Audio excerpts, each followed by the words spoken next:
Hey guys, tonight you feel it before you see it. The wind doesn't just blow anymore. It slices. It threads itself through the seams of your fur cloak and settles into the hollows of your bones like it's paying rent. The grass you've walked on all summer feels brittle underfoot, no longer springy with life, but crisp, pale, almost whispering under each step. The smell of earth, once warm and damp with autumn rains, is gone. Now there's only the faint scent of cold stone and something metallic in the air, as if winter itself carries the tang of a blade. So before you get comfortable, take a moment to like the video and subscribe, but only if you genuinely enjoy what I do here. Let me know in the comments where you're tuning in from and what time it is for you. Now dim the lights, maybe turn on a fan for that soft background hum, and let's ease into tonight's journey together. It's the end of the year, though. No one you know counts months. The sun sits lower every day, throwing long shadows across the grasslands far earlier than it should. You've seen this before, everyone has. The elders, with their cracked voices and missing teeth, mutter about the time before the first frost arrives. They check the sky more often, as though the pale blue above holds the answer to how many nights are left before snow swallows the land. The animals know it too. Herds of deer and wild cattle that once grazed lazily now move in restless lines, drifting toward the low valleys where the wind is less cruel. Birds gather overhead in ragged, noisy flocks, abandoning the skies for somewhere warmer. You and your small band watch them go, knowing you can't follow. Food has already begun to vanish. Roots you once dug from the soil have retreated deep underground, safe from frost, but far from your reach. The berries that clung stubbornly to their stems are shriveled, now blackened by the bite of cold nights. The air, even when still, has that weight to it, the sort that presses you toward the nearest fire. Except the fires are smaller now, fuel must be saved, and every spark matters. You walk with the group to check the traps set days ago. The ground crunches under your feet, not yet snow, but a brittle frost that coats every blade of grass. You find a rabbit in one snare, its fur puffed against the cold. It will be dinner tonight, shared among 8 people. No one complains. Complaints waste breath, and breath is warmth. Back at the camp, you notice the changes in people. Summer made them loose-limbed and laughing. Now they hunch their shoulders and speak less. Every gesture is about conserving heat, conserving energy. Even the children who once chased each other until their feet were black with dirt stay close to the shelters. A few cough in the evenings, a sound that makes the elders' eyes tighten. Illness loves the cold. At night, you lie pressed between others on a bed of woven reeds and animal hides. The air is heavy with breath and smoke. Somewhere in the darkness, an ember pops in the fire, and a tiny shower of sparks glows and dies. You pull your furs tighter. The sky outside is perfectly clear, the stars sharp as stone points. It should be beautiful, and maybe it is, but beauty doesn't warm you. The first snow doesn't announce itself with a storm. It simply arrives. You wake to find the ground muffled in white, the world gone silent, except for the soft hiss of flakes falling. It's beautiful in a way that makes you uneasy. Snow means tracking animals will be easier, but it also means they will track you just as easily. It means you will see the wolves before they see you, but they will smell you before you even step into the trees. Hunting will change now. The earth is harder, the streams crusted over with ice. You must work harder to find water breaking the surface with stones and risking wet hands in air cold enough to freeze them numb in minutes. The elders warn about the ice bite, the way fingers and toes can turn white and then black if left too long in the cold. You've seen it happen to a man who survived last winter. He still walks, but without two of his toes. The air carries every sound farther now. A snapped twig echoes like a drum beat. Your own breathing feels too loud. The snow dampens scent, but not hunger. And hunger belongs to more than just humans. The great cats have retreated into the thicker forests, but wolves roam freely. You've seen them in the distance, their shapes gray against the gray sky. They keep pace sometimes, never too close, just enough to remind you they're there. And yet it's not the predators or even the cold that feels most dangerous. It's time. Winter is a slow thief. It doesn't strike in one blow. It takes small things each day, a little more strength, a little more warmth, a little more food. You don't notice the loss until one morning you wake and realize your breath feels heavier, your steps slower. To fight back, you and the others plan ahead. You tighten the shelters with whatever you can mud moss strips of hide. You check the food caches, counting every dried strip of meat, every cracked nut, every root wrapped in leaves. There is no such thing as extra. Every bite has a name attached to it, every log of wood a night it will burn. One of the elders teaches you to read the frost. The way it gathers on branches tells you how the wind moved in the night. The way it melts on certain stones means the sun still touches them, making them a better place to sit and work. Knowledge like this is as valuable as a spear, maybe more. Spears can break. Knowing where to find warmth can save you every single day. And so you adapt. You rise later to save warmth. Move less to save energy. Share stories at night to save hope. But always in the back of your mind, there's the ticking of that invisible clock, the one that says how much winter is left. The elders say it will end, that the earth always tilts back toward the sun. You want to believe them. But for now, the cold is a constant companion, and the snow outside the shelter is just the beginning. The sky hasn't lightened yet, but everyone is already awake. Hunger does that. It wakes you before the sun. Your breath curls into tiny clouds that drift upward, vanishing into the darkness of the shelter's roof. You chew on a piece of dried meat so tough you could use it as a tool scraper, and your jaw aches after the first bite. It's not enough to fill you, but it's enough to stop the hollow gnawing in your belly for a while. Today is for the last hunt before the freeze deepens.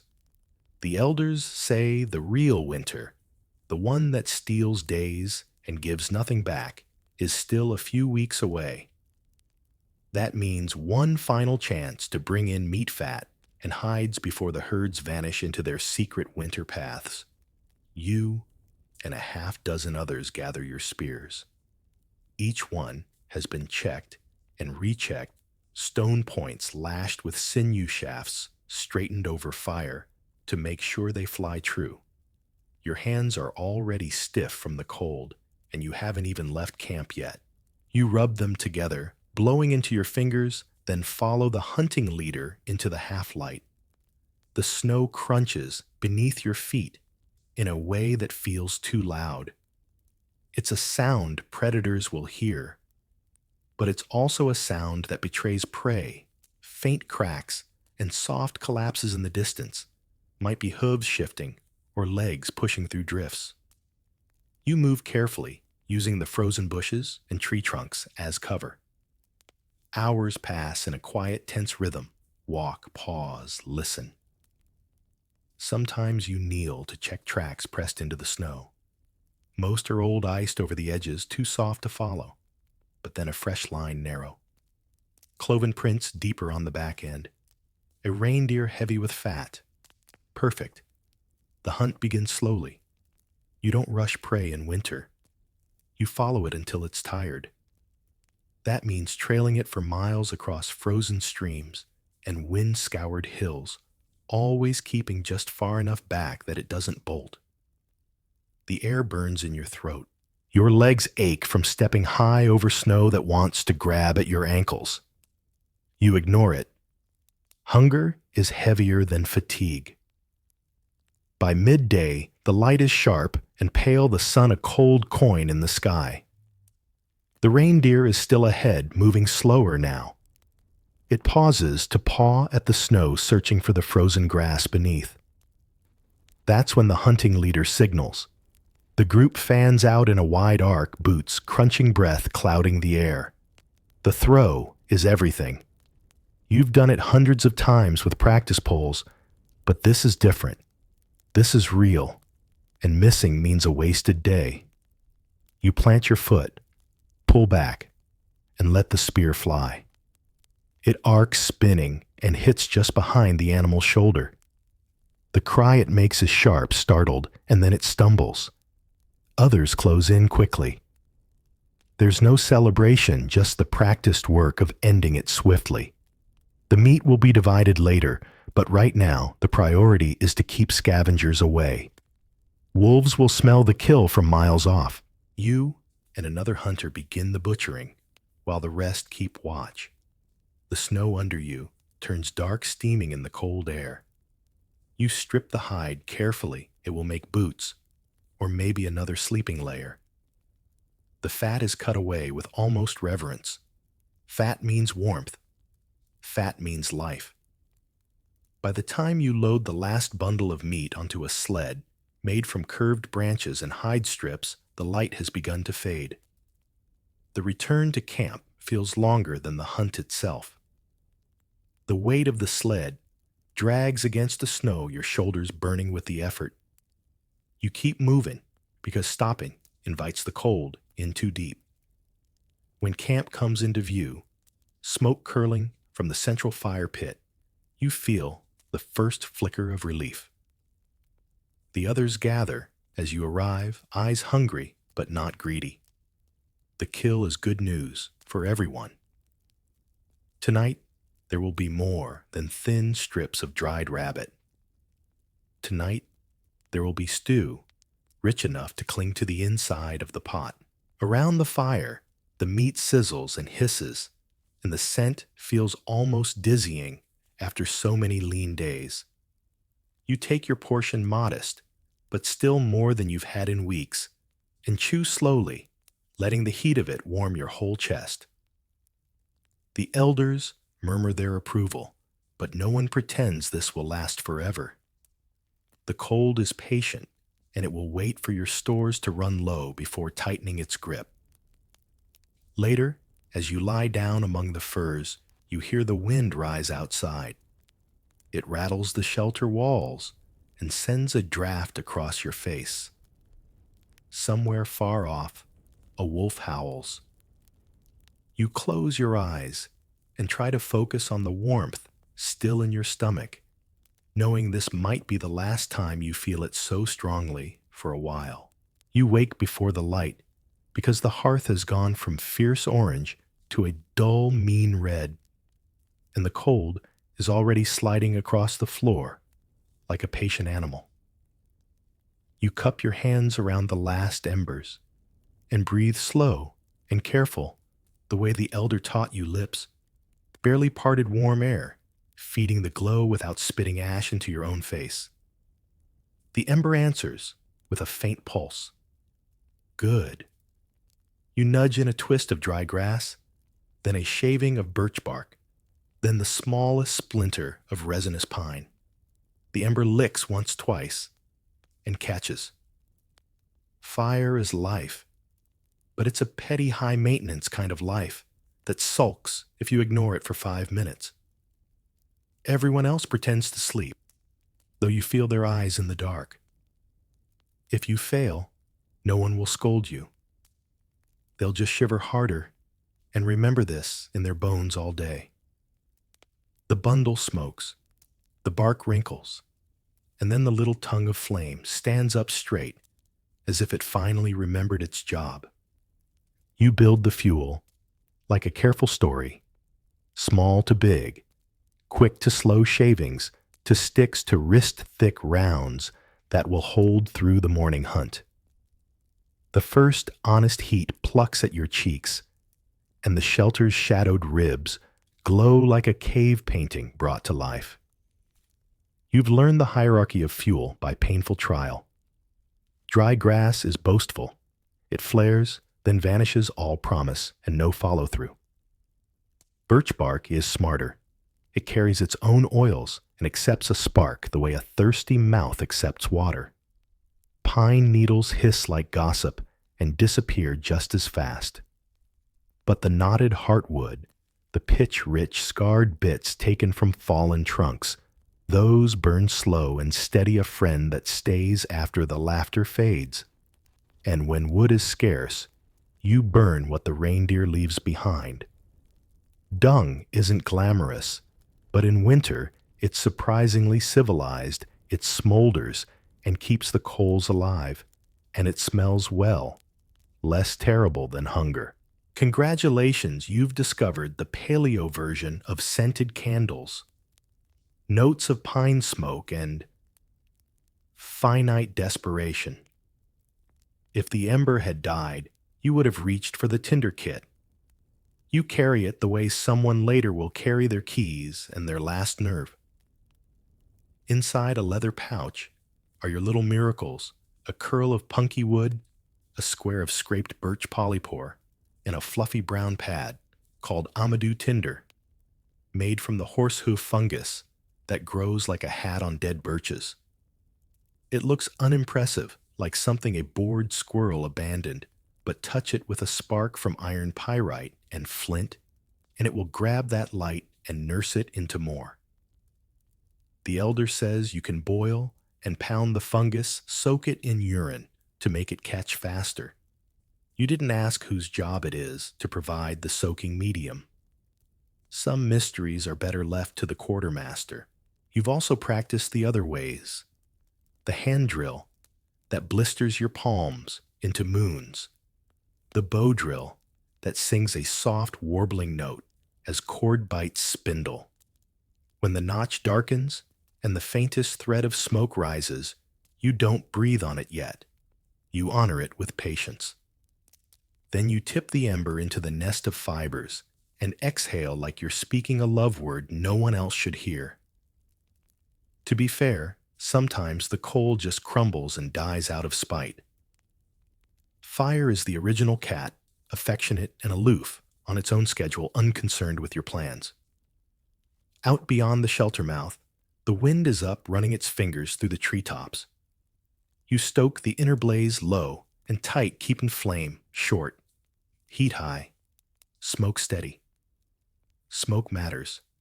It stings your eyes and paints the roof black, but it chases the biting insects. When they dare to show even on mild winter days, it dries the meat. It whispers to the wolves that this circle of light belongs to people. It has another quieter gift. It lanes insects from hair and bedding. You will never call it perfume, but you have noticed that where the smoke drifts, the lice avoid lingering. Nature's cologne. Forest fire, number 10, repels suitors and parasites alike. By the time the others sit up, warm metal light is pooling at the threshold. Someone feeds a pot with a handful of shaved meat and a larger handful of melted snow. The stew will be thin this morning. The good fat is saved for the night when bodies cool and spirits wobble. Still, they pass you the first ladle in thanks. You hold the wood cup close to your chest, letting the steam climb your face. Every sip tastes like relief with a side of grit. You remember stories, the elder told by the same glow, of how long people have lived in the arms of flame. He spoke of ancestors whose hearths left red streaks in cave walls of bones marked in a way that tells fire licked them before burial. He traced blackened patches in rock shelters where heat cracked stone again and again until it glazed. and he showed you one charred log pulled from the deep earth, so ancient it seemed to remember seas that aren't there now. Archaeologists, those future bone counters, and ash readers will say there are hearths more than 300,000 winters old, and maybe older. They'll argue whether steady fire mastery reaches back to almost 1,000,000 years in places like a vast South African cave, or whether that glow was an accident of grass fires harnessed briefly by clever hands. The debate stays warm, fittingly enough. What no one debates is what fire lets you do. It turns tough roots into food drives, marrow out of bones like sweet oil, and makes meat safe that would otherwise curse your belly. It hardens spear tips, cures hides, and opens winter night to storytelling, the first social media, except everyone actually pays attention. One idea, cooking may even be the reason your people talk so much. Some say softened foods gave jaws a break, and bellies more energy, freeing time and power for bigger thoughts. Others argue it isn't so simple. You're not here to settle it. You just know that hot stew makes your hands stop shaking. Your job after breakfast isn't glamorous. You're on coal duty, keeping a core of heat alive while the hunters range and the foragers pick at the edges of the woods for the last brave greens hiding under leaves. You cradle 2 fist-sized coals in a wrap of bark lined with damp clay. It looks like nothing, a humble lump whose heartbeat is red. You tuck it into a shallow pit lined with stones and cover it with a slow-burning blanket of ash and dung. Then you practice the old dance, uncover, breathe, cover again, the way you might soothe a cranky infant. Fire, like infants, rewards attention and screams in smoke when ignored. Unlike infants, it will also char your eyebrows off. Choose your battles. When the wind gusts too hard, you lean flat to shield the pit with your own back. When it dies, you lift a palm to feel the heat, as if catching sun through cloth. It's a rhythm as old as your people. In the old migration stories, the fire is carried far, packed into hollow horns, birch bark tubes, even scooped into carved shells with moss pressed over top. Little traveling hearts pass from walker to walker, so the group never has to build flame from nothing in a storm. Someone once told a tale of people who smeared black stone powder on kindling to make it catch faster. Whether that black dust was magic or just a tinder of clever mineral, nobody agrees. The elders smile and call it a trick from a cousin tribe with a taste for good stories and helpful rocks. By midday, the sky bruises and lets fall a glitter of fine ice. You notice how flame changes in this light. It's not merely heat.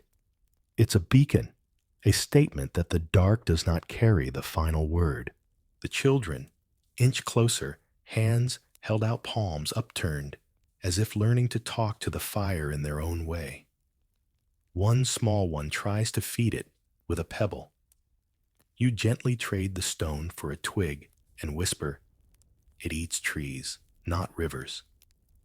He nods solemnly, as if you've revealed a law of the universe. Maybe you have. There is discipline to this.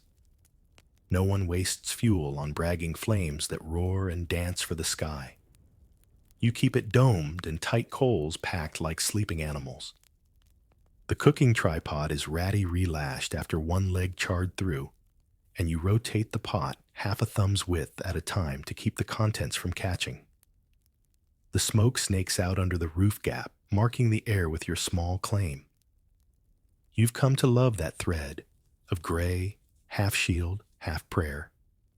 A gust elbows the hide door open. In comes a silver knife of cold, and behind it the hunting party faces salted with rime. They stamp the snow from their boots and report no luck today, only faint tracks blown thin by spindrift. Nobody groans. The stew ration is adjusted, the The stories mutate to carry more humor, and someone starts listing the merits of roasted roots as if auditioning to be their agent. Top 3. They don't run away. They don't bite back. And if you burn them, you just call it extra smoky. Food Marketing Ice Age Edition. With more bodies inside, the air turns wet and hot, then sticky. The fire pops as a green sliver sneaks into the feed. You wince, then smile. There's a game you play under your breath. Guess which wood from which tree based on scent alone. Pine is sweet and pitchy. Oak is thriftier, almost shy.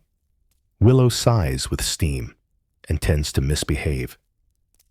You keep a mental ledger of which fuels make steady coals and which throw tantrums. This is the sort of knowledge that never sits in the front of the mind. But when you choose wrong on a night when the wind climbs the walls, the lesson carves itself deeply. The elder sits beside you and watches the bed of red. Little sons, he says, nodding at the coals. We borrow them. The big one hides, and we borrow its children. He has a way of talking that makes everything feel like a riddle you already half solved. He tells of a cave where the stone browned and cracked at the same places year after year, as if the hearth sat there for lifetimes. He tells of shells smeared with fat that became tiny lamps of soot lines on ceilings that let you count fires like rings in a tree. He shrugs. Some say it began with thunder. Some say it began when a spark jumped from stone to stone and someone happened to be watching. I say it begins again. Every morning, you remember to breathe gently. Afternoon thins. Someone carries the ash pan out to shake it, and a rush of wind steals a paper-light ember. You chase not with your legs, that would be ridiculous, but with your eyes and a hat made from stitched hide.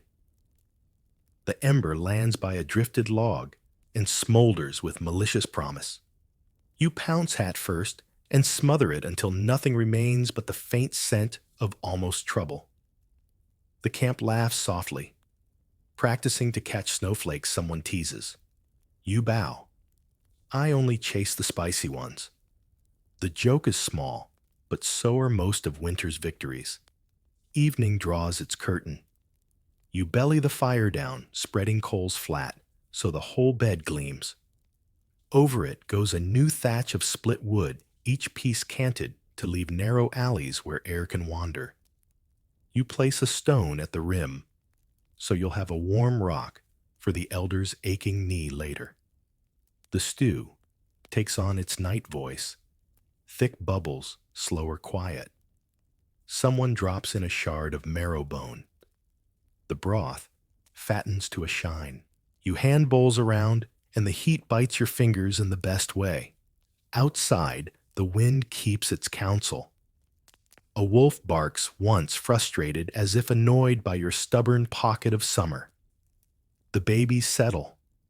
The talk drifts to counting days, measuring the moon with thumb and finger at arm's length, guessing when the white will soften on the south-facing slope. You shut your eyes and inventory the kit by touch flint, pyrite drills, bow thong, tinder bark, punk, fungus, pouch. You pat it like someone else might pat their pockets for coin keys, a charm.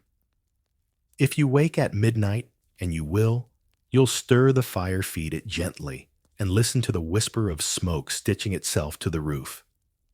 Before sleep, you tuck 3 coals into their travel nest, dry moss, cradled in punk wood, folded in bark, banded in thong.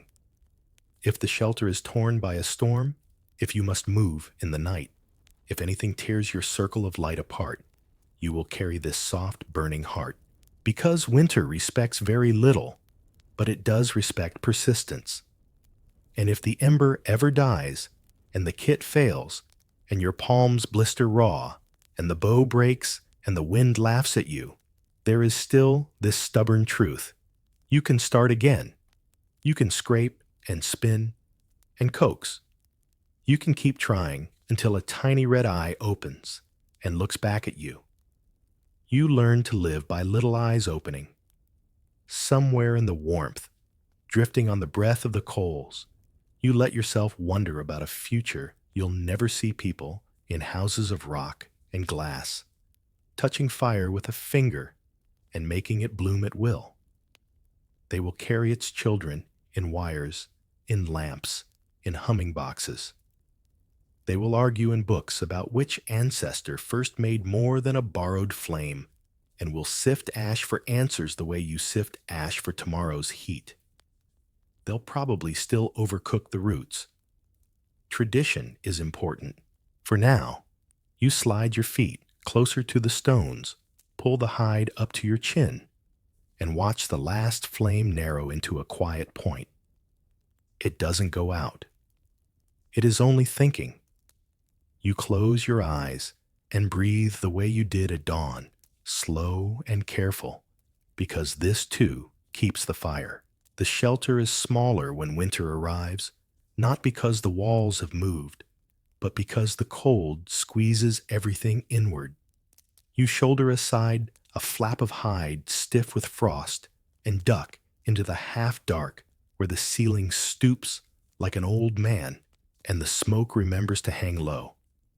Your eyes water, then adjust.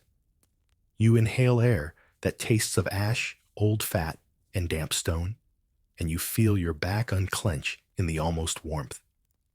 Outside, the world is a white drum. In here, you hear it muffled patient waiting for you to step out again.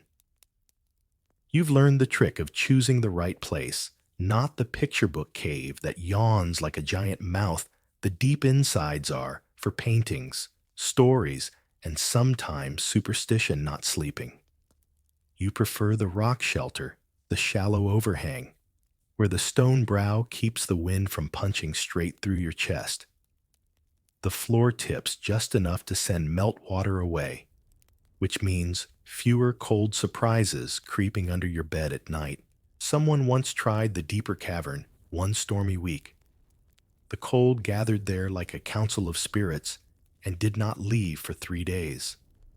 Lesson carved. First job, always thicken the edges. You kneel with numb knuckles and push moss and mud into the seams where rock meets ground, plugging the tiny roads that drafts love to travel. It's not beautiful, but neither are chilblains, and between the two mud winds. Over the mouth of the shelter, you drape hides a patchwork of last year's deer and this year's good luck. You weight the bottom edge with a line of stones so the wind can't tease it up. There's an art to the gap you leave at the top and sides just enough to let smoke meander out without letting the north go screaming in. When you get it right, the smoke streams like a thoughtful river and people stop coughing long enough to tell stories. When you get it wrong, everyone looks at you with the faithless eyes of cats. Fire is still a cat. The shelter is its cardboard box. Inside space is a negotiation. Bedding goes to the back, where stone holds heat the longest. Tools line the sides. The front is for work and talking the place to sit with your back to warmth and your face turned to the changeable world. You've carved shallow shelves into soft patches of wall and tucked there the small hoards that feel like treasure, a polished hammerstone that fits your palm like it was born there, the tinder pouch with its precious brown fluff, a handful of red ochre wrapped in bark like a sweet.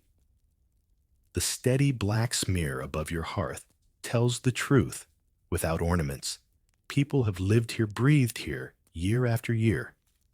That soot layer is a family album, if anyone bothered to read it. The group rearranges, and in the shuffle, you remember why cozy is a word invented by optimists. A shelter holds sounds the way a cloak holds smells. You know who is where. By the chorus of small noises, Sarah, with her soft click of needles as she mends a torn boot tongue. The elder, with his slow whistle On the inhale, like a kettle thinking about it. The twins trading tiny insults in a language of eyebrows because their mouths are busy with strips of smoked meat.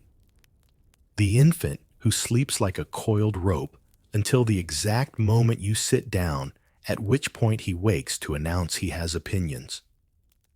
If summer is a wide-open camp made of light, winter is a narrow theater made of listening. You lay your bedding and check the walls for weeping. Stone sweats when the difference between in here and out there gets too dramatic. You prop a reed mat so air can sneak behind the hides and keep the damp from feasting on your blankets. In one corner, a low platform 3 slabs balanced on stone feet keeps food baskets off the floor. That raised table is not luxury, it's calculus. Cold ground steals heat. Heat preserves fat. Fat preserves you. You don't sleep right on the earth either. A layer of brush spruce boughs. If you're lucky, reeds. If you're not, goes under hides to lift you away from the stone's greedy pull. The first night you tried without your hip bones taught you a vocabulary of regret. You've tried other houses? Sometimes when rock is scarce or unkind, you dig down instead of tucking in. A shallow pit with a ring of stones, a dome of saplings bent toward each other, hides stretched tight and stitched windbreak first, then roof, then a jacket of snow packed thick. Snow is a strange friend. It bites your face and also keeps heat from escaping. In the tree-lined plains, you've built wind walls out of ribs and tusks, mammoth bones that remember bigger winters than yours. Over them, you throw hides, fat with grease, the seams brushed with clay. In places far from your walking people will someday live winter, in houses of bones and ice, entirely their lamps fueled by seals, and their walls singing with the voices of storms.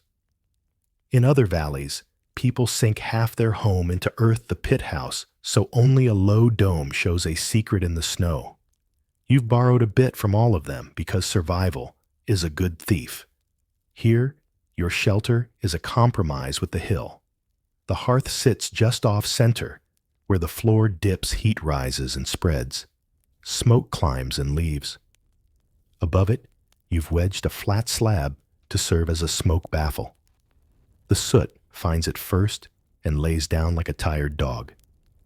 At night, that slab keeps stray sparks from leaping into bedding. A good baffle is worth 2 blankets and 3 apologies. A warm stone near the edge of the fire becomes a foot warmer for whoever drew the short straw for night watch. Another goes under the stew, steadying the boil. You've even set a small gutter of stone chips where snowmelt gathers along the wall and nudge the channel toward the door. The gutter is not tidy, but it keeps your sleeping place from turning into a surprise pond at 3 a.m. And that is what we call architecture. The cold insists on a problem air. You need fire to live, and fire needs air. But too much air steals the heat you fought for all morning.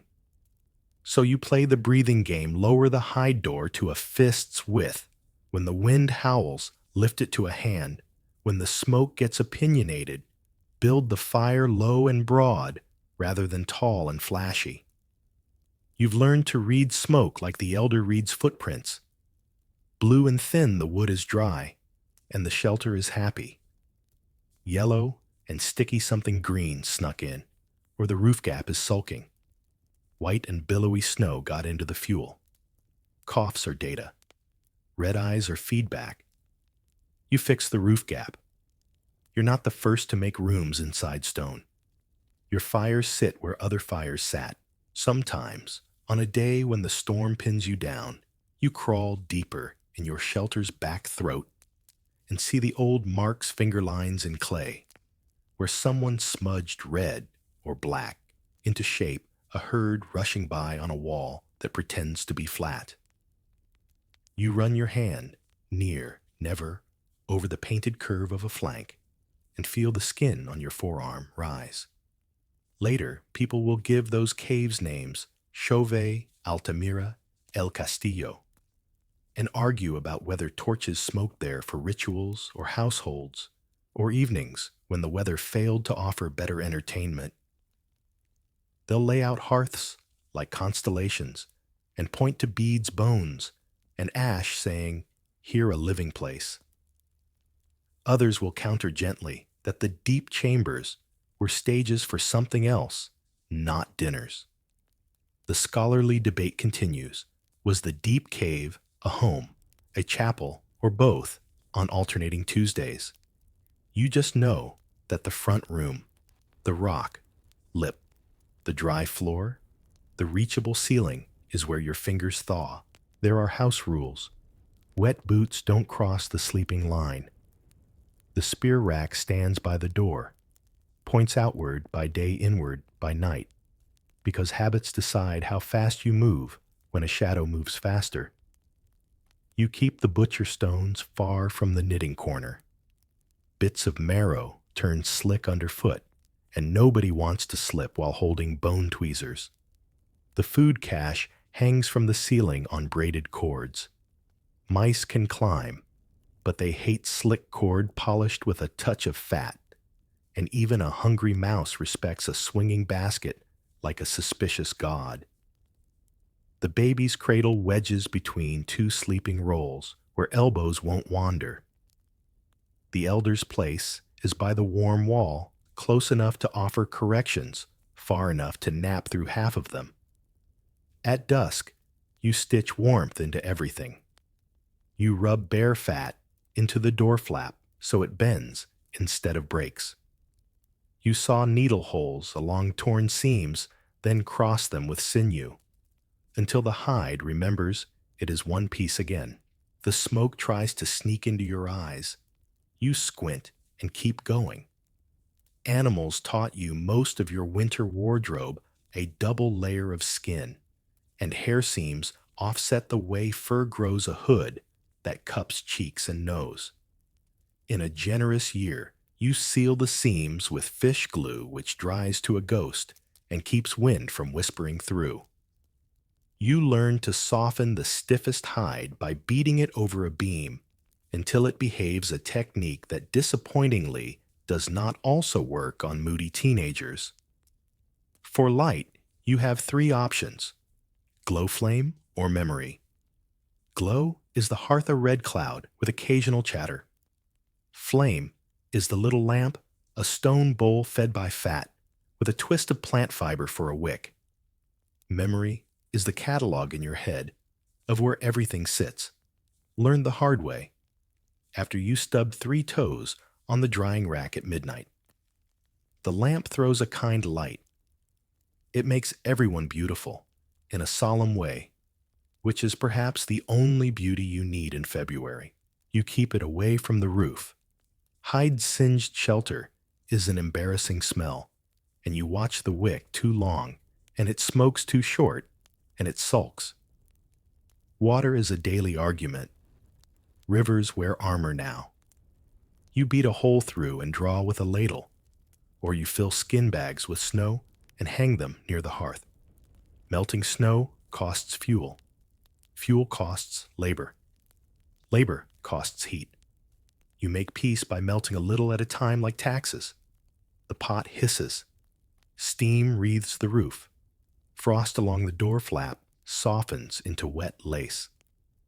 You leave the door slightly ajar, so the damp can escape, and sew faster before your breath beads on the needle. When the wind quiets, you hear the gentle hush of snow moving across stone. It's almost friendly. Then a thud on the hide above you says a drift slid and added 10 pounds to the roof. You go out with a stick to thump off the weight before it bows the frame. Outside, the night grabs you by the lungs. The stars are a million cold eyes. You jab at the roof, sending down a muffled avalanche, then stand an extra 10 seconds listening. The wolves are near but not foolish. The ring of ash around the shelter mouth your habit of scattering yesterday's coals. There tells noses that hot things live here. You go back in and remember gratefully that another human body is a powerful heater and a fair pillow. Supper tonight is less stew and more negotiation, scraped roots, shaved meat, and the last handful of dried berries that escaped the children's earlier inspections.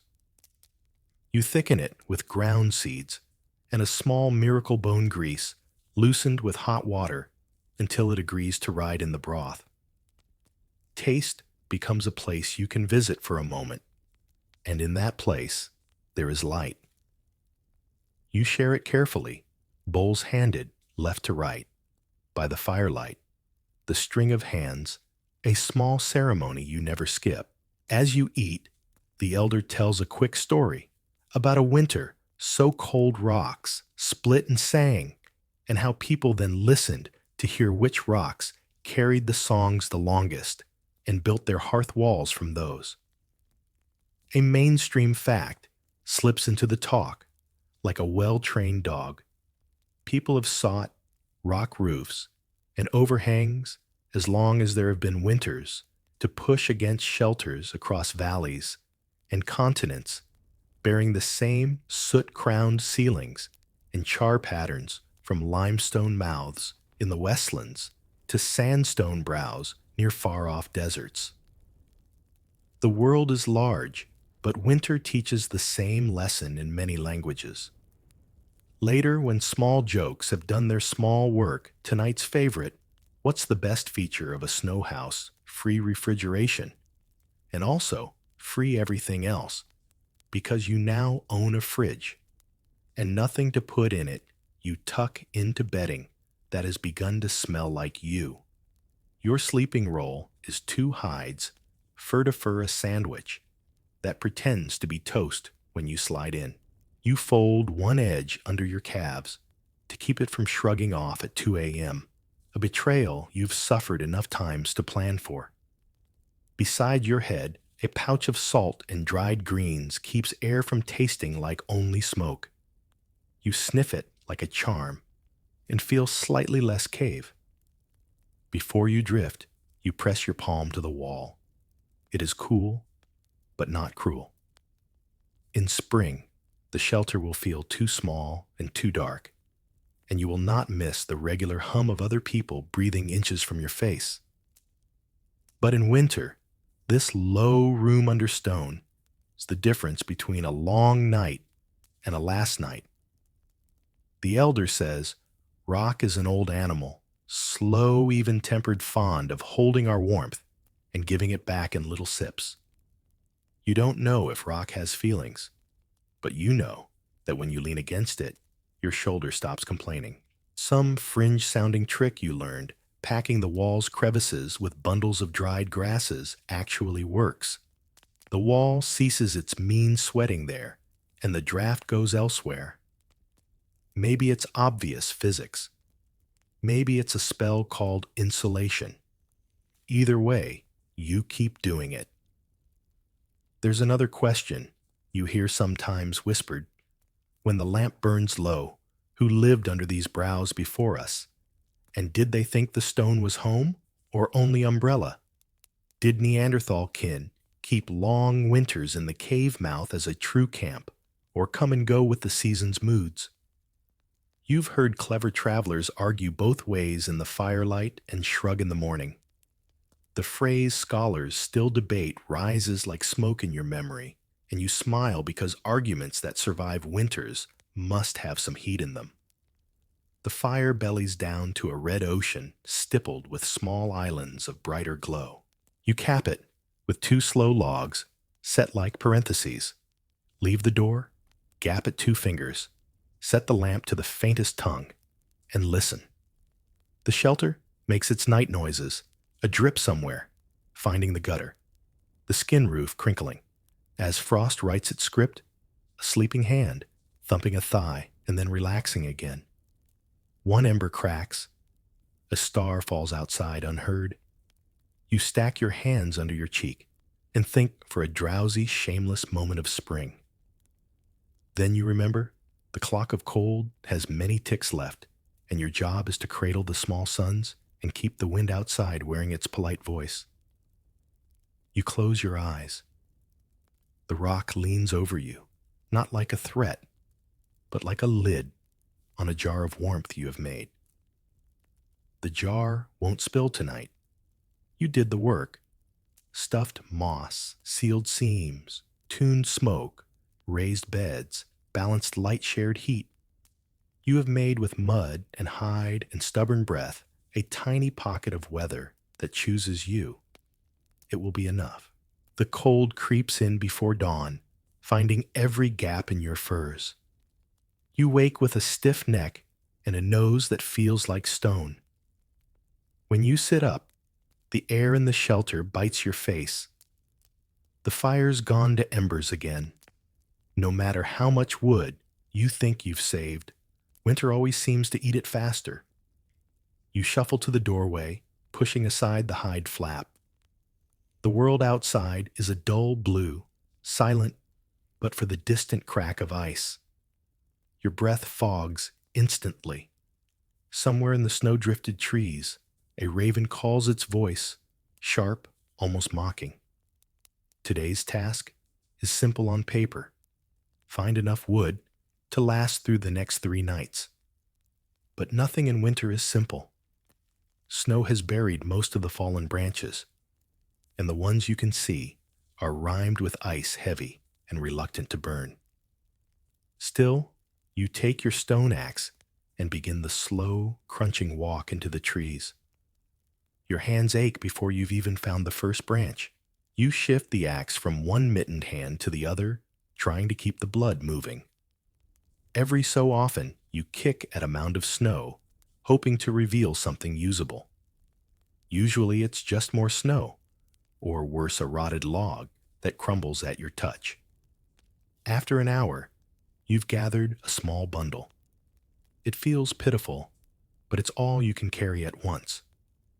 The return trip is harder. The load digs into your shoulder, the snow grabbing at your boots. Your breath grows ragged in the cold air. Back at the shelter, you drop the wood with a thud and warm your fingers over the coaxed back flames. This is the rhythm of winter hunt. When you can gather, always guard the fire as though it were a living thing. There's no spare energy for anything else. Conversations are short laughter, rarer than in the warm months. Even smiles seem to cost too much effort. Yet there's a strange comfort in the repetition. The tasks are the same every day. No surprises, no sudden dangers except the cold itself. As long as the fire stays lit and the food holds out, you can endure. But the fire must never go out. That night, as you stretch out on your bedding, you hear the wind rise. It rattles the shelter and sends a shiver down your spine. You pull the fur's tighter eyes, fixed on the dim orange glow in the hearth. Tomorrow, you'll have to go out again. The river was your friend. In summer, broad, cold, and slow-moving, carrying fish and fresh water right to your hands. In winter, it's something else entirely. Now it lies silent and sealed, a silver road you can't quite trust. You step toward it through snow that resists, with each knee-high plunge, and even before you reach the bank, you feel the cold deepen, like stepping into the shadow of something huge. The ice is a pale, glassy skin, stretched tight over a body you can't see. Near the edge, you can glimpse the black water beneath, moving sluggishly, carrying leaves that got trapped months ago. It would take only one wrong step to meet that water up close. Fetching water in this season is a chore that bites back. If the camp stores run out, you have to make the choice: melt snow with precious firewood, or hack into the river's armor and hope you don't break through entirely. Today, you've brought a stone adze, lashed to a handle, the edge chipped sharp enough to cut into the ice. You swing, and the sound is different from chopping wood hollow. ringing almost brittle. Chips fly, some sharp enough to sting your face, others sliding like tiny mirrors across the ice. The first hole reveals only a thin layer of water before another slab of ice shows itself underneath. It's never just one layer. You keep swinging until finally you hit dark, moving water. Kneeling here is dangerous. The edge can crumble, and if you go in the shock of cold, can lock your muscles before you even try to climb out. You use a long bone ladle to scoop the water into a skin bag, working quickly, hands shaking, not from fear, but from the air gnawing at your fingers. Each breath makes a small frost flower on the rim of the hole. By the time the skin is full, your knees ache from the cold creeping through your furs. You plug the mouth and sling it over your shoulder, then start the careful walk back. The bag is heavy, but the thought of spilling a drop keeps you steady. Back at camp, the water is poured into a stone pot near the fire, where the ice crystals still clinging to it melt into a faint steam. People murmur in quiet approval. Water in winter is as much a victory as meat, but the river has its own moods. Some days the ice booms like a drum-deep notes echoing under your feet, warning you to step lightly. Other days snow hides the thin places, where the current has been chewing from below. More than one hunter has vanished this way, their last sound a sudden crack and splash. The elders still argue over whether it's safer to cut at the shallows or the deep pools. Some say shallow ice is weaker. Others swear the fast-moving water under the deep parts is the real danger. The debate never ends, and you still have to drink. Tonight, you sit close to the fire palms, wrapped around a cup of hot water. There's no taste to it, but the heat works its way into your bones. You think about the river waiting out there in the dark, and you decide you'll check the snow tomorrow. If it's clean enough, you might save yourself the walk. For now, the ice holds. Snow is just frozen water until you try to walk through it for an entire day. Then it becomes an enemy, with 1,000 tiny hands tugging at your ankles, swallowing your calves, clinging to your boot seams, filling the tiny holes in your gloves with cold that has opinions. You push into it anyway, because you have to check the snares in the willow thicket and the baited pit beyond the ridge. If a hare or fox is there, and you leave it too long, scavengers will write their names in your dinner.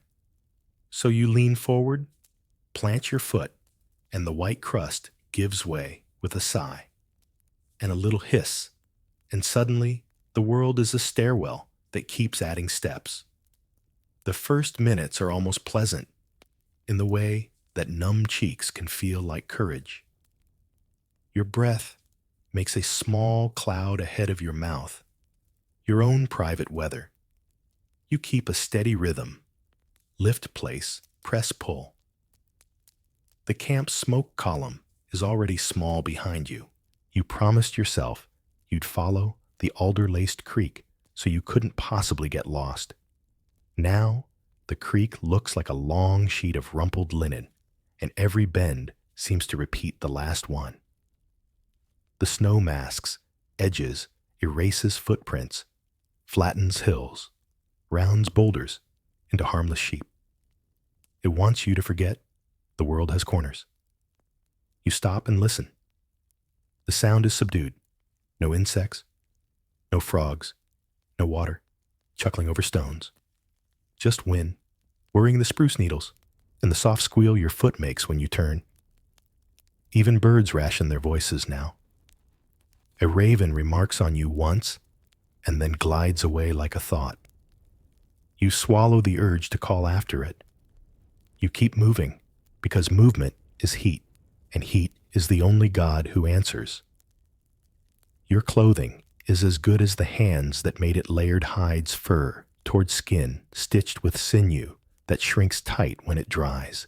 The needle that made these seams isn't magic, but it's close a sliver of bone with a drilled eye, one of those small inventions that multiplies comfort. Mainstream fact archaeologists really do find eyed bone needles at Ice Age sites. Tailored clothing is one of the things that let humans push into cold latitudes. Still, no seam is perfect. The wind knows that and keeps testing your cuffs, your hood gap, the weak spot where your mitten meets your sleeve. As for footwear, you tied on rawhide thongs over the tops, a kind of ancient gaiter. They creak like old branches. Somewhere inside your boot, one toe feels wet. You ignore it the way you ignore a relative story you've heard 6 times with polite silence and mounting dread. The first snare sits in the lee of a bent willow, right where the hair run dips beneath the drifts. You scrape snow back with a rib scraper and a fir bough, and find tracks all around a small scrape, no prize. The animal nosed your bait and decided it preferred not to attend your dinner.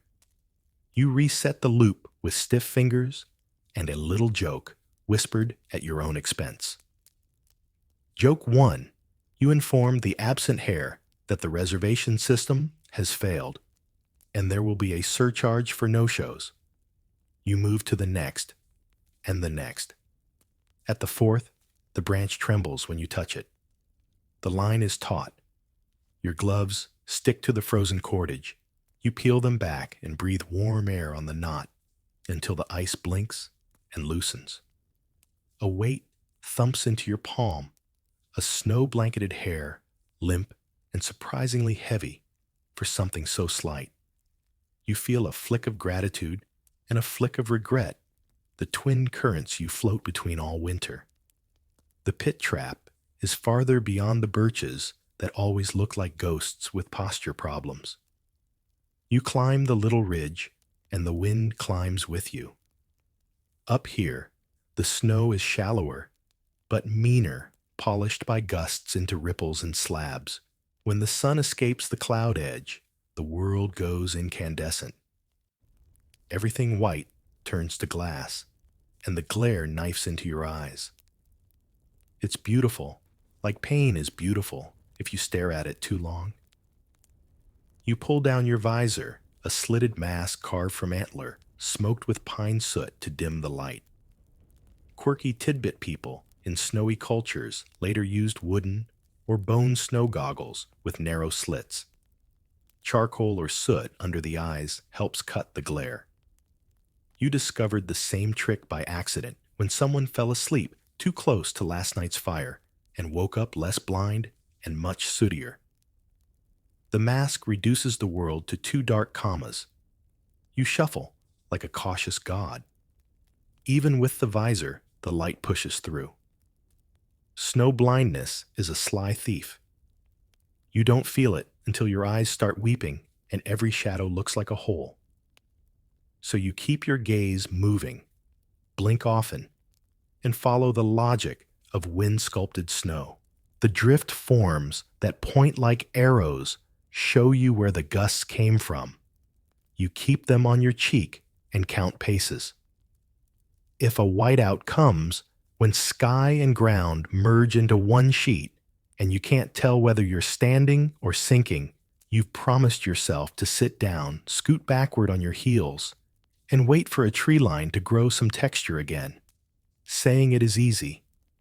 Doing it when your mind whispers just one more ridge is harder. You reach the pit and brush the cover. The lattice of sticks and snow has sagged. Inside movement. A fox its coat, a red argument against all this white, has found your bait and then found your logic. You match its gaze for a long moment, its yellow irises steady, unamused. You measure the whole and weigh mercy against calories and decide in the way winter forces on you. The dispatch is quick, quiet, respectful. You thank it aloud because the words warm your mouth and maybe something else you can't name. You lift the body, cinch it against your pack. Meat is weight, and weight is future. With both prizes secured, you turn for home and discover your tracks are already softening. The wind has been editing you. You pick up speed because the day has already been shorter than it promised. The sun, in winter, is a lazy landlord. It gives you fewer hours and charges more for them. Your breath makes crystals in your hood. They brush your cheeks when you turn your head, a whispery little snowstorm. Joke 2. You tell yourself you're basically bringing the weather indoors, a trendsetter in seasonal accessorizing. Your winter line is called Everything Itches. Halfway back, your left foot plunges unexpectedly. Snow crust had bridged a creek gully. Your weight remembers gravity the hard way. Your knee is suddenly deep in something both cold and intimate, and wet finds the sock it was courting. Instinct tries to make you yank your foot free. Habit argues for patience. You listen to habit, spread your weight on your knees and elbows, wriggle gently, and let the snow slump without cracking the rest of the bridge. When the foot comes loose, the boot feels heavier, and now there's a new timer running. Wet plus wind equals a short sermon on frostbite. You step to a pocket of spruce and kneel in the lee-side stillness. The wind outside still combs the world. In here, needles sift little songs. You loosen the boot thong with your teeth, peel off the sock, and hold it over your breath until it stops steaming. You rub your toes with snow, sharp, shocking, effective, then tuck them against your belly under your inner layer for a minute. The heat from your core is the only bank account that matters. You try not to overspend. You sprinkle a pinch of rendered fat on the chafed spots before you rewrap. It smells faintly of fox and last week. It also works. Back on the trail, that isn't you count in fives to outpace the worry that wants to live in your chest. Counting is an old trick. Open scholarly debate phrase. Some say the tally marks carved on old bones were lunar calendars. Others argue they were hunt counts.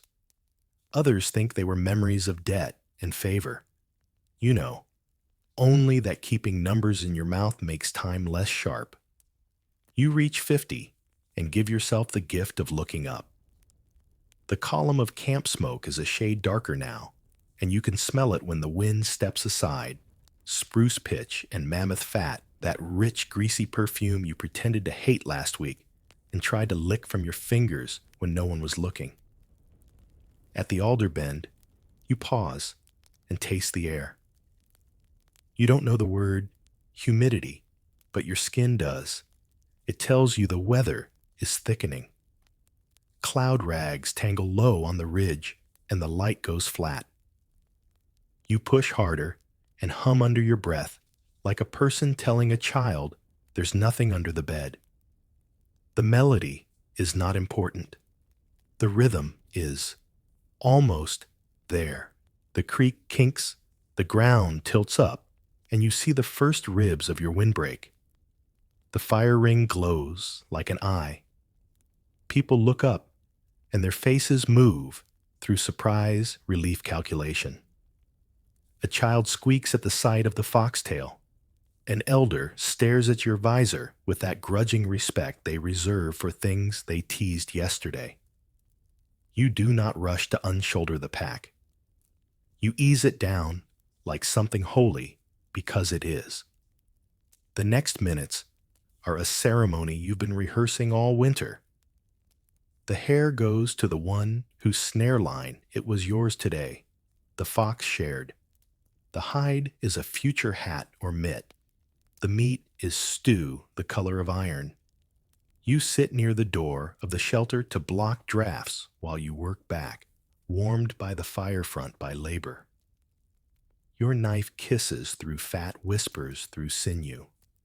Steam swims up and paints the roof poles with tiny glass scales. You look once at the river hole in your memory. Its breath, it's black, and you plant a fir bough over your mind's version of it, like a lid. By the time the meat is in the pot, with onions that taste like knives, and a fist of frozen berries to pretend its sweetness, night has reached in and turned the world to a smaller bowl. You string the fox hide high, rub it with brains, because fat tans, fat facts, your hands know, even if your mouth never says them like a lecture. Mainstream fact again. Brain tanning really is a thing. Every animal has enough emulsified oils in its brain to tan its own hide, a useful bit of chemistry learned without the word chemistry. You stitch a blown seam in your mitten with the bone needle and the tendon thread. The hole looks as innocent as a wink, and you treat it like a mortal enemy. Someone hands you a cup hot water with a sliver of pine resin and a few needles. It tastes like the color green and hope after a long white day. Your shoulders fall an inch. Joke 3, you declare, to no one in particular, that this is a very exclusive vintage with strong notes of tree and hints of tree. A couple of tired chuckles. Even laughter moves slowly in the cold. Plans begin, because plans are another kind of fire. Tomorrow, if the wind slackens, 2 will go to the basalt bluff to chip more flakes. Your core knife is losing its temper. Someone else will check the fish weir under the ice shelf. They've learned to slide a brushwood fence into the current. Fish are as lazy as people, and they like the channel with the fewest splinters. You volunteer to try a different snare route in the willow thicket, the one that skirts the beaver lodge. You will bring more bait. You will tie your boot thong tighter. You will tighten 100 little things, because winter loves to pry at anything loose. In the corner, an elder speaks not with authority, but with the gentle boredom of truth. Don't follow your own tracks. If the wind turns, follow the line of the small spruces. They load snow differently than the tall ones. Don't trust the blue sheen on the ice. Its beauty trapped over danger. If your breath feels too easy after a hard push, you're getting cold in a way no blanket will fix. Get up and move or get near a body. All of it is obvious until it isn't. You think of dogs, those lean shapes that shadow the camp and nose the scraps. One of the hunters has been slipping them bones for weeks, talking to them as if they were cousins. The old ones snort. The young ones watch. Whether they become partners next season or go back to ghosts, no one can predict. Another scholarly debate phrase people will one day argue over: when animals first ran at our side rather than from it. Some will say the bond began in winters like this out of shared hunger and mutual fire. Night draws its cloak. The wind hesitates, as if it forgot something, and then moves on. You eat your stew with the concentration of a modest ritual, sucking the last grease from the rim, with the seriousness of a priest. Outside, Aurora tries on colors and throws them back. You can feel the skies show, even through the roof, the same way you can feel the river under its ice. You curl around your warmed stone against the rib cage of someone who trusts you enough to sleep near you, and the last thing you notice is the little pinch at your boot toe where a thaw met a seam and decided to gossip. You smile in the dark, because tomorrow you will scold it like an old friend, dab it with fat, and tell it not to make you come over there. You close your eyes and keep moving anyway, your legs still lifting, pressing, pulling through the white that never stops wanting you to stay. The night wind has a voice now. It slides over the shelter's hide door and presses against the seams as though it's checking for weaknesses. Somewhere far in the dark, something cracks, maybe a tree, splitting under the weight of its own frost, maybe ice giving way over moving water. The sound is both near and far at once, and you pull your furs tighter. The fire is low, but steady as small sun in a world that has forgotten what warmth feels like. Your task today is not hunting or hauling water. It's something smaller, but no less urgent, checking the food cache buried outside the main camp. You hide some of your supplies away from the central store for one simple reason: hunger doesn't only live in human bellies. Wolves, bears, even desperate people from other bands will take what they can find if they think it's unguarded. The cache is a day's walk away, hidden in the lee of a rock outcrop, shaped like a crouching bison. You've marked the spot in your mind: two birches leaning toward each other, a scatter of granite stones. But you've never told anyone the exact place. Not out of mistrust exactly, but because the fewer people who know, the better the food's chances of surviving the winter. Stepping outside the shelter, you feel the weight of the air. It's heavy, unmoving, the kind of cold that makes sound carry farther than it should. Your boots creak with every step. The snow is crusted hard this morning, which helps with speed, but makes each footfall louder. You keep scanning the horizon for movement. In this season, anything moving that isn't you has a reason, and reasons are rarely friendly. The journey starts across the open plain, where the wind has scraped the snow into ridges and hollows. Each step is a choice: crest the ridge and risk being seen, or take the hollow and lose sight of what's ahead. You mix your path, weaving between both, never a straight line. The sky is the color of dull steel, the sun a pale smear, trying to remember how to shine. By midday, you reach the frozen stream that curves toward the outcrop. Here the ice is thick, but you don't trust it entirely. You walk along the edge, testing each step with your spear butt, listening for the hollow thump that means weakness. At one bend, you find fresh tracks, cloven hooves deep and wide. Probably reindeer, but the size makes you pause. It's been days since you saw anything bigger than a hare. You commit the location to memory. If you make it back before nightfall, it might be worth following. The bison-shaped rock comes into view in the dim light. You approach from the downwind side, cautious now. The cache is buried under snow and a layer of frozen earth, but the real question is whether it's still untouched. You kneel, brush the top layer away, and study the ground. At first, everything looks as it should. No fresh tracks, no disturbed snow. But then you see it, a faint groove, like something was dragged. Heart beating faster, you dig carefully. Your hands ache from the cold, even through your gloves, and you have to stop twice to flex your fingers. Finally, the top of the hide bundle appears. You press your palm against it, still frozen solid. You untie the knots and check inside. The dried meat is all there, the fat cakes wrapped in bark untouched. Relief flows through you like a warm drink. Still, the drag mark bothers you. It could be nothing, a fox nosing around or snow sliding off the rock.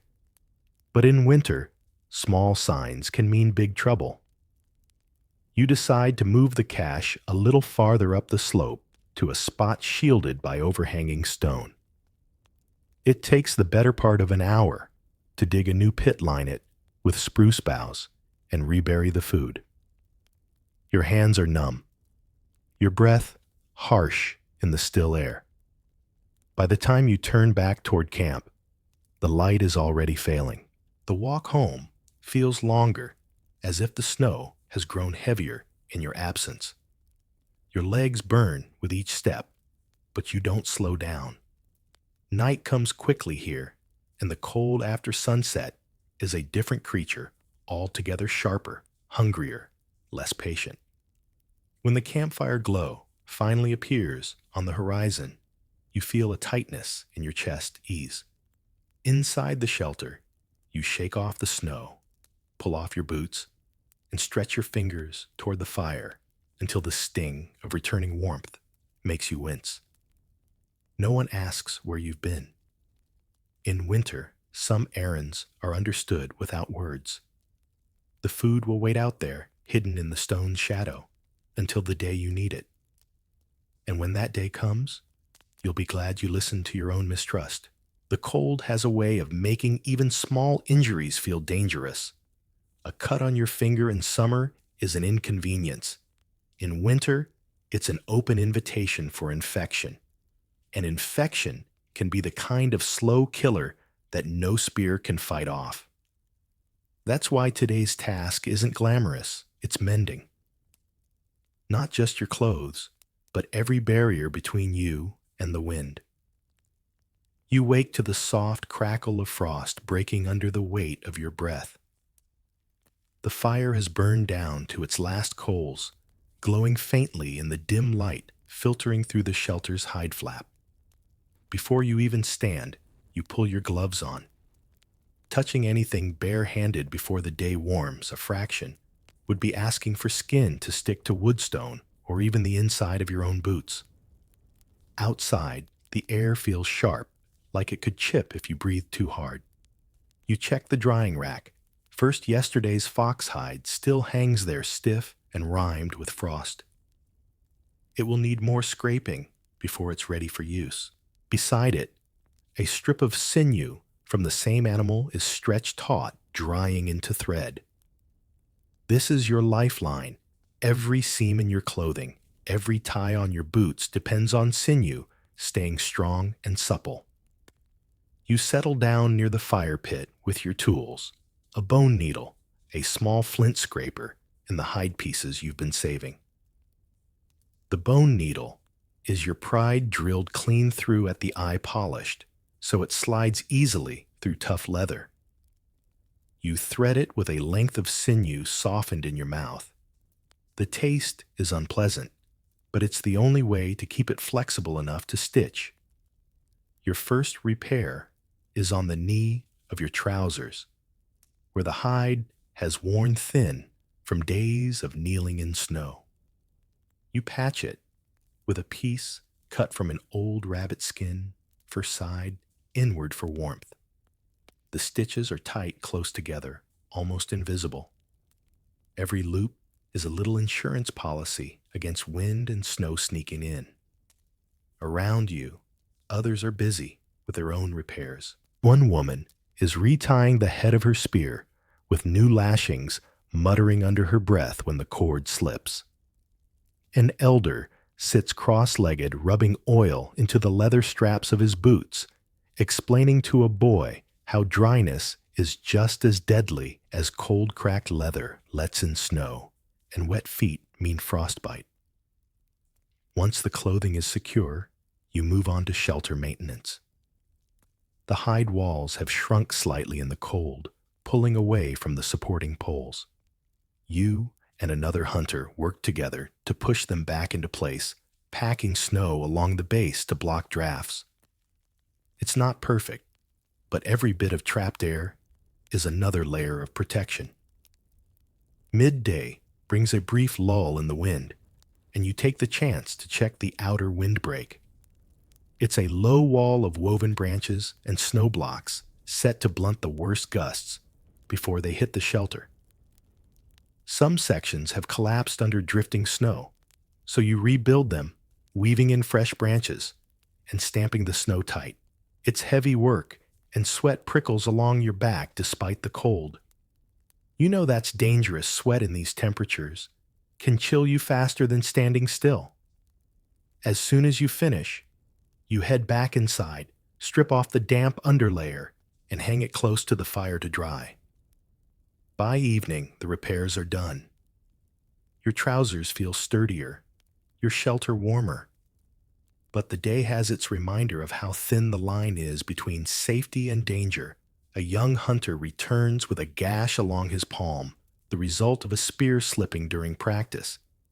It's not deep, but you treat it like it is washing it with melted snow, packing it with dried moss to stop the bleeding and binding it tight with clean hide. Infection, after all, doesn't care about intentions. As darkness falls, you feel a quiet pride. You didn't hunt today, didn't gather wood, or haul water, but you've done something just as important. In winter, survival is as much about holding on to what you already have as it is about finding something new. The seams you stitched and the walls you reinforced may never be noticed except on the day they would have failed. And that in this season is the best kind of work. Morning doesn't arrive so much as it reluctantly leaks into the sky, a thin smear of gray light that can't quite decide if it's worth the effort. You've been awake for a while already. Sleep in winter is shallow, broken by the pop of logs and the creak of the hide walls shifting against the wind. Your breath is a cloud above your face, drifting toward the smoke hole. Today is a foraging day, though calling it foraging in this season feels overly optimistic. In summer, foraging means baskets brimming with berries, nuts, and roots. In winter, it means prying life out of the ground's clenched fist. Still, hunger doesn't wait for spring, and you've learned that even in the coldest months, the land has a few secrets if you know where to look. You sling a hide bag over your shoulder and step outside. The snow is thin-crusted today, each step breaking through with a soft crunch. The air is still, which is both a blessing and a warning. Still air usually means the weather is holding its breath for a change. You head toward the low marshland beyond the ridge. In summer, it's a tangle of reeds and water. Now it's a frozen expanse, dotted with bare stalks poking through the snow like broken spears. Your first target is cattail roots. They're tough and starchy, and if you roast them long enough, they taste faintly of something that might once have been bread. You kneel beside a cluster of dried stalks, scrape away the snow with a flat bone, and chip at the frozen mud with a stick hardened in the fire. The cold bites at your fingers, even through your mittens. Finally, you loosen one root and pull it free, brushing away the ice before slipping it into your bag. It's not much, but it's something. You keep moving eyes, scanning for signs of other winter plants.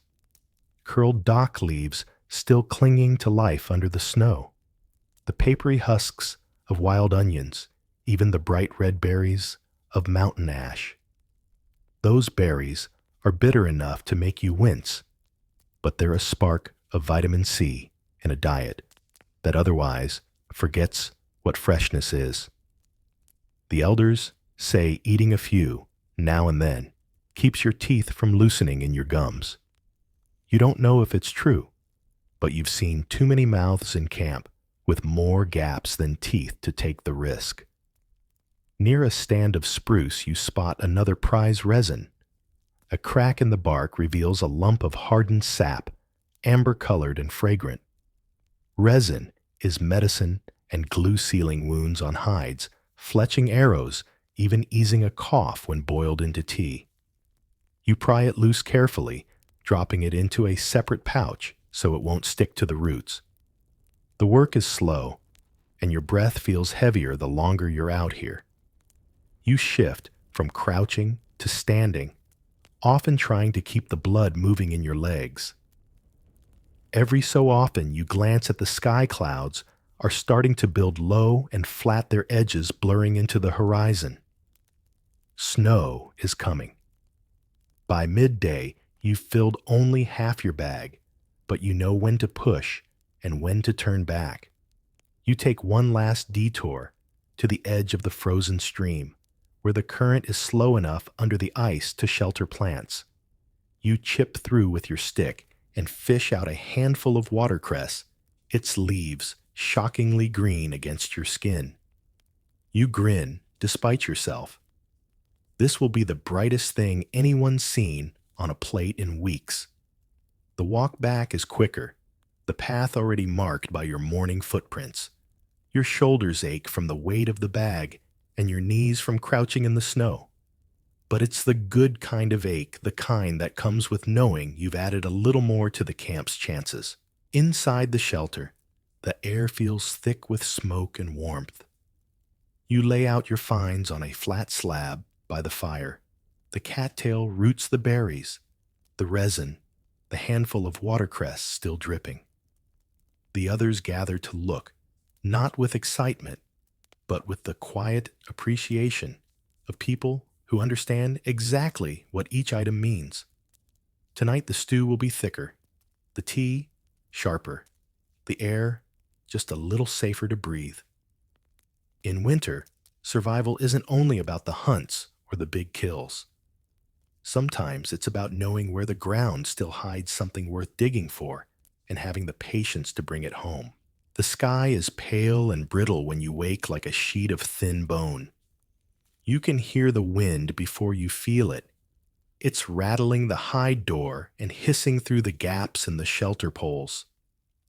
That sound means only one thing: the herds are moving. Out on the open plain, reindeer don't stay in one place long, especially in winter. And if you want meat that isn't scraped from the bottom of a dried rack, you have to be willing to follow them. You eat quickly, just a strip of dried hair, soften in hot water, and check your spear. The stone point is chipped sharp, the bindings tight.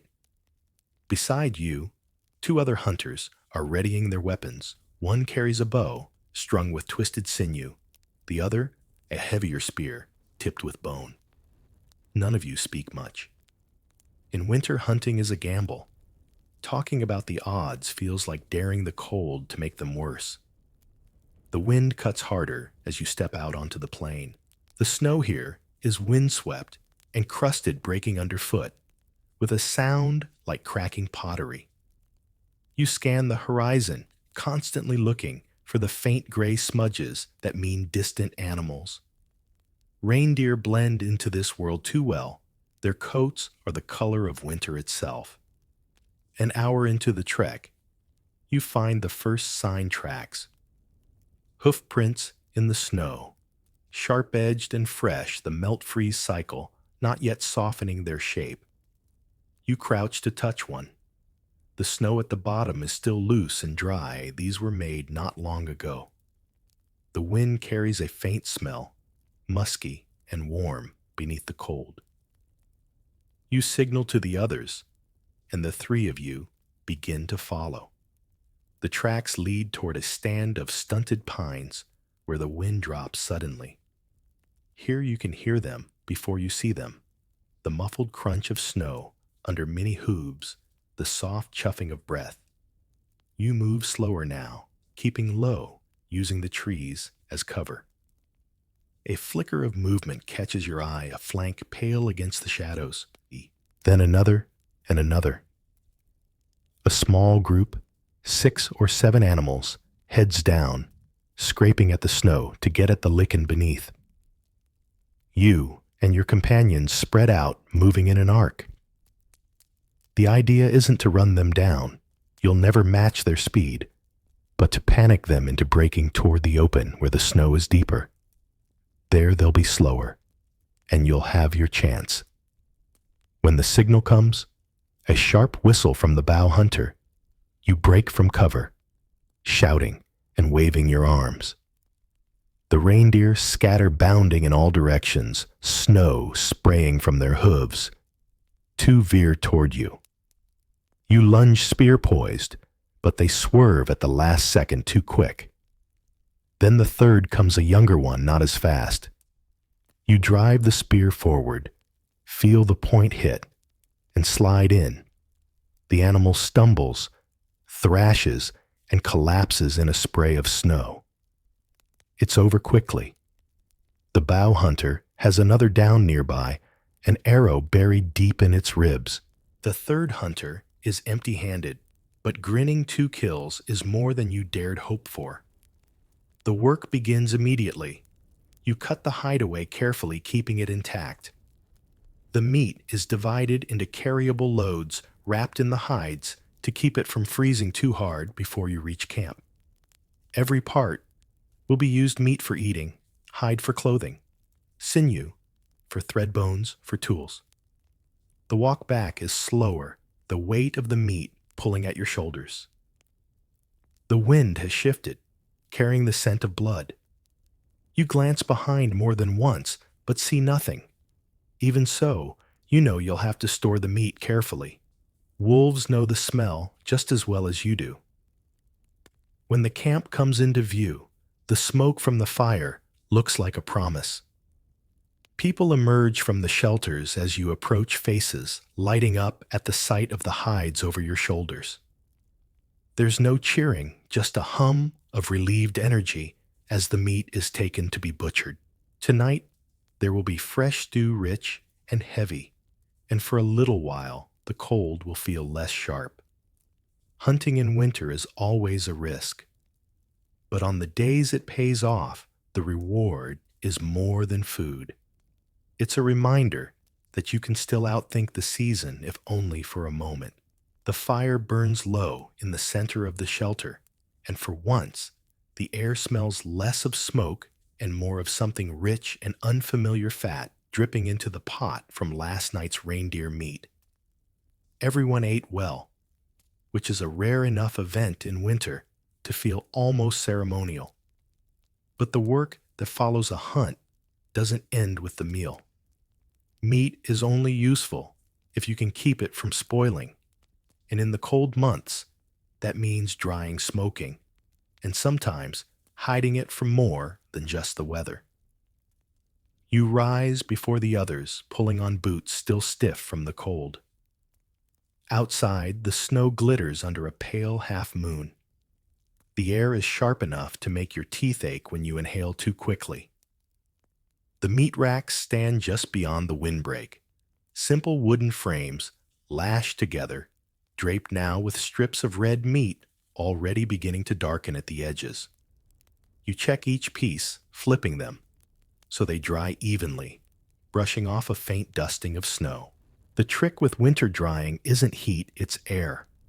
Too much heat in the outer layer cooks, trapping moisture inside. Too little airflow and frost forms locking and dampness that will rot when it thaws. You adjust the racks so the wind moves through them, your fingers aching even through your mittens. One of the elders joins you, carrying a bundle of birch bark. She slides pieces into the fire pit under the racks, letting the smoke curl upward. The smoke doesn't just flavor the meat, it keeps insects, what few there are in winter, from laying eggs in it. Once the racks are set, you turn your attention to the hides. They're stiff now, the blood frozen in dark patches. You lay one across a flat log and take up the scraper, an elk rib, worn smooth from years of use. You work steadily, pushing away every scrap of flesh, careful not to pierce the hide. The motion is slow, almost meditative, though your shoulders begin to ache long before the hide is clean. Inside, others are rendering fat. Large chunks from around the reindeer's organs melt in a pot over low heat, turning clear and golden. This fat will be poured into bark molds to harden into cakes, winter's most precious food. It burns hot and slow in the body, a small sun you can carry inside you. A little will be mixed with dried berries for a treat, but most will be saved for the days when meat is scarce. By midday, the wind sharpens and clouds begin to roll in. You work faster. If a snowstorm hits, you'll have to protect the drying meat or risk losing it. The racks are pulled closer to the shelter, and the hides rolled and stacked inside, safe from damp. You can already smell snow in the air, that faint metallic scent that means the sky is about to fall. When the first flakes drift down, you take a moment to watch them spin in the wind. There's beauty here, even in the hardest months. The snow softens the world's edges, makes even the jagged stones look gentle. But you don't let the stillness fool you. Storms in this season can turn deadly fast. By nightfall, the camp is locked down. The meat is secure, the hides are safe, and the fire is high. Outside, the storm begins in earnest snow, hissing against the hides of the shelter. Inside, you settle near the warmth, feeling the quiet satisfaction of knowing you've turned yesterday's risk into tomorrow's survival. Winter always takes, but sometimes you get to keep something for yourself. The storm has passed, but it left the world heavy. Snow drifts lean against the sides of the shelter like sleeping animals, and the air feels muted as if sound itself has been buried. You push aside the hide door and step into a blinding brightness sunlight on new snow, sharp enough to make your eyes water. Today the task is checking the traps. Hunting is risky and costly in energy. Traps, if they work, feed you while you sleep. But in winter, they also fail. Easily snares. Freeze, stiff bait, freezes solid, and scavengers find them before you do. You sling your spear over your shoulder, not for the traps, but for anything that might decide you look like an easier meal than chasing hares, and head toward the line you set days ago. The first snare is near the edge of the pine stand. The snow here is marked by small, neat tracks, crossing and looping. You see the bent sapling first, then the frozen shape dangling from it. A hair, white as the snow, around it, except for the ring of red at its neck, where the snare tightened. You work quickly freeing it and resetting the loop, your fingers clumsy in the cold. Into the hide bag, it goes meat for the pot fur, for lining gloves or boots. The second trap is a deadfall, a flat slab of stone balanced on a stick. The stick's been tripped, the slab fallen, but all that's left beneath it is a mess of tracks. Something lighter than your quarry got to the bait first.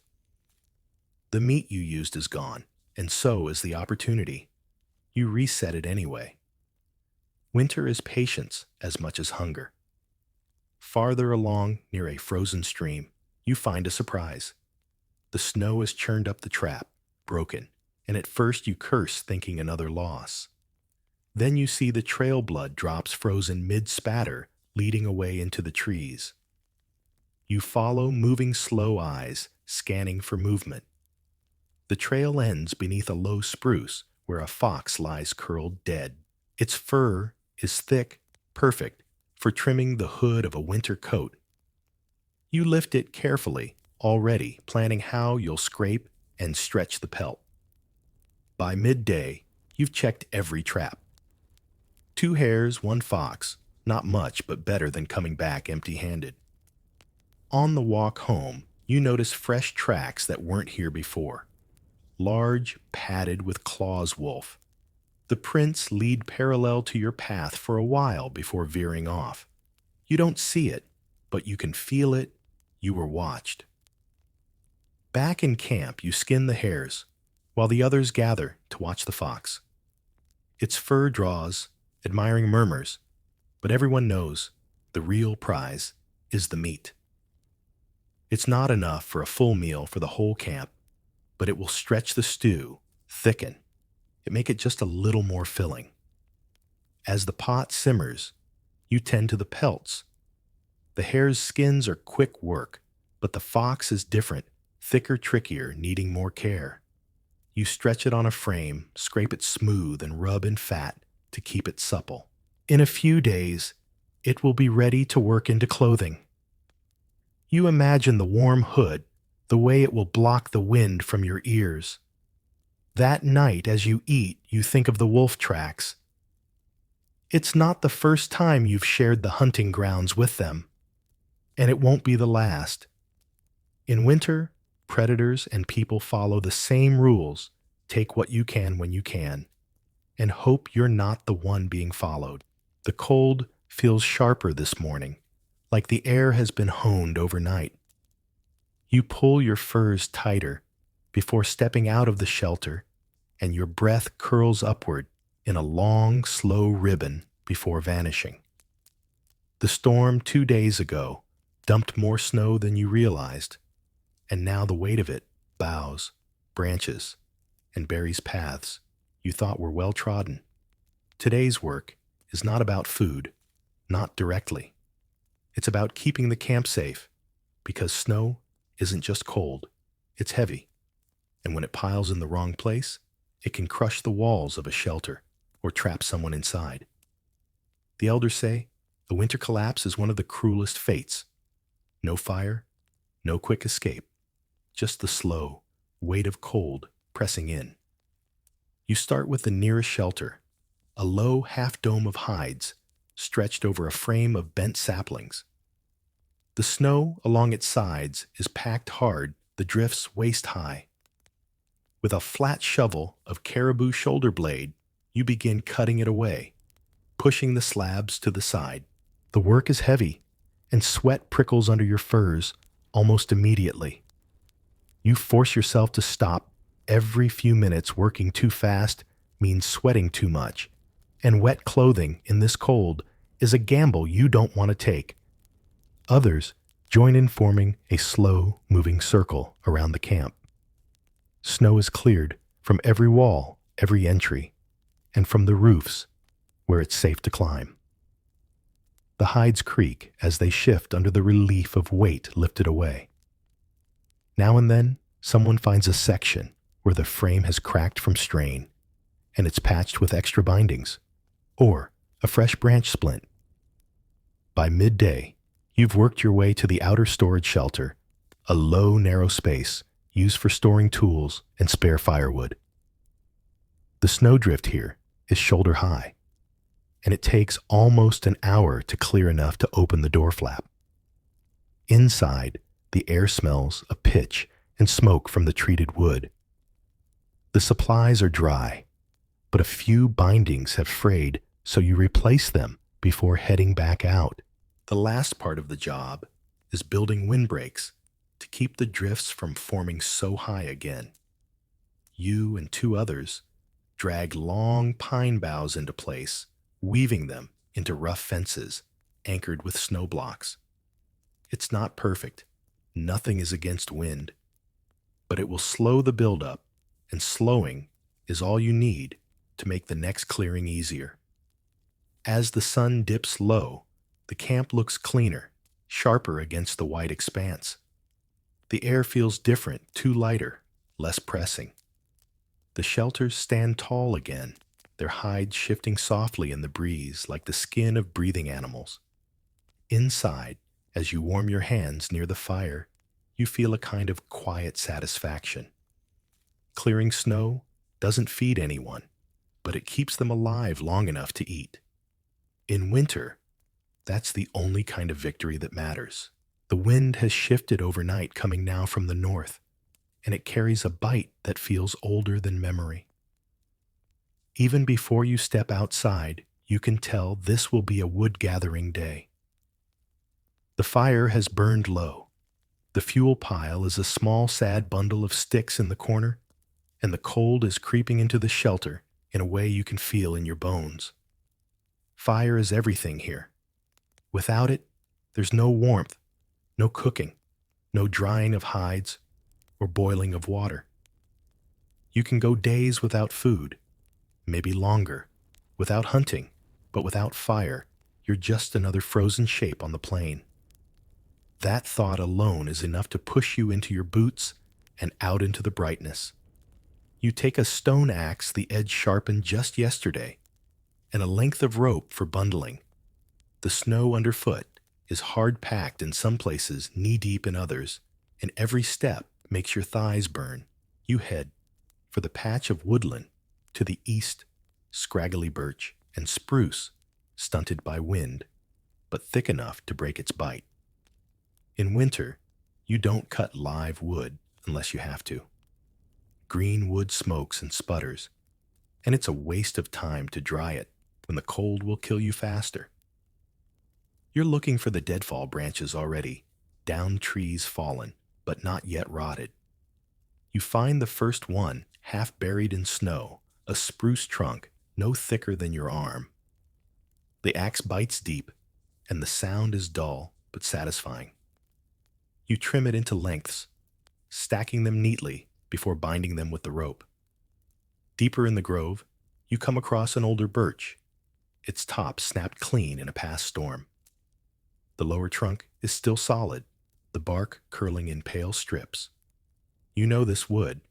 Well, it burns hot and fast, good for getting the fire going, before you feed it the slower burning spruce. You work quickly, fingers stiffening even in your gloves, and before long, you have two heavy bundles. The walk back is slower under the weight. The rope digs into your shoulder, and you shift it now and then to keep the skin from rubbing raw. Out on the open plain, the wind hits you again, tugging at your hood and pushing against the bundles like it's trying to turn you around. But the sight of the smoke hole in the shelter ahead keeps your legs moving. Inside, you drop the wood near the fire pit where the embers glow faintly. You feed in birch, first coaxing the flames with careful breaths, then stack spruce to hold the heat. The change in the air is immediate, the kind of warmth that feels like it seeps into you from the inside. By evening, the pile of wood in the corner looks bigger, the fire steady. You know it won't last forever. It never does. But for now, you've bought the camp another day's worth of heat. In winter, sometimes that's all you can ask for. The fire is steady this morning, its glow turning the inside of the shelter a warm amber, but the warmth doesn't follow you outside. The cold hits like a wall, hard and immediate, and the light is that strange, washed-out blue that comes after a long stretch of snow. The elders call this ice light, the kind that tricks your eyes into thinking there's more day left than there is. Today's task is less about the land and more about the people you're joining a small group to check on the outlying shelters. These aren't part of the main camp, but belong to families who prefer to stay on the edges either for space or for the quiet. In winter, isolation can be dangerous. If someone's fire dies or their shelter collapses, help has to reach them before the cold does. You set out with two others each of you, carrying a share of gifts, a few strips of dried meat, a pouch of rendered fat, and small bundles of dry kindling wrapped in hide. The snow is deeper here, and you take turns breaking trail. Every step sinks you mid-calf, and the cold air stings your lungs until your breath turns ragged. The first shelter you reach is half buried in snow, its entrance just a low slit between drifts. You call out before approaching, and a voice answers thin but steady. Inside, the air smells faintly of smoke and boiled roots. An old man sits near a small fire wrapped in furs. His woodpile is nearly gone, so you leave him some of your kindling and a chunk of fat. He takes it without ceremony, but the way his shoulders ease tells you enough. The second shelter is worse. The hide walls sag inward, and when you pull back the flap, the air is cold enough to make you flinch. A young woman sits inside her child, curled against her chest. The fire pit is dark. She says the wood has been too wet to burn. Without speaking, you and your companions move fast. One cuts fresh, kindling. Another feeds the fire, while you work to reinforce the shelter walls with snow blocks. Soon, the air inside shifts from biting to bearable. You leave them the rest of your kindling and nearly all your fat cakes. By the time you turn back toward the main camp, the light is already thinning. The trail you broke earlier has drifted over, and you have to find your way by landmarks, tilted trees, a black rock split by frost, the faint scent of smoke carried by the wind. Your legs ache, Your face burns from the cold, but when the glow of your own fire appears ahead, you feel a kind of tired pride. Winter survival isn't only about your own fire. It's about keeping enough flames alive that when it's your turn to need help, someone will already be on their way. The morning begins with a sound you've learned to recognize, a hollow, distant groan, like something ancient shifting beneath the ground. It's the river ice speaking.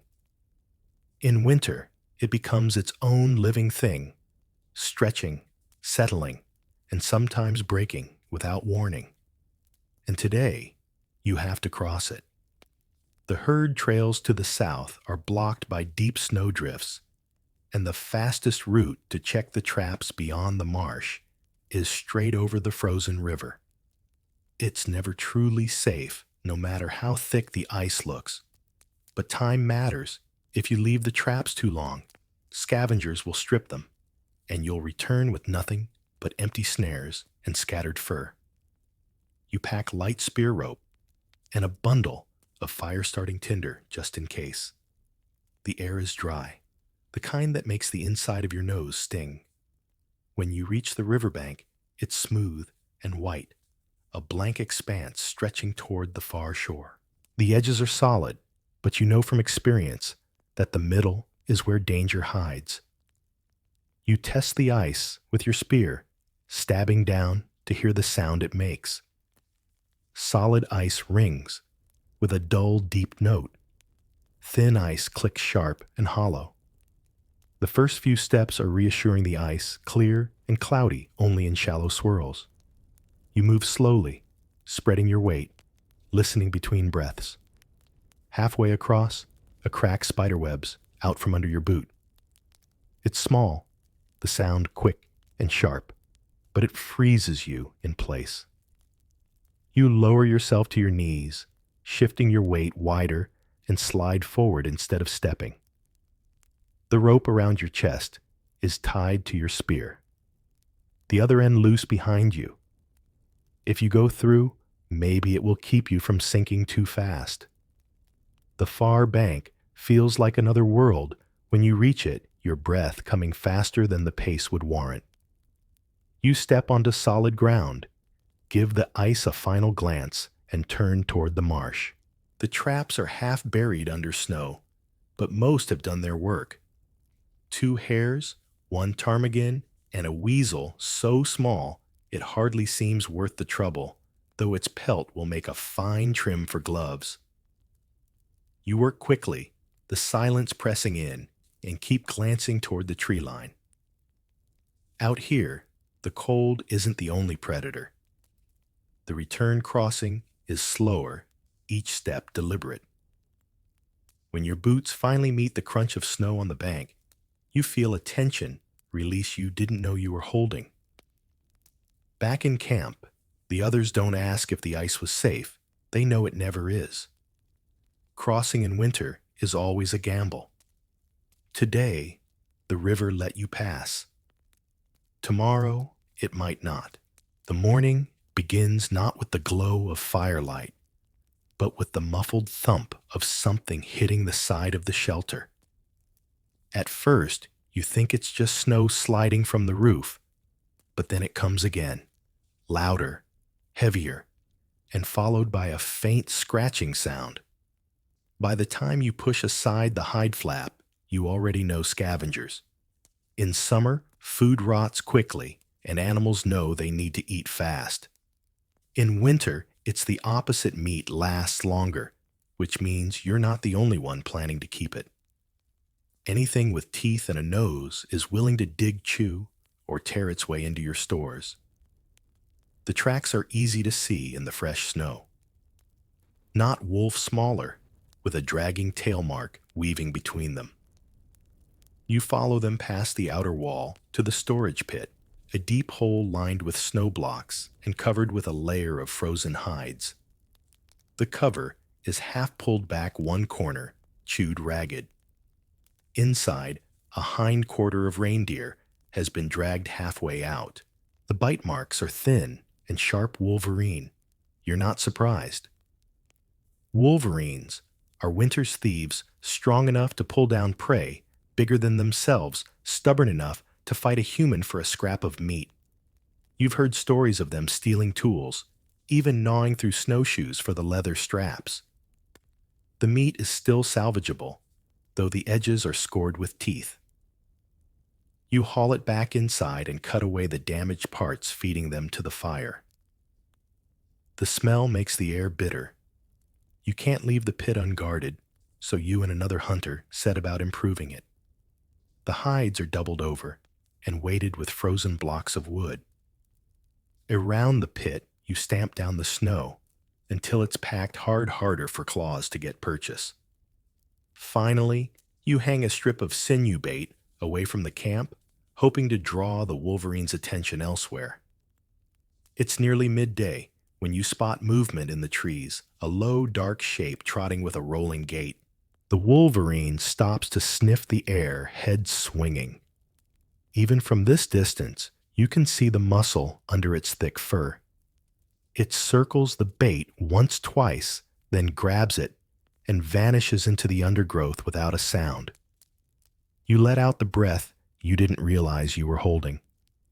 Back in camp, you check the rest of the food stores, the meat racks, the smaller pits for berries and roots, the bundle of smoked fish tied high in a tree. Everything is intact for now.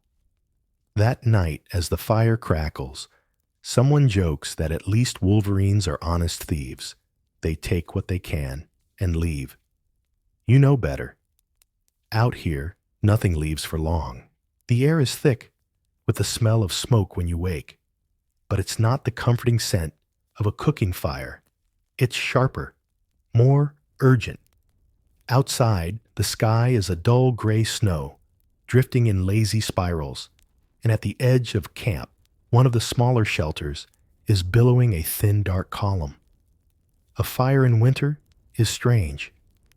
Everything is frozen, the air heavy with moisture, and yet danger doesn't disappear. It just changes shape. Here, fires don't race through the forest, like in summer, but they can still eat through a shelter before anyone can stop it. By the time you reach the shelter, the family inside has already pulled out what they can bedding tools, a few baskets of food. The hide roof sags, smoke seeping from the seams, and the smell of burning fur turns your stomach. You grab a scoop and begin throwing snow onto the smoking spots, pressing it in until it hisses into steam.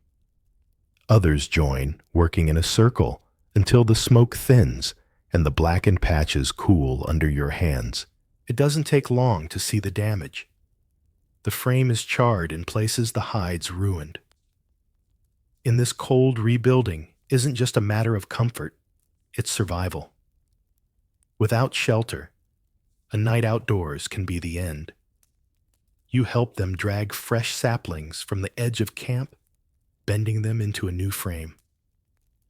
The hides from the old shelter are too far gone, so spares are pulled from storage, thin ones meant for summer doubled up, to keep out as much wind as possible. Snow blocks are stacked around the base, sealing the gaps. It's not as warm as before, but it will hold until spring. The family will spend the night with relatives in another shelter, and their belongings are moved there before the light fades. The camp feels quieter afterward, as if everyone is reminded that even the things you trust most, the walls, the fire, can turn against you. That night, you check your own shelter more carefully than usual, making sure no stray ember has escaped the hearth. The fire is your ally, but it never stops being hungry. The cold has a way of finding new paths into your bones, even when you think you've blocked them all. This morning, it seeps up from the ground, a slow, steady chill that makes your toes ache before you've even stepped outside. You know what it means. The bedding is damp. In winter, dampness is worse than the wind. You can hide from the wind behind walls of hide and snow, but moisture seeps into everything: fur, skin, even the air you breathe. If you sleep on damp bedding, you wake colder. Then when you lay down, and the cold lingers in your chest for days. That's how sickness starts. You begin the day by stripping your bedding apart. The fur layers go over one shoulder, the woven mats under the other. Outside, the snow is hard crusted from a night of wind, so you have to stamp down a clear patch to work. You shake each layer hard, sending out bursts of frost and dust that sparkle in the morning light. The fire is coaxed into life early, fed with birch until it's throwing real heat. You build a simple rack from forked sticks and lay the bedding across it, turning each piece so the heat and smoke can drive the damp away. The hides nearest the fire curl slightly at the edges, the smell of warmed fur mixing with the sweet tang of birch smoke. While the bedding dries, you take the chance to repair the mats. The reed bindings are frayed and one corner has split. You knot them, with sinew pressing the fibers together until they hold. The motion is repetitive calming, though your fingers begin to stiffen in the cold. By midday, the bedding is warm to the touch. You shake it again just to make sure no moisture clings, then carry it back inside. Laying it down fresh feels like an invisible layer of armor against the night. But damp doesn't come only from snow. The shelter itself can sweat if the fire inside is too hot, melting the inner frost, so it drips down onto the floor and bedding. You check the walls, pressing your palm against the hides, and find a thin sheen of ice on one side. You scrape it away, with a flat bone knowing it will just form again, but at least it buys you time. That night, you settle in the bedding, dry and warm beneath you. The cold still waits outside, patient as ever, but for now, it has one less way in. In winter, you can't stop it completely. You just keep closing doors until it has to work harder to reach you. The day starts with the brittle sound of the wind pushing through bare branches. It's not loud, more like the slow hiss of someone sharpening a blade, but it carries a warning. Days like this are when the cold tries to slip in through your stomach. Hunger, if you let it, makes the rest of winter's troubles twice as sharp. Food stores are holding, but the elders decide it's time to take stock. You join the small group assigned to inventory, what's left, not just counting, but checking what's still good, what's spoiled, and what's likely to last the longest. In winter, you can't simply save the best for later without risking that later never comes. You start with the meat racks. Strips of dried reindeer hair and fish hang stiff as boards, some dusted white with frost. You take each one down, flexing it slightly to check for hidden dampness or mold. Anything suspect goes straight to the cooking fire, eaten now, rather than risk losing it entirely. Next is the root store. Buried under snow blocks in a shallow pit, the parsnips and turnips are pale but still firm. A few are soft to the touch, and you set them aside for immediate use. You remember the last time someone tried to save spoiled roots? Half the camp was sick for days. Berries are trickier. They're stored in animal bladders, sealed with fat, and opening them too often risks contamination. You choose just one to check. Inside, the berries are wrinkled, but intact, the fat cap thick and smelling faintly of smoke. That smell means the fire-keeping worked. Finally, you check the rendered fat cakes. These are the real treasure dents with energy easy to carry and almost impossible to spoil if kept dry. You count them twice, feeling the weight of each in your hand before placing it back. The total is lower than you hoped, but not dangerously so. As you work, you notice small things. A binding on the meat rack that needs tightening, a snow block around the root pit that's begun to sag, a storage hide that's wearing thin. These repairs are made on the spot. In winter, the smallest weakness can become the biggest loss. By the time the sun has sunk low, the count is complete. You return to the shelter with the handful of food set aside for the night's meal, a mix of meat scraps, softened roots, and the last of a fat cake. It will stew together into something more filling than it looks, the broth rich enough to coat your throat. As you eat, you feel the quiet relief that comes from knowing exactly where you stand. Winter is always a gamble, but tonight at least you know the odds. The morning sky is clear, the kind of cold blue that seems to stretch forever, but the air carries a stillness you don't trust. No wind, no creak of trees, just the muffled sound of your own footsteps as you leave the shelter. In winter, silence is never just silence. It's a sign something's about to change. You've been sent to check the outer hunting markers, carved stakes and tied scraps of hide that guide hunters back to camp when the world turns white. They're not just for navigation.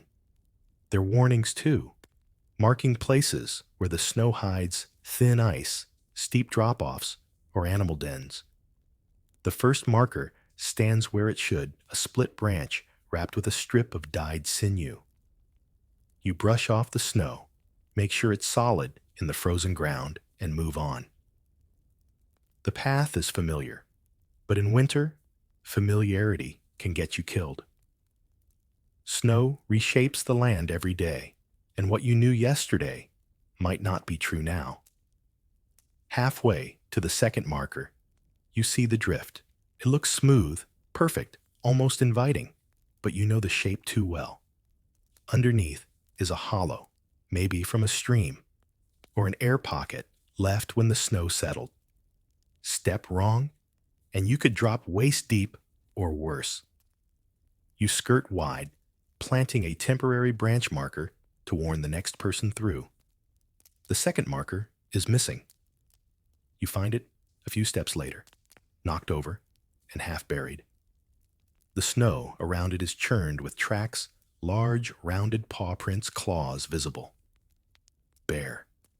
Strange for this deep in winter, but not impossible.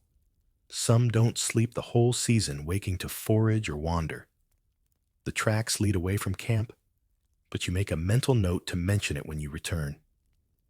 The third marker stands at the edge of a frozen marsh. Here the silence feels heavier, as if the land itself is holding its breath.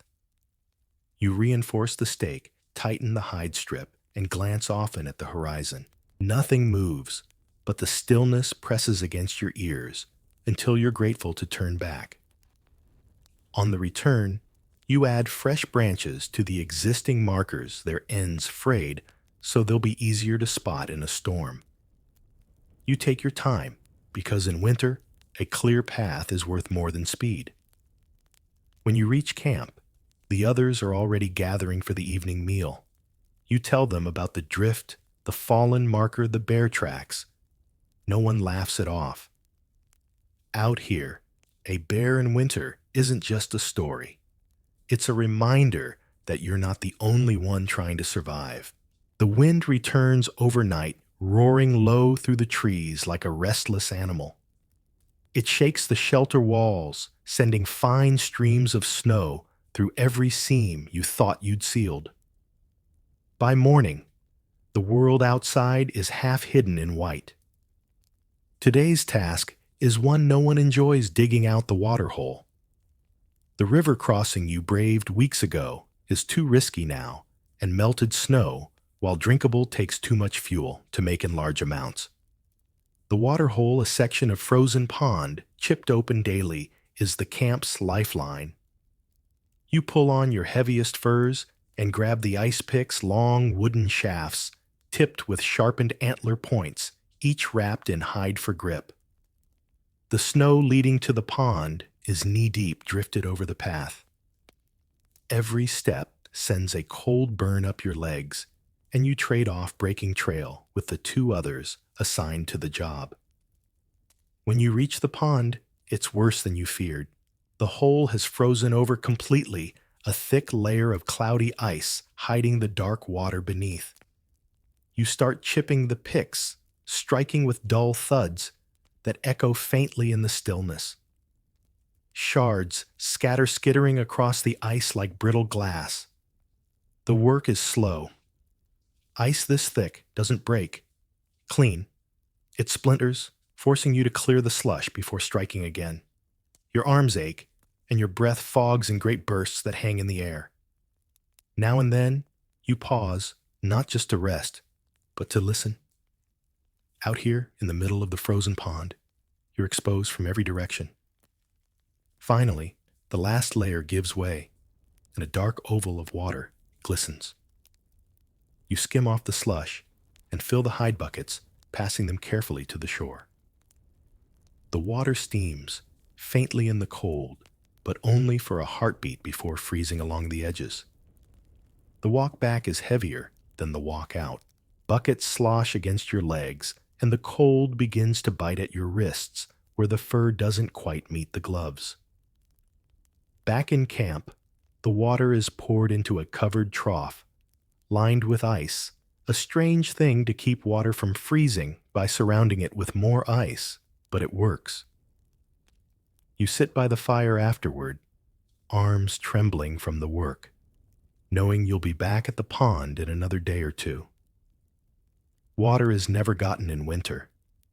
It's only borrowed for a while before the cold takes it back. The wind has eased by morning, but the air feels tight as if it's holding something back. You step outside and notice it first in the light, flat pale with no shadow. The sky is the color of old bone, the kind of sky that means a storm is waiting just out of sight. The elders call this the quiet before. It's the moment when the land pretends to be still right before it decides to swallow you whole. And today, the camp prepares for it. Preparation means sealing, tying, stashing. You begin with the shelter walls, pressing handfuls of snow into any gaps, smoothing them until they freeze solid. The snow becomes part of the wall, adding insulation and blocking the wind. Inside, someone else tends the fire, feeding it steady so the heat will sink into the hides before the storm sucks it away. Food is brought closer to the center of camp. Meat racks are stripped, the bundles carried inside or buried deeper in the pits. The goal isn't just to protect them from the cold, they'll be safe there, but from the wind. In a real storm, the air moves like water, fast and heavy enough to snatch things away. Then come the lines. You string them from shelter to shelter, braided sinew cords tied low enough to grip. In a storm, when snow blinds you to the shape of the world, these lines are the only way to move without losing your way. You've heard the stories of people stepping just a few paces from their shelter and never finding it again. By midday, the sky has darkened, and the first flakes begin to fall slow, lazy, almost playful. You know better. This is only the start. You take one last round of the camp, tugging knots, checking the lines, and then retreat inside. When the storm arrives, it doesn't announce itself. It swallows the world in a single breath.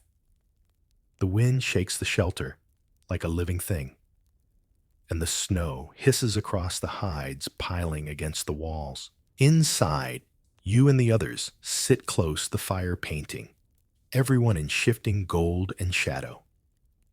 The sound of the storm becomes a rhythm, a constant heartbeat outside the thin wall of hides and snow.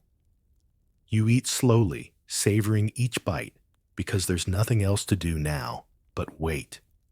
And in the waiting, you feel something rare in winter safety.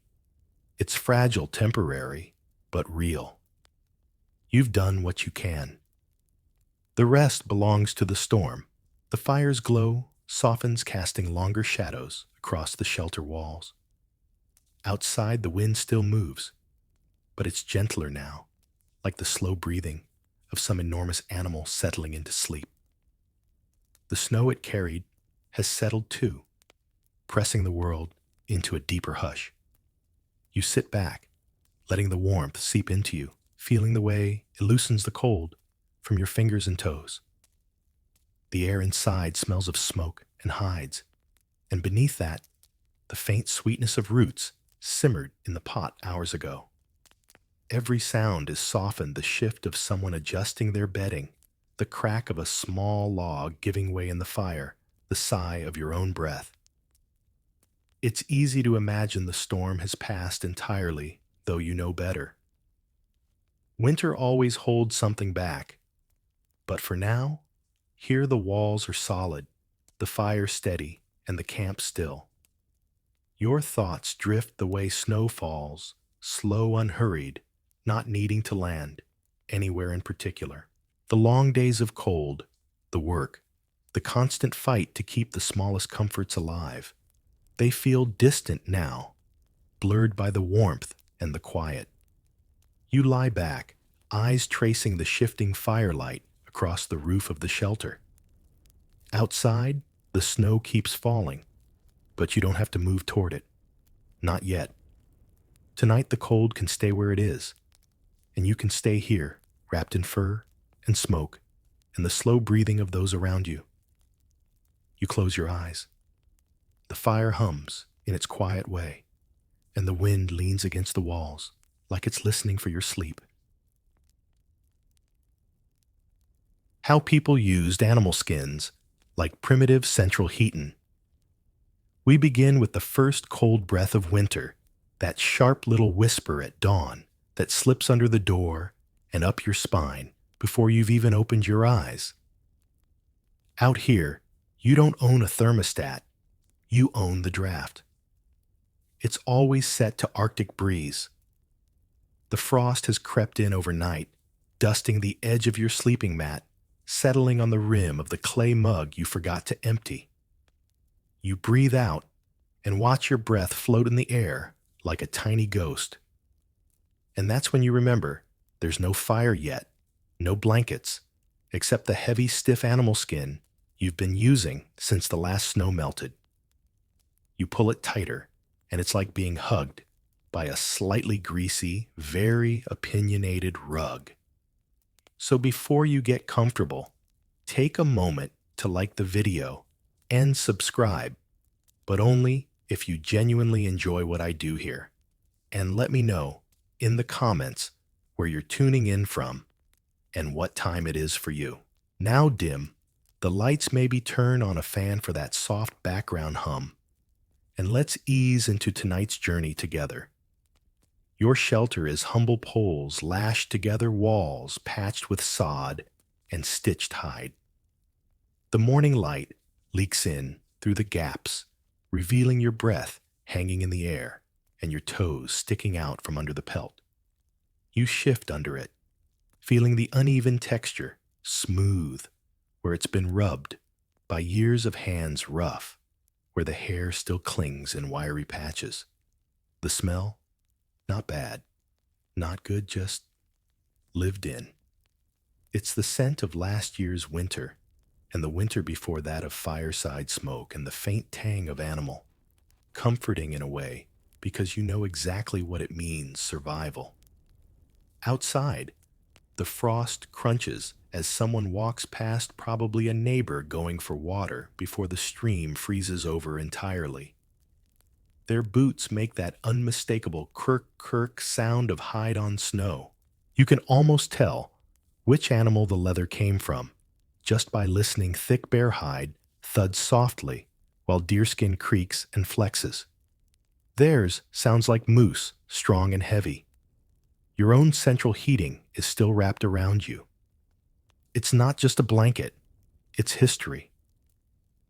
That skin once walked on four legs, breathed steam into the winter air, and shook snow off its back like it was nothing. Now it's your shield between you and the kind of cold that seeps into bone and never leaves. You trace the seam where two smaller hides have been stitched together, sinew thread pulled so tight that even now, years later, the holes look as fresh as the day they were made. The wind groans against the walls. You know the day's chores are waiting. Checking traps, fetching wood, maybe helping patch the roof before the next snow. But right now, lying here, you feel the weight of that pelt pressing you down, keeping you in a cocoon of borrowed warmth. The hair side is facing in. Today, a choice you made last night when the wind started to howl. Facing it outward might block snow better, but fur inwards is like pulling the whole animal's heat around you. Your breath warms the pocket of air under the hide. You remember how your parents used to pile all the children under one enormous bearskin on nights when the frost glittered on the rafters. You'd wake up stuck to someone else's elbow, the smell of damp wool and smoke in your hair. That old hide had a patch that smelled like fish no matter what you did. No one questioned it. Warmth outranked questions. Even now, your mind wanders to the people before you, the ones who first figured this out, that the animal's coat could become yours, that the warmth of the hunt could last far longer than the meal. Somewhere, centuries back, someone shook out a fresh hide lay down beneath it and woke up still alive in the morning. That was the invention not of fire, but of keeping fire's heat trapped around you one pelt at a time. The pelt shifts as you finally roll onto your side. A corner slips, and the cold air darts in like an uninvited cat. You hiss and yank it back, tucking it tight under your chin. Out there, the frost will bite at your fingers the second you step outside. In here, it's just you, the slow rhythm of your breathing, and the patient weight of something that once stood in the snow and never shivered. The light outside grows brighter, filtered through the thin hide flap that serves as your door. It's time to get up, you know it, but the skin's warmth is persuasive. You rub your toes together under it, listening to the sound half muffled by the pelt's thickness. You'll carry it with you today, draped over your shoulders, while you work, wrapped around your legs if the wind picks up. That's the beauty of this ancient heating system, portable, durable, and only slightly more stylish than frostbite. The fire pit in the center of the hut is cold. You'll light it soon, and the smoke will cling to the skin like another layer of preservation. That's part of the reason your blanket will last another decade if you're careful. The smoke keeps rot and bugs at bay mostly, and it keeps the smell of winter inside it so that even in summer, when you unroll it for a cold night, you get that reminder winter always comes back. You stretch, pushing the pelt aside. The cold hits instantly, and you feel your body protesting. You pull it around your shoulders before standing the hair tickling your neck.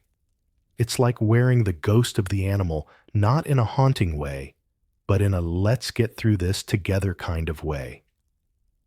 You step toward the doorway, your breath fogging the air, the hide hugging you in its primitive, slightly scratchy embrace.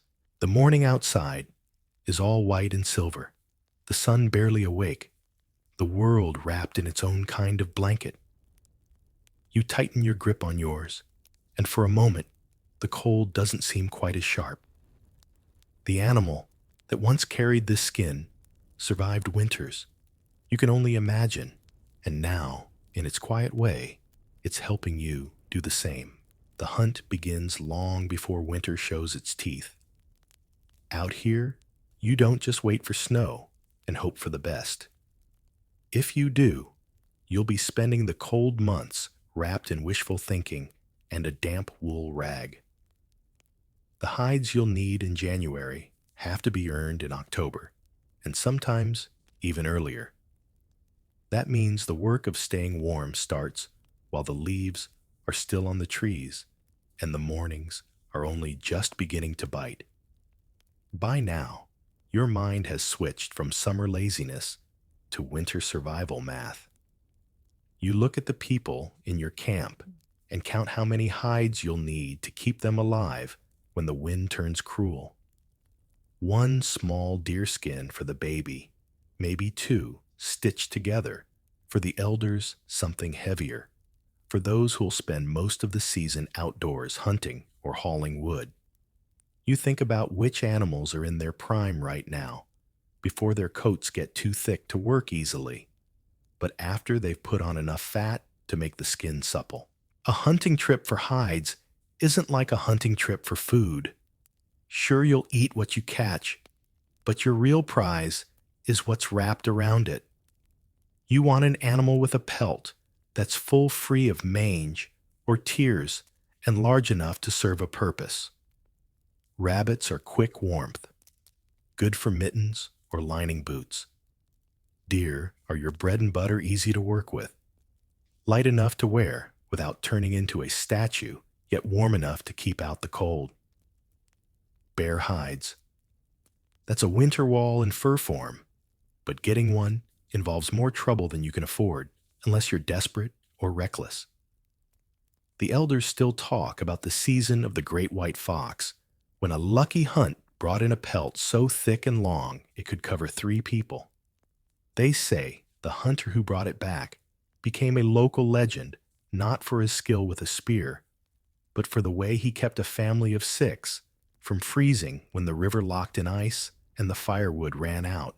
That's the kind of story you keep in your head when you're out in the snow, following fresh tracks with cold stinging your eyes.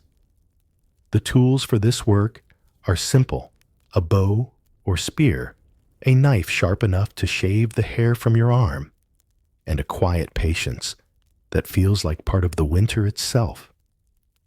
The silence is different out here in late autumn. The animals know the season's turning too. They're cautious, and their coats are growing thicker by the day. Each step you take, you weigh against the sound it makes. Even the crunch of leaves feels too loud. When the moment comes, a deer head down, foraging for the last tender shoots, you don't think about the meat or the bone.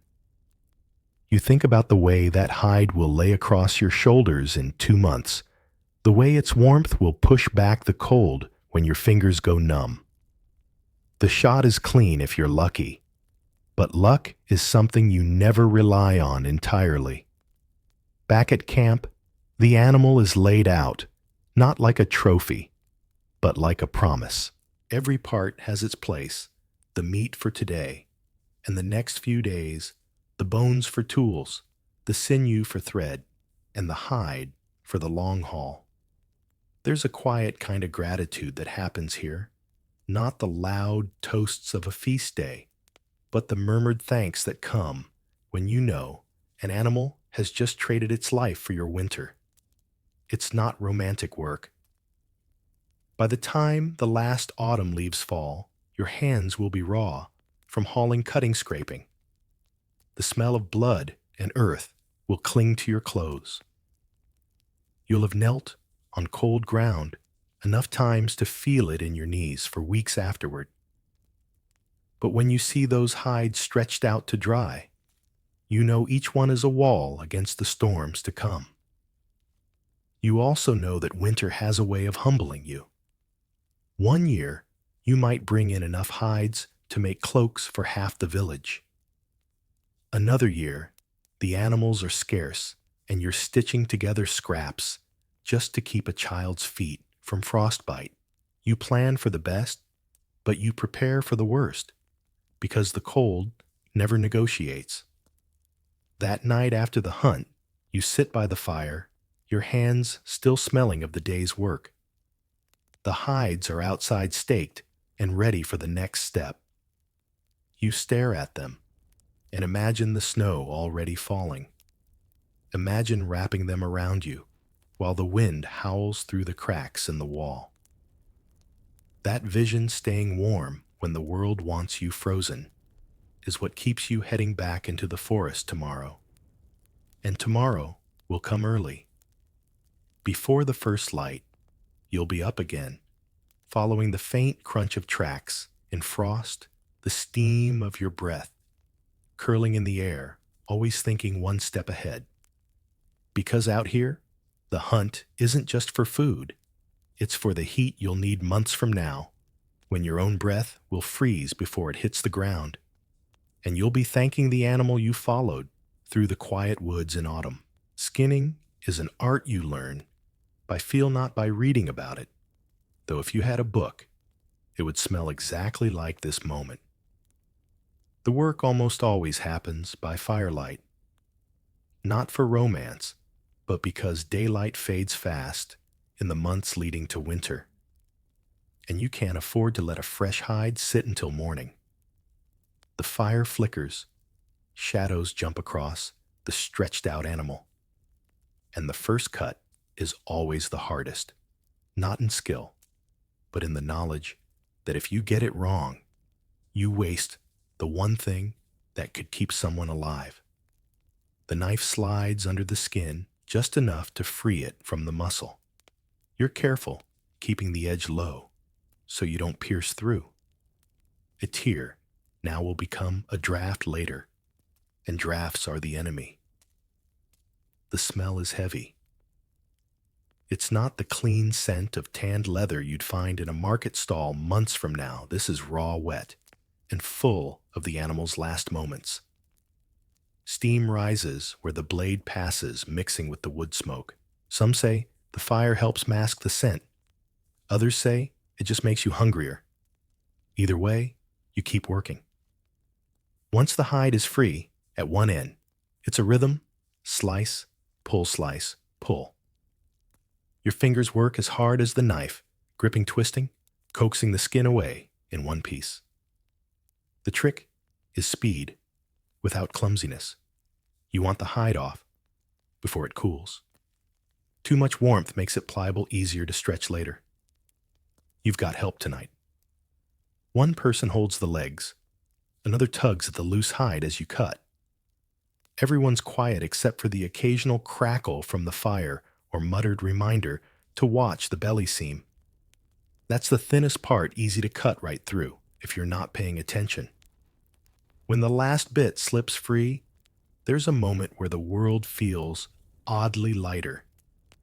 You shake the hide once, just enough to let the remaining warmth hit your face. It's strange, almost like the animal is giving you one final wave before the long transformation begins. Now comes the part that tests your back more than your patience stretching it. You spread the hide fur side down on a frame made from branches. The wood creaks as you pull the edges taut, driving wooden pegs or bone pins through the corners. If you don't stretch it evenly now, you'll end up with a cloak shaped like a question mark. The frame goes close enough to the fire for the heat to help, but far enough to avoid scorching. The hair catches sparks too easily, and there's no greater heartbreak than watching weeks of potential warmth go up in a sudden puff of fur. Someone stirs the coals, sending a wave of heat across your face. By now, your hands are slick and stiff from the cold.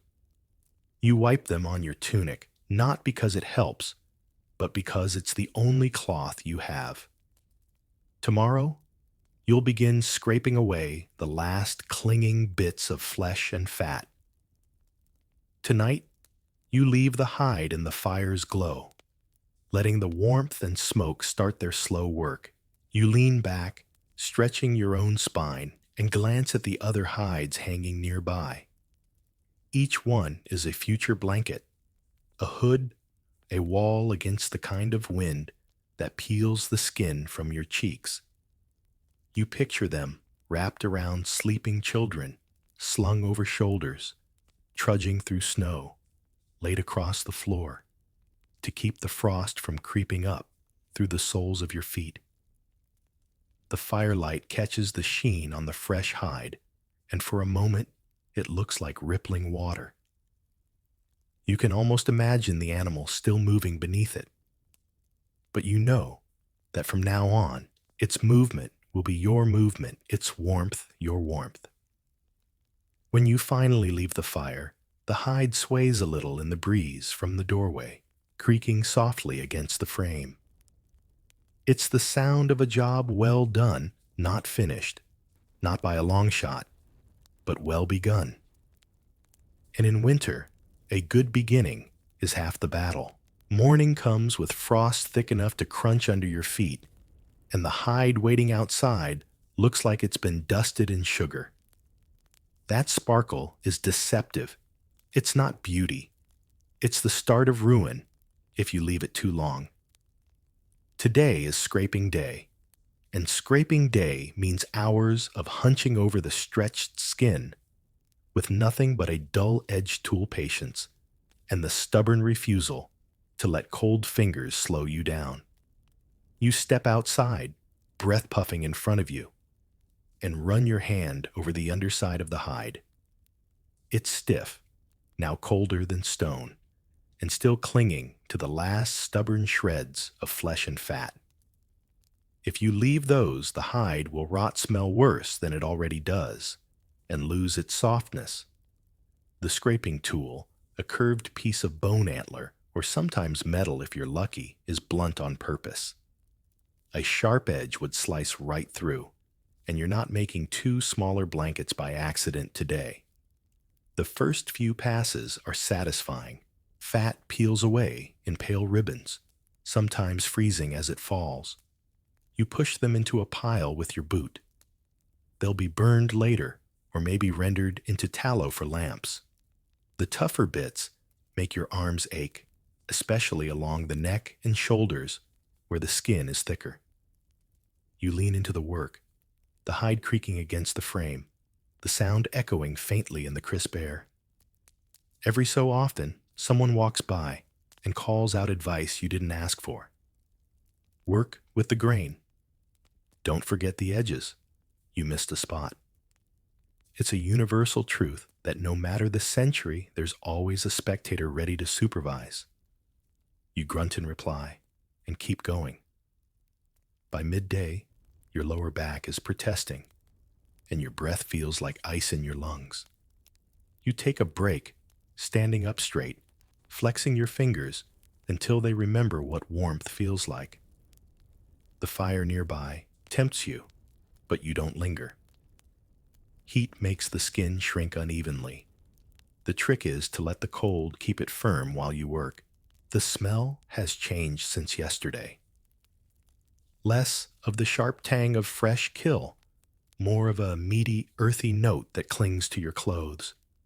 It's not unpleasant exactly, more like the scent of something in between life and utility.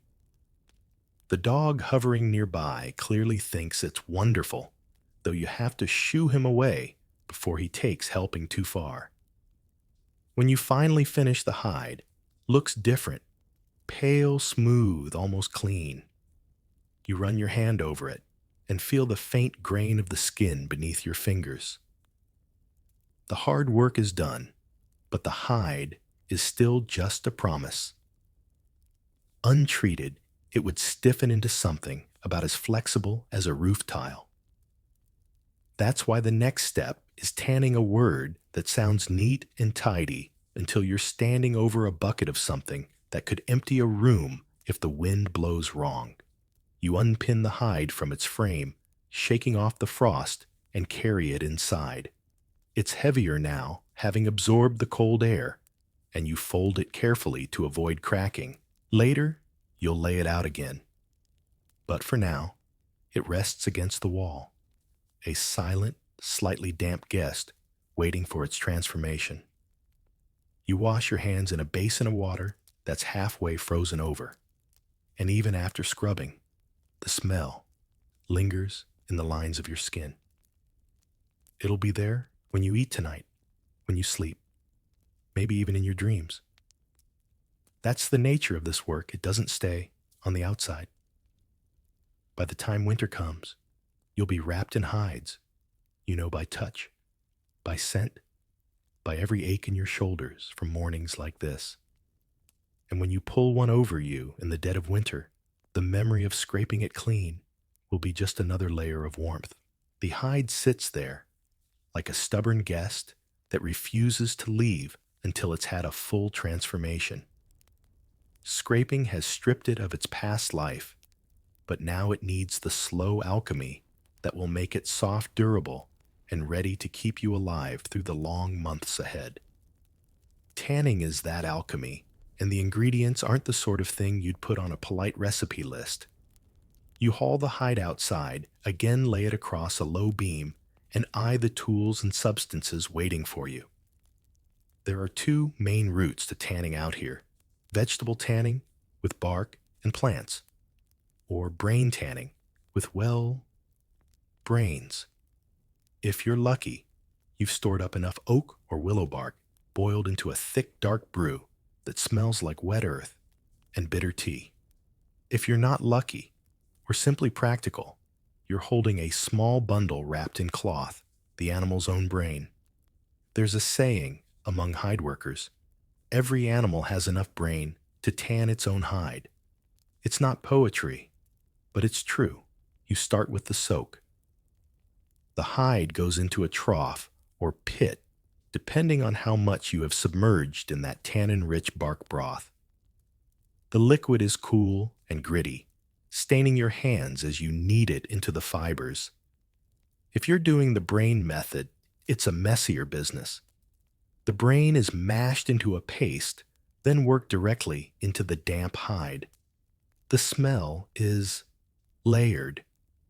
Smoke from the nearby fire, damp fur, and something vaguely like old eggs all blend together into a scent you'll carry with you until spring. The real work is in the stretching. Once the tanning mixture is in, you have to keep the hide moving, pulling it over beams, twisting it in your hands, working it until the fibers loosen. If you skip this step, you end up with something stiff enough to double as a door. The rhythm becomes hypnotic: pull, fold, rub, repeat. Your shoulders ache, your fingers cramp, and still you keep going, because this is the point where the hide decides if it will become a blanket or a board. Some people swear by adding animal fat or fish oil during this stage. It's not just for waterproofing. It gives the hide a richer feel, a kind of buttery flexibility. The downside is that for the next week, you'll smell like a smoked herring no matter how many times you rinse your hands. The upside: you won't care when you're wrapped in that hide during the first real blizzard of the year. The children sometimes come to watch, wrinkling their noses and asking questions you don't have time to answer. Why does it smell like that? Why is it so wet? Can I touch it? You wave them away, not because it's dangerous, but because this part of the work is delicate. Too much pulling, and you tear it. Too little, and you might as well have left it on the frame to freeze. By afternoon, your arms feel like they've been lifting logs all day. The hide is starting to change under your hands, less like raw skin, more like something that wants to be folded and worn. You drape it over a beam near the fire, letting the smoke curl into it. This is as much preservation as it is ritual. The smoke drives out pests, deepens the color, and gives the hide that faint, comforting campfire scent that will linger long after the snow melts. There's a quiet pride in this stage. You can see the future in the texture beneath your fingers, the way it bends instead of cracks, the way it catches the light in soft ripples. It's no longer just the remnant of an animal. It's a tool, a shield, a heater you can wrap around your shoulders when the wind turns cruel. By nightfall, you've rubbed and pulled and smoked the hide until it's supple enough to fold without creasing. You stack it carefully with the others, each one a silent promise that winter can be met head on. The firelight dances over them, turning the pile into a heap of quiet, practical treasure. And when you finally stretch out on your mat muscles, aching, you realize you've been breathing in the smell of the day's work for so long it's already fading into the background. Soon it won't be something you notice until the first snow comes and you pull that hide around you. and remember exactly what it took to make it feel like home. Not all hides are created equal, and you know it the way a baker knows the difference between wheat and rye. Choosing the right hide isn't just about what you manage to hunt. It's about matching the skin to the season, the wearer, and the work it has to do. Out here, there's no such thing as one fur fits all. If you're after something light but warm enough for everyday wear, deer hides are the dependable choice. They're easy to work flexible and surprisingly tough for their weight. A good deer hide cloak will follow you through forest field and snowdrift without turning into a stiff board the first time it freezes. Plus, deer are common enough that you can afford to wear them down without guilt, though no one ever wastes one if they can help it.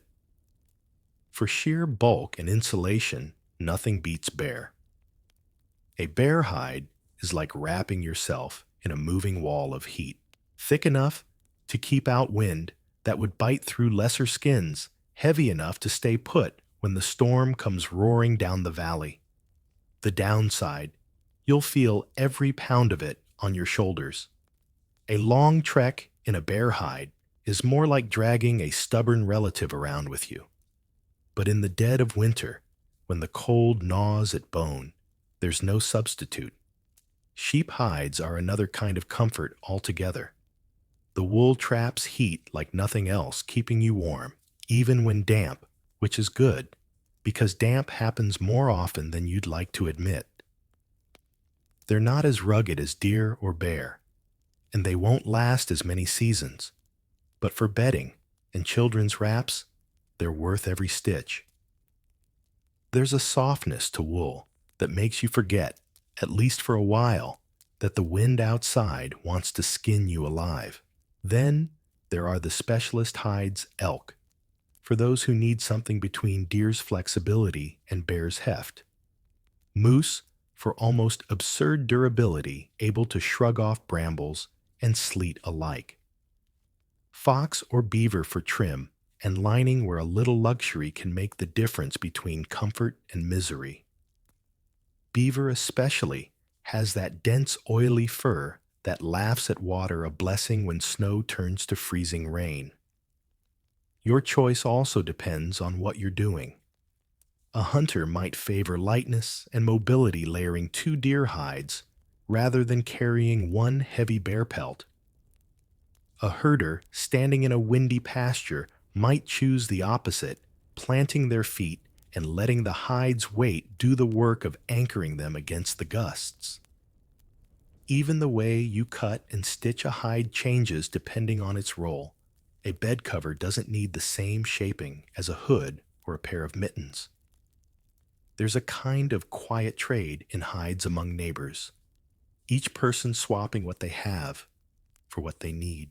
Someone with a surplus of sheepskins might trade for a single thick elk hide, perfect for hanging over a drafty doorway.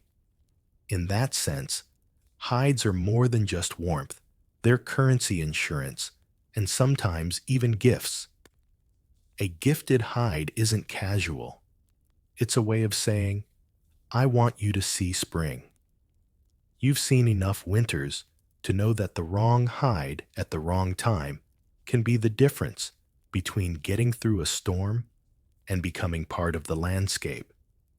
So when you lay out your collection before the snow flies, you run your hands over each one, feeling the weight, the texture, the memory of the animal it came from. You imagine the work ahead, the storms to come, and choose carefully. Because once the wind starts howling and the snow piles against your door, there's no changing your mind. The hide you reach for in that moment is the one that will stand between you and the kind of cold that doesn't give second chances. There's a decision you make every time you throw a hide over your shoulders, and it's older than written language, fur in or fur out. It sounds simple, but it's the difference between braving a blizzard and becoming part of one. Fur inward means you're keeping the heat close, trapping it against your body where it matters most. The hairs create tiny pockets of warm air, like nature's insulation. It's the choice for bitter nights when you're trying to sleep, and every breath feels like it might freeze before it leaves your mouth. With the fur pressed against you, the hide's smooth outer surface faces the world, shedding snow and wind better than any woven cloth. You end up looking like a lumpy bundle of hide, but you wake up alive, which beats fashion every time. Fur outward, on the other hand, is for when the weather isn't quite out for blood, but still wants to nip at you. That fluffy, thick exterior blocks the wind before it even reaches the skin beneath. Hunters often prefer this snow clings to the fur instead of sliding into their collar, and it breaks up their shape against the winter landscape. There's a reason predators keep their fur outside. It's a natural camouflage, and it works for you too. But each choice comes with trade-offs. Fur inwards, you'll be warmer, but the moisture from your body can make the hide damp if you don't air it out. Fur outwards, you're protected from wind, but you lose a little of that trapped body heat. Some people get clever and stitch two hides together, fur on both sides, but that's a luxury most can't afford, unless you're willing to walk around twice your normal width. You remember nights when the wind screamed against the hut walls, and the choice was fur and no question. You'd curl up under it, the hair brushing your face, smelling faintly of smoke and animal, and drift off while the storm raged. But you also remember trudging through deep snow, with the fur out, the flakes catching in the guard hairs, until you looked like you'd grown your own frost. It's not just about comfort, it's survival strategy. Some elders swear by a rotation fur in at night to keep the heat fur out during the day to fight the wind. Others have personal quirks, a certain hide they always wear fur out for luck, or a lighter one they keep fur in when tending animals. It becomes part of your winter rhythm, a decision made almost without thinking. Still, on the coldest nights, when the frost creeps down from the rafters, and even the dog sleeps with his nose under his tail, you know, there's really only one choice. Fur in the hide, wrapped tight, your breath warming the tiny space between you and the animal that once faced winters of its own. It's as close to central heating as you're going to get out here, and it's worked for longer than anyone can remember. A hide by itself is good, but a hide shaped to your body is better. That's where sewing comes in. Not the dainty sit by the window kind of sewing, but the kind you do hunched over in bad light, punching holes through tough skin with tools that would give a modern tailor nightmares. You don't have shiny steel needles from a shop. You've got bone awls sharp enough to pierce hide, but thick enough to make a hole you can actually thread. They're made from deer or bird bones, smoothed and shaped so they don't splinter under pressure. And all in the wrong hands will snap and leave you cursing into the cold, so you keep 2 or 3 spares tucked away just in case. Thread isn't thread. It's sinew, those long, strong fibers stripped from animal tendons. Dried, pounded, and teased apart, sinew has a natural stickiness when damp, which means once it dries inside the stitch, it shrinks and tightens like it's holding on for dear life. You wet it before working, twisting it between your fingers until it's pliable, then pull it through with a patience that could rival a saint's. The first job is marking the pattern. For a cloak, that's just cutting the hide into shape, keeping the grain of the fur in mind. For boots or gloves, it's trickier. Every curve has to match the bend of your foot or hand, or you'll end up with blisters and regrets.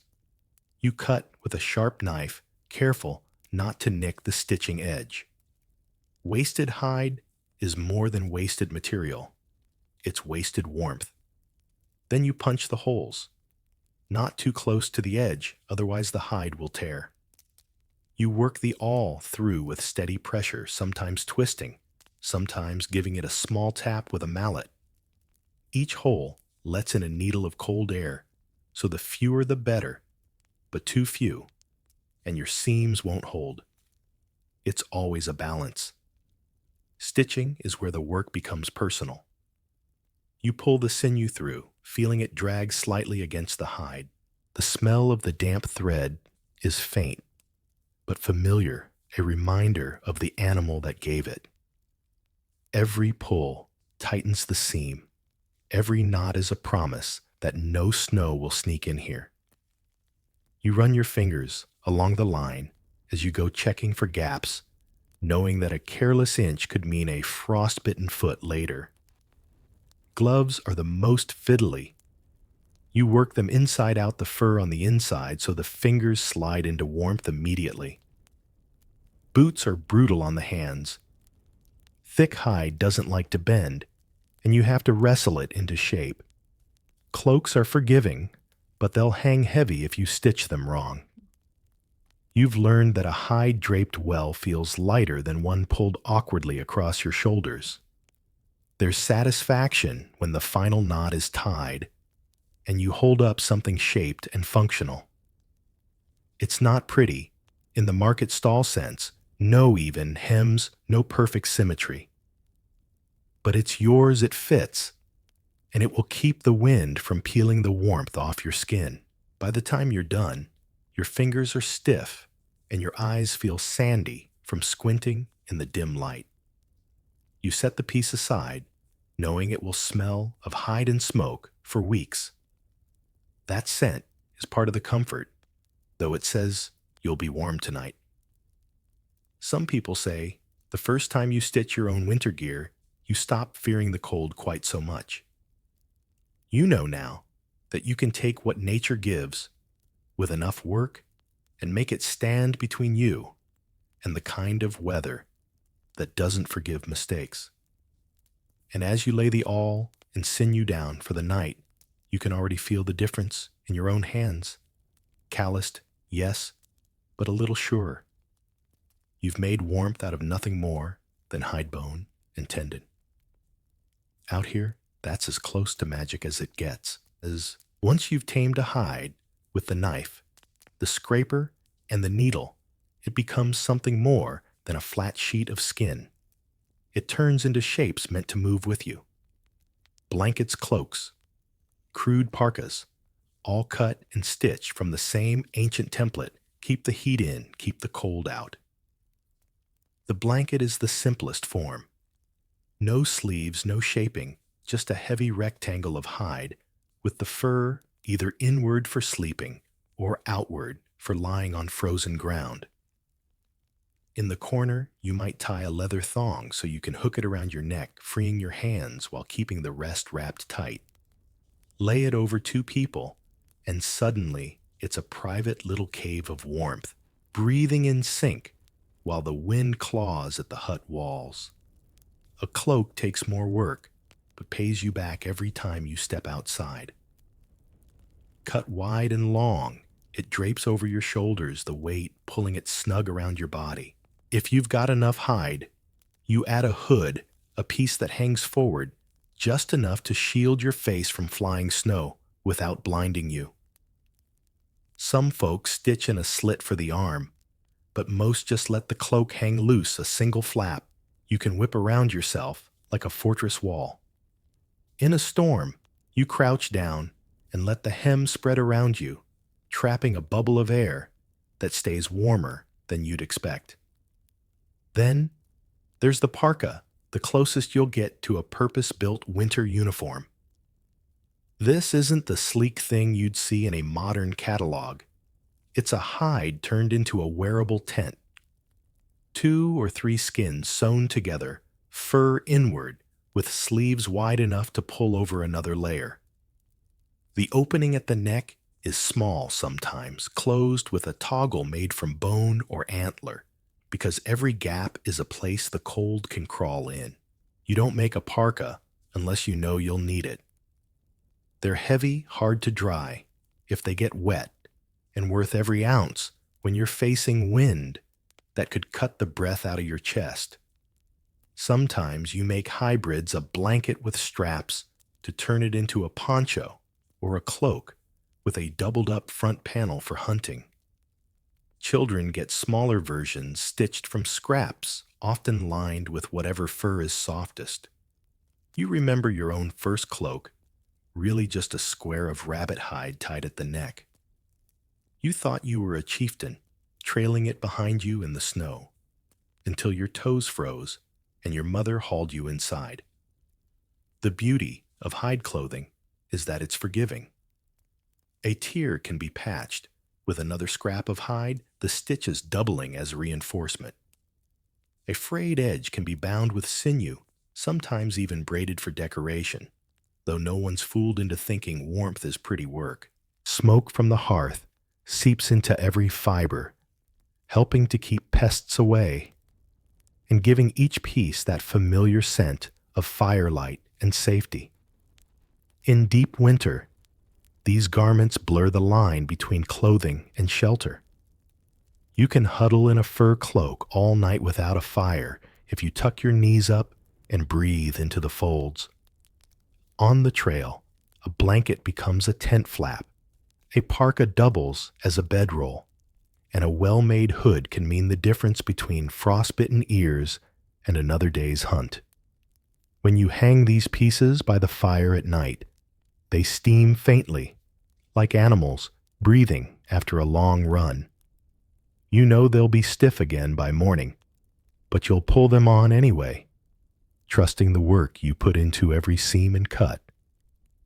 And when the wind howls outside, testing the cracks in the walls, you pull your hide tighter, feeling the way it molds to you, remembering every step of how it got here from living creature to life-saving shield. The cold might own the season, but tonight it doesn't own you. Night in the deep cold is a long affair, and without fire, it can feel endless. That's when the weight of a fur blanket becomes more than comfort, it's survival. You spread the hide over yourself, and the first thing you notice isn't the heat, it's the weight. A good hide settles on you, like a sleeping animal, pressing you into stillness, making it easier to forget the draft curling under the door. You pull it up under your chin, the fur brushing against your skin, soft in some places, coarse in others. You can feel the grain of the leather beneath a faint reminder of the work that went into making it lie so flat. The smell is there too, smoke earth and something faintly wild. You'd think you'd stop noticing it after weeks of sleeping this way. But every night, it's the first thing your nose finds in the dark. In winter, you don't sleep alone under a hide unless you have to. 2 or 3 people curl together the hide over all of you, sharing body heat. Like coins in a purse, there's a rhythm to it, breathing, in sync, shifting when someone's leg cramps, pulling the edges back into place when they slip. The warmth builds slowly, a small, stubborn bubble against the cold that presses in from all sides. The best hides for bedding are the heaviest. Bear moose, thick winter deer, they hold heat and stay put when you toss in your sleep. Lighter skins have their place, especially if you need to move quickly, but they never give you that same sense of being anchored against the night. Sometimes you layer them fur inward, for the first blanket fur outward, for the second trapping air, between them like a makeshift duvet. It's not always perfect. If the hide's damp from snow tracked in on your boots, or from a day's hunt, the cold will seep through before morning. That's why you keep it near the fire when you can, draping it over a frame to dry. The trick is to let the smoke curl through without letting sparks land. A single ember can burn a hole you'll feel every night until spring. There's an odd comfort in the sound a hide makes when you shift under it. A low, muffled creak, the rustle of fur against fur, the faint whisper of the leather folding. In the dead of night, when the wind, outside, is a steady roar, that sound feels like proof that you're still here, still wrapped up, still warm enough to last until morning. You remember winters, when there weren't enough hides to go around. You'd take turns one night with the heavy blanket, one night without trying to catch as much sleep as you could on the warm night, so the cold one wouldn't break you. The difference was brutal. Under a hide, you could dream. Without it, you just waited for dawn. Tonight, you have enough. You tuck your feet in, curl tighter, and let the hide do its work. Your body heat seeps into the fur, gets trapped, builds layer on layer until you're warm all the way through. It's not central heating, not even close, but in a world where frost can claim you before sunrise, it's close enough. By the time you drift off, the hide is part of you. You don't think about where it came from or how much work it took to get here. You just feel the steady, silent warmth, like the heartbeat of the winter itself, keeping you safe until the light returns. A hide wrapped around your shoulders is one thing. A hide tucked into the walls of your home is another. And in winter, that difference feels like stepping from the wind into a warm bath. Out here, where house can mean anything from a stone hut to a bent frame of poles, animal skins are as much building material as they are clothing. The trouble with winter walls is that they leak not water, though that happens too, but wind. No matter how tightly you stack sod or how carefully you fit wooden planks, the cold always finds the seams. That's where hides come in. You take them after the tanning, after the scraping, and press them into the gaps like giant flexible shingles. Smooth side out, fur side in, if you can spare it. In a tent made of poles and woven mats, hides are the difference between surviving a storm and spending the night with snow drifting in on your bedding. You hang them like curtains overlapping, so no line of sight exists between you and the outside. In a permanent home, they're tacked along the inside walls, sealing the worst cracks. The smoke from the hearth curls up behind them, drying them out, adding another layer of preservation. It's not just the big perfect hides that get this job. Scraps from older cloaks, torn pieces from boots, even worn-out mittens find new life as wall fillers. You stitch them together, roughly no care for symmetry, and shove them into place. Function is the only fashion here. You've seen the way a room changes once the hides go up. Before you can see your breath at night, the wind hissing through gaps, carrying the smell of snow. After the air stills, the frost retreats to the window's edge, and the quiet settles in like an extra blanket. It's not warm. Nothing in winter is truly warm without fire, but it's bearable. In nomadic camps, the hides aren't nailed or pegged. They're tied so they can be packed up and moved. That's the beauty of this primitive insulation it travels. Roll them up, sling them on a sled, and when you pitch camp again, your walls can be as tight as before.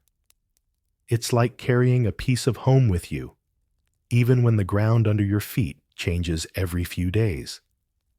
The best wall hides are thick and still a bit stiff.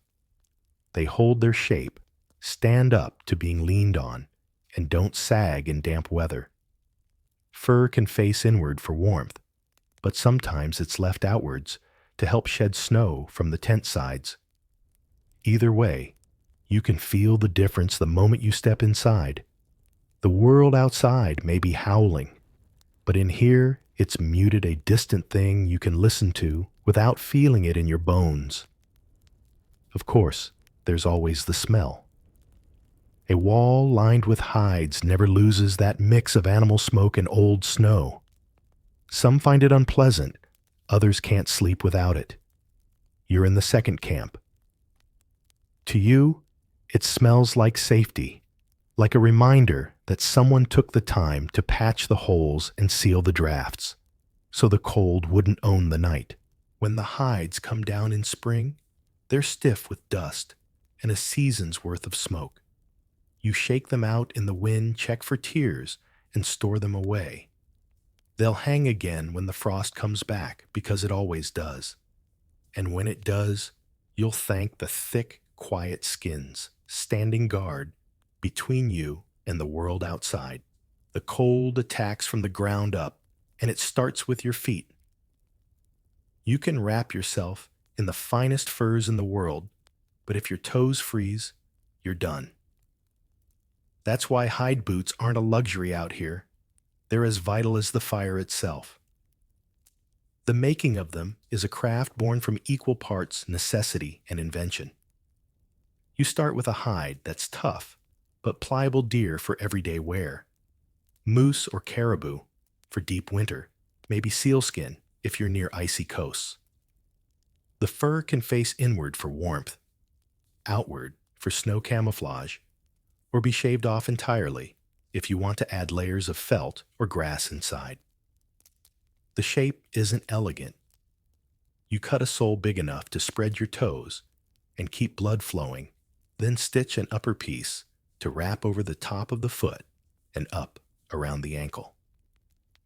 Sinew makes the seams pull tight, and you double them, for good measure water. Seeping in through a boot seam is misery you don't forget. The opening at the top ties with leather thongs, sometimes lined with fur, so the knot doesn't freeze solid.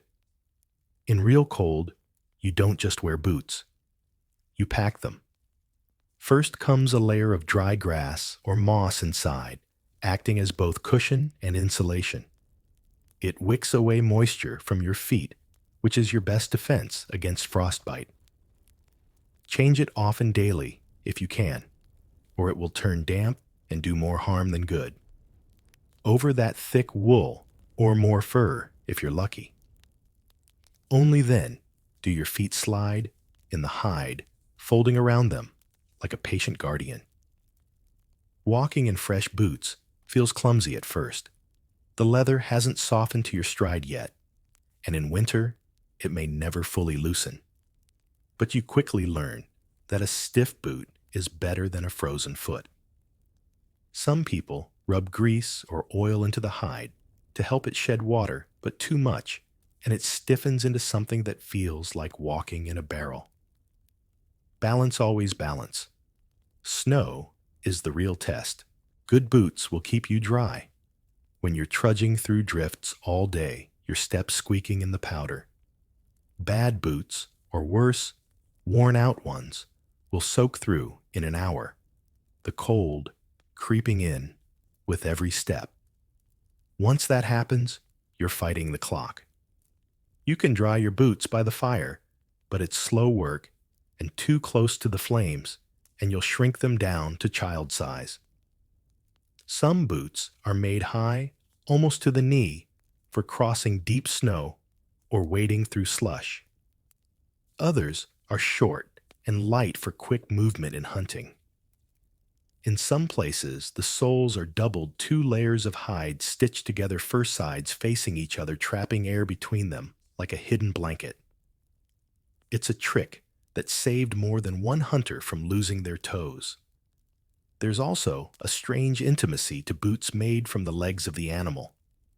You can still see where the joint bent, the fur pattern shifting from ankle to knee.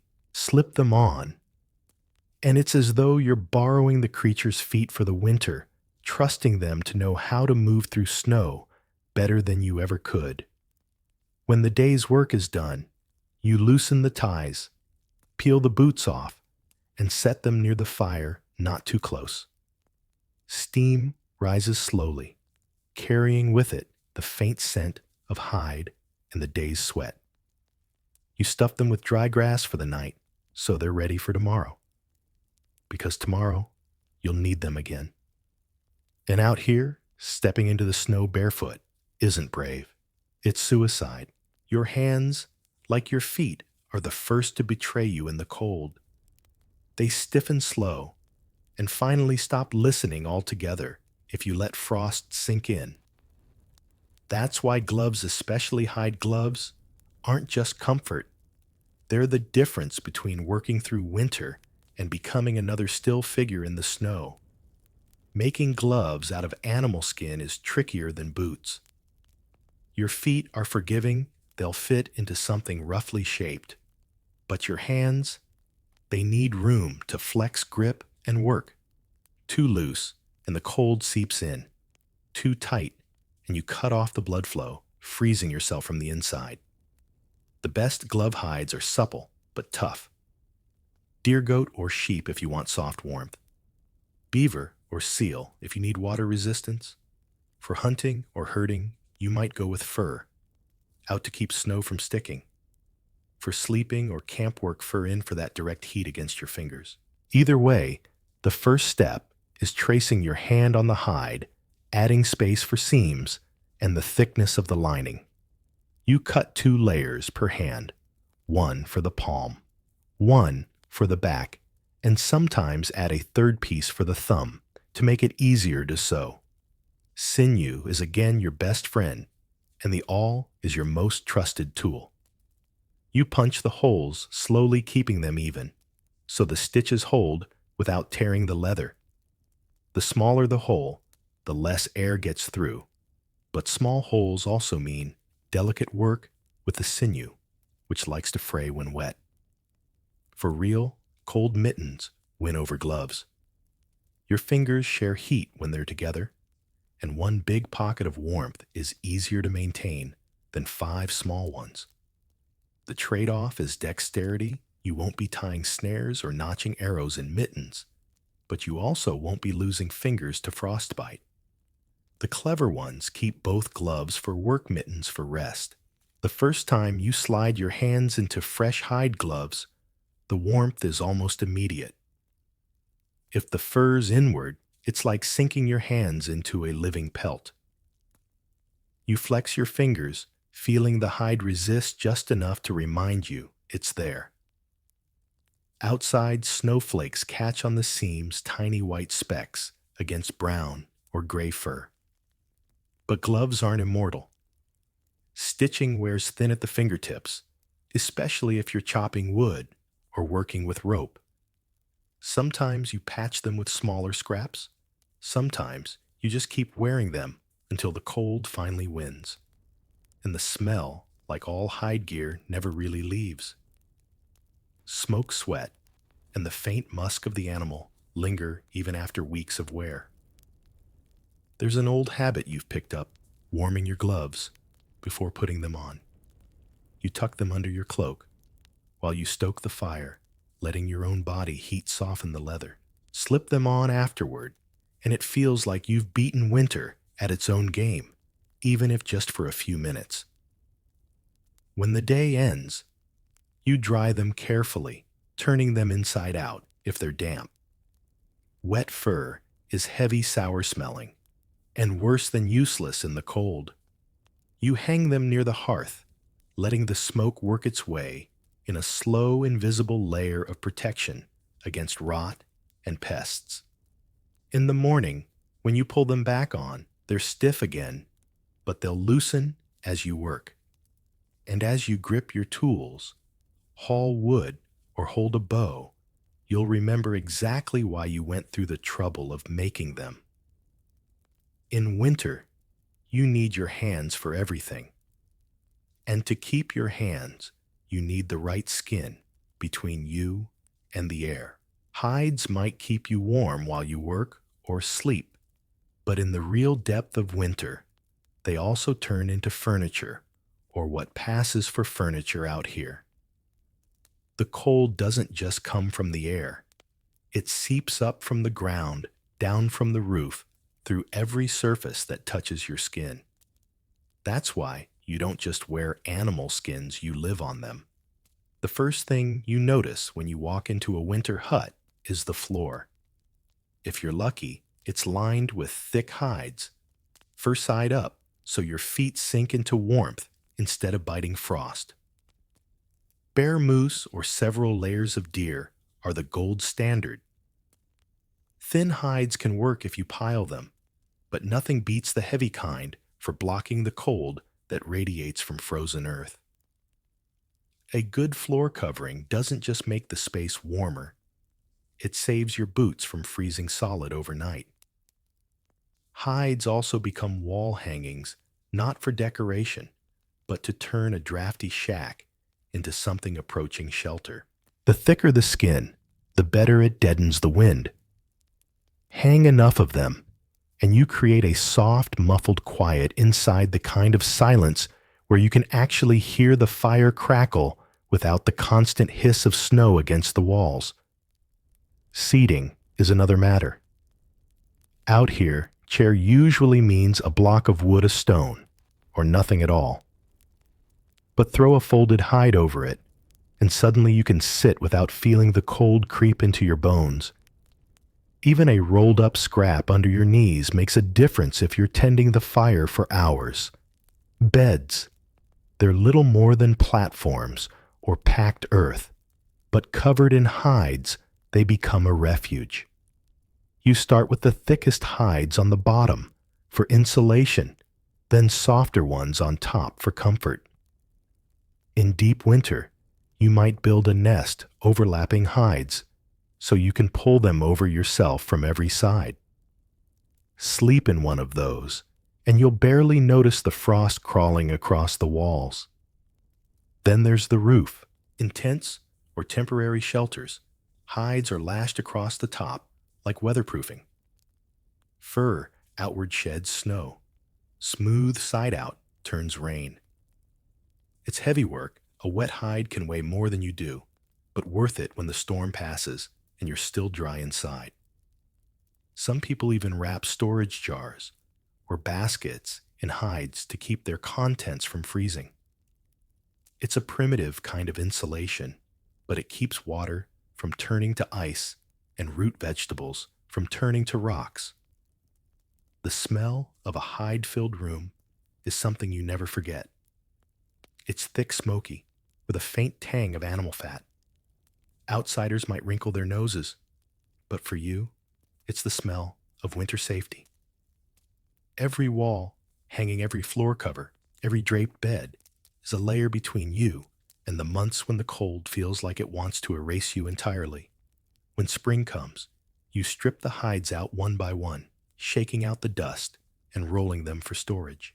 The room feels emptier, colder even in warm weather, and you realize just how much those heavy skins did for you. They're not just clothing for the body, they're clothing for the home. And in a place where winter can chew through stone, you learn quickly that your shelter needs to be dressed just as warmly as you are. Not every hide is worn just to keep the cold out. Some are worn to show who you are, what you've done, or the place you hold in the quiet, watchful hierarchy of your community. A warm cloak is survival, but a warm cloak edged in fox fur or sewn from an entire white wolf. That's a statement. In some places, ceremonial hides are pulled out only for midwinter gatherings, when the whole village comes together to share food stories and whatever scraps of celebration the season allows. You might see the elders in cloaks lined with beaver, its deep sheen catching the firelight. Hunters wear the skins of the most dangerous animals they've brought down, bear, wolf. Even big cats in warmer lands. The message is plain as the scars on their hands. I faced this, and I'm still here. Fur color tells its own story. White winter pelts, fox hair ermine are rare and prized. They speak of skill timing and luck, since you can only take them in the brief season when the animal's coat turns. Dark glossy furs like mink or sable are rarer still in some regions, traded over long distances as gifts between chiefs or as tokens in alliances. These are not hides you throw on to chop wood. These are hides that step into a room before you do. Spiritual significance wraps around these garments too. A shaman might wear a cloak made from several animals, each chosen for its symbolic traits: bear for strength, deer for swiftness, raven for cunning. Feathers, claws, and teeth sewn into the hide turn it into a living story, a way of carrying the spirits of the animals into ceremonies or rites. You've seen such cloaks crackle in the firelight, the shadows of their shapes making the wearer seem larger than life. Of course, there's a line between display and foolishness. You don't wear your most prized ceremonial hide into a snowstorm, not unless you want to ruin it. Some are too delicate, the tanning and decoration making them more art than armor. They're wrapped and stored, most of the year, guarded like treasure. The making of a ceremonial hide isn't rushed. The tanning is meticulous, the stitching finer than usual, and the adornments carefully chosen. Colored threads, or beads, if they're available, might be worked into the seams. In places where trade reaches far, you might even see a splash of dyed cloth or imported shells sewn onto the fur proof, not just of skill, but of connection to the wider world. Wearing such a hide changes how people look at you. Strangers notice first. Neighbors nod in acknowledgement. Children stare their eyes, following the way the fur moves as you walk. It's not vanity, not entirely. In a community where winter strips everyone down to their most basic needs, wearing something rare and beautiful is a reminder that survival isn't the only measure of a life. Still, when the gathering is over and the songs are sung, you fold the hideaway.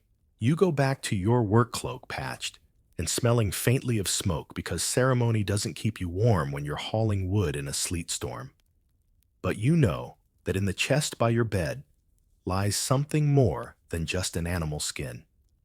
It's history status memory, a silent witness to winters past, and a promise to see more in the years ahead. If there's one truth you learn fast, it's that hides don't stay perfect. Winter is hard on everything, but it's especially cruel to the things that keep you warm. The moment a tear opens in your cloak, the wind finds it. The instant your boots crack, snow pours in. That's why every hide owner becomes by necessity a hide mender. Repairs start with inspection, the kind you do every morning before you step outside. You run your hands over seams, press your fingers into the spots that bend the most, look for places where the leather feels thin or where the fur has started to wear away. The earlier you find a problem, the easier it is to fix. Ignore it for a week, and you might as well be making new boots from scratch. The simplest fix is a patch. You cut a scrap of hide a little bigger than the tear punch holes in both edges and stitch it on with sinew. If you're lucky, the patch matches the grain and thickness of the original piece. If not, you just accept that your cloak now has a dark bear hide square in the middle of its pale deer fur. No one will laugh. They'll just know you're keeping the cold out the practical way. More delicate work comes when a seam gives way. Here you have to pull out the damaged stitches, re-punch the holes if they've stretched, and run new sinew through. The trick is to keep the tension even. Too tight, and the hide puckers too loose, and it gaps. You learn to work by feel, adjusting the pull until it lies flat under your hand. For cracks or stiff spots in the leather, you massage in grease tallow from deer or bear, sometimes fish oil, if that's all you have. It smells strong, but it softens the fibers and keeps them from breaking. The downside is that it darkens the leather and can make it slick in the wrong weather. But a dark, greasy hide is still better than a cracked one. Boots need constant care. Every evening, you check for dampness and stuff them with dry grass to hold their shape. If the soles wear thin, you stitch on another layer, sometimes using the fur side for extra grip on ice. Mittens are easier if the fingertips wear through. You just stitch a curved scrap over them and carry on. Some repairs are creative. You've seen cloaks held together with strips of bark mittens bound with gut string, even a boot sole replaced with woven willow for a week until proper leather could be found. The cold doesn't care how clever you are. It only cares whether your gear holds together. There's a certain pride in a well-mended hide. Every stitch is a story: the day your cloak tore on a branch during a hunt, the time your boot seam split halfway across the river, the blizzard that tested every patch you'd ever sewn. The fur may be worn, the leather may be scarred, but it's yours, shaped to you by years of use and repair. And when someone asks how your cloak's still keeping you warm after so many winters, you just run your hand over the newest patch and say, "Because I never let it die." You can make a hide last through winter, maybe even 2 or 3 if you care for it right. But that means more than patching holes. It means protecting it from the quiet, creeping enemies that live in the shadows of every winter: home damp pests and neglect. Damp is the first killer. Once moisture gets deep into the leather, it stiffens as it freezes, then cracks when you try to bend it. That's why hides are never left directly on the ground or snow, unless they have to be. In camp, you hang them from poles, fur down if it's snowing, so the wet slides off. Indoors, you drape them near the hearth, close enough to feel the heat far enough that sparks can't leap across. Too close to the fire and you'll scorch or shrink the hide. Too far, and the damp will cling like an old grudge. Then there are the pests. Moths, beetles, and even mice think your painstakingly tanned hides are a feast. You fight back with smoke, letting it drift through the fibers until every inch smells like the hearth, and with herbs if you can get them. Juniper wormwood, or even strong-smelling pine needles tucked into folds can make a difference. In some places, people hang hides outside on the coldest nights just to freeze out anything that might be living in them. Fur takes its own kind of care. If you leave it matted, it holds damp and dirt, which slowly rots the skin beneath. So you comb it gently with fingers, or a bone rake pulling out burrs and twigs. It's tedious work, and you always lose a few hairs, but better that than letting a whole patch go bald. Off-season storage is an art. You roll the hides loosely, never fold them. Folds become cracks by next winter. They're kept in dry, cool spaces, sometimes wrapped in cloth, sometimes hung from rafters where air can move around them. If you've traded for rare or ceremonial furs, those are given extra care, checked every month, re-smoked if needed, and kept far from any damp stone wall. The oldest hides in the village carry a sort of respect, not because they're beautiful. Often they're worn thin-patched in half a dozen places, but because they've survived. A well-kept bear hide might serve 3 generations, shifting from cloak to bedding to wall hanging as the years wear it down. Every layer of smoke and oil in it is a record of the winters it's endured. You've learned to read a hide's condition the way a sailor reads the sea. A dry, papery feel at the edges means it's thirsty for grease. A faint, sour smell means damp has started to settle in. Fur lying flat and dull instead of springing under your fingers tells you it needs combing and a day in the wind. Ignore the signs, and the hide will fail you when you need it most. Care isn't glamorous, and no one sings songs about the person who checked the hides every week. But when the wind's screaming and everyone else's cloaks are stiff as bark, you'll be the one walking out into the storm still wrapped in something that moves with you instead of against you. And that's worth every quiet hour you spent keeping it alive. Not all hides come from the same place, And if you live in a settlement where traders pass through, you start to notice the differences. The hides from your own valley have a certain weight, a certain smell, a certain way the fur feels under your fingers. But then someone arrives from the coast with a seal skin, or from the far north with white fox, and suddenly you realize your central heating has cousins from every climate. Coastal hides are their own breed. Seal skin, thick and sleek, shrugs off water like a duck's back. The leather is dense but surprisingly supple once tanned, perfect for boots and outer cloaks in places where snow turns to freezing rain. Sea otter fur is the softest thing you've ever touched, dense enough to trap warmth even when soaked, though it's rare and traded for like gold.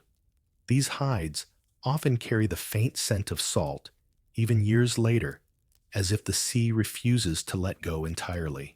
From the mountains come heavier, bulkier skins, mountain goat, bighorn sheep, even thick-coated elk. The fur is long and shaggy, perfect for bedding or wall hangings in high windy passes.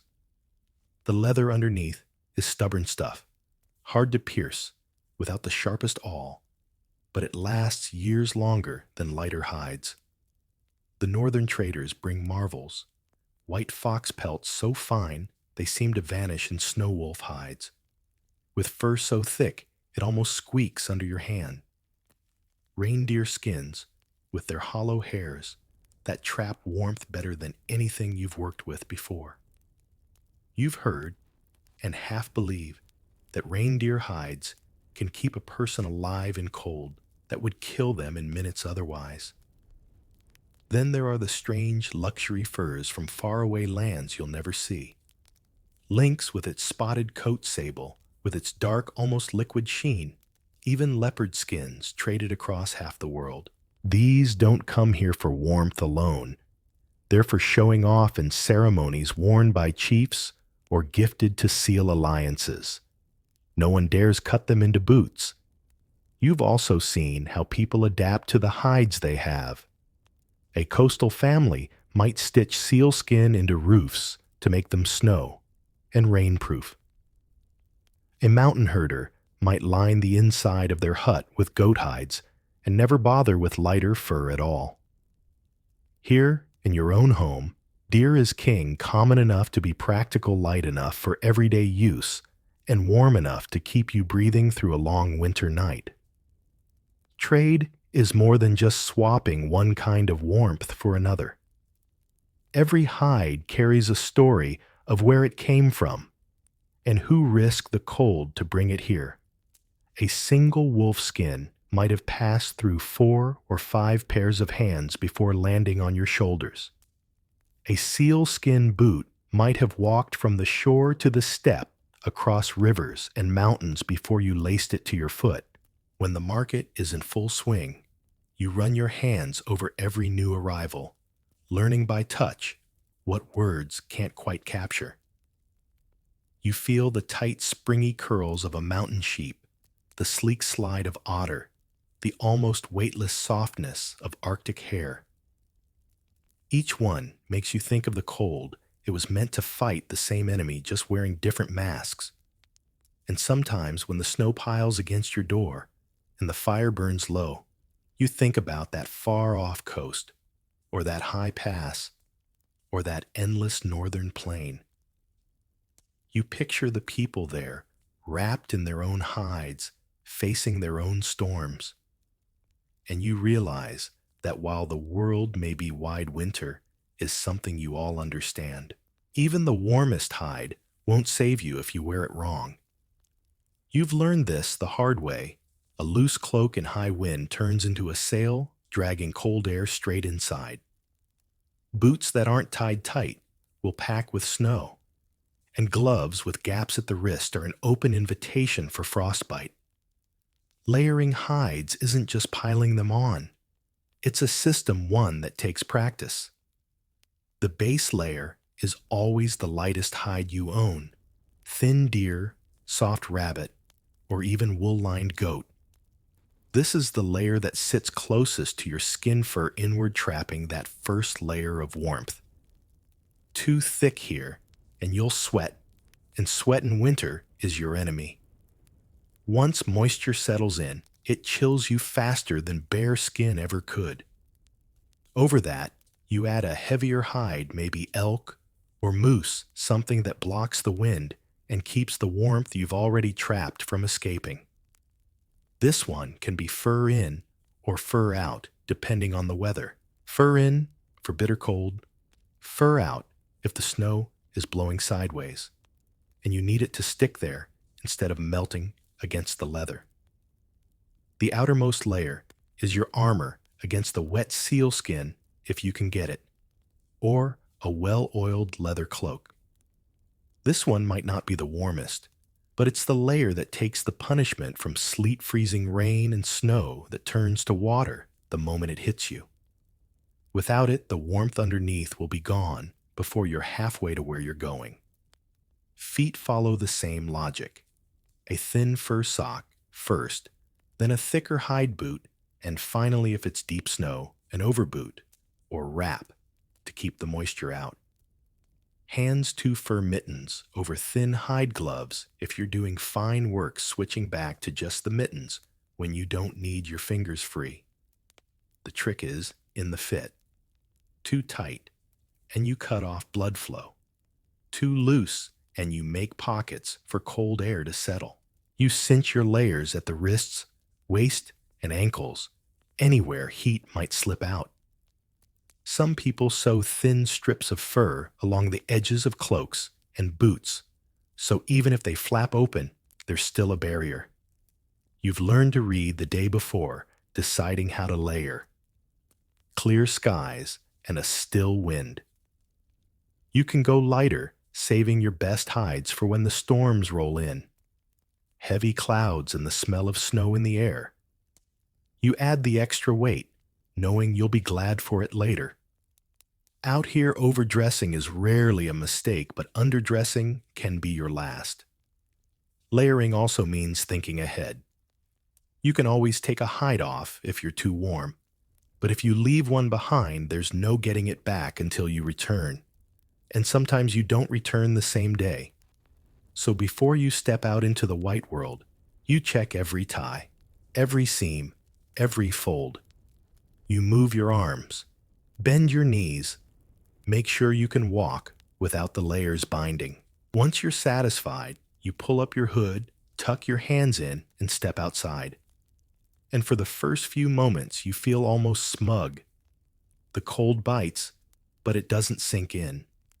Your hides hold the warmth close, sealing you in your own moving shelter. Primitive central heating worn on your back. There are nights when the cold is so sharp, it feels like the air itself has teeth. On those nights, the fire becomes more than comfort. It's the center of the world. And just as you dress yourself in hides, you dress the fire's space with them too, turning the hearth into a kind of communal nest. Picture it, the fire pit. In the middle, its glow, painting the walls in flickering orange, and every inch around it lined with hides. Thick bear pelts on the floor, where the elders sit softer.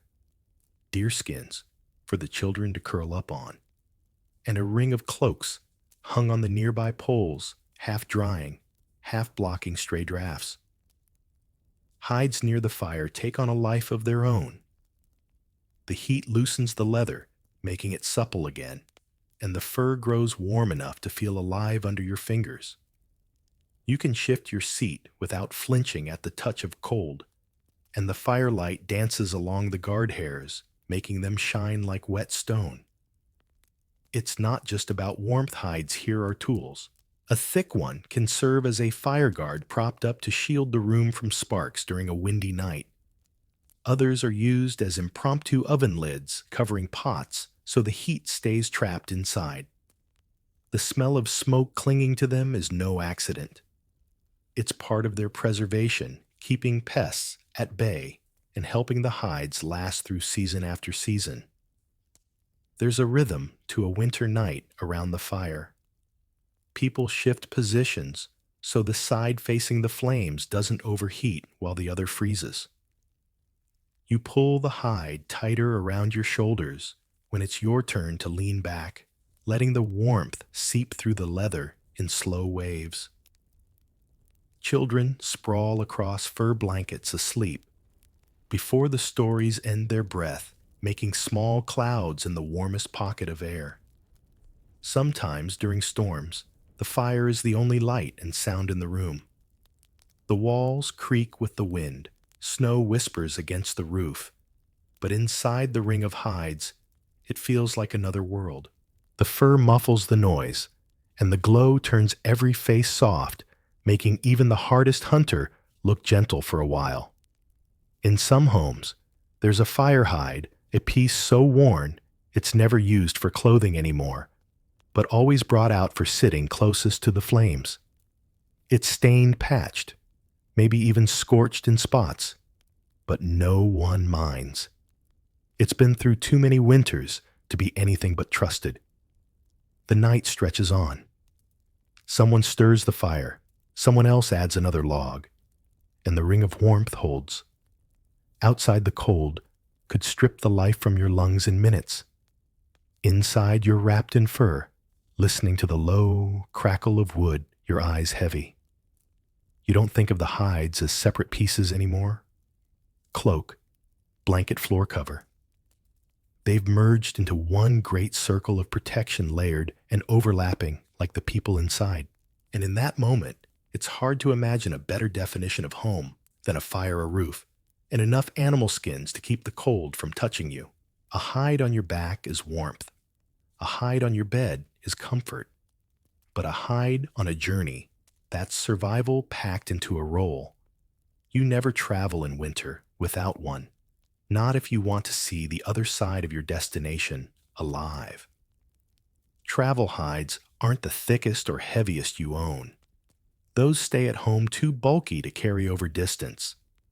Instead, you pick something just warm enough to keep the frost from eating through your clothes, but light enough to sling over your shoulder or across your sled. Deer hide if you've got it. Sometimes caribou if you can trade for one. The fur still holds heat, but the leather is flexible, easy to fold or wrap. When you stop for the night, the hide becomes the heart of your camp.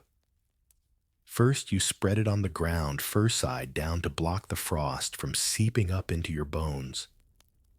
Then, if you have more than one, you pull the second over you fur side and tucking the edges under your body so the wind can't find a way in.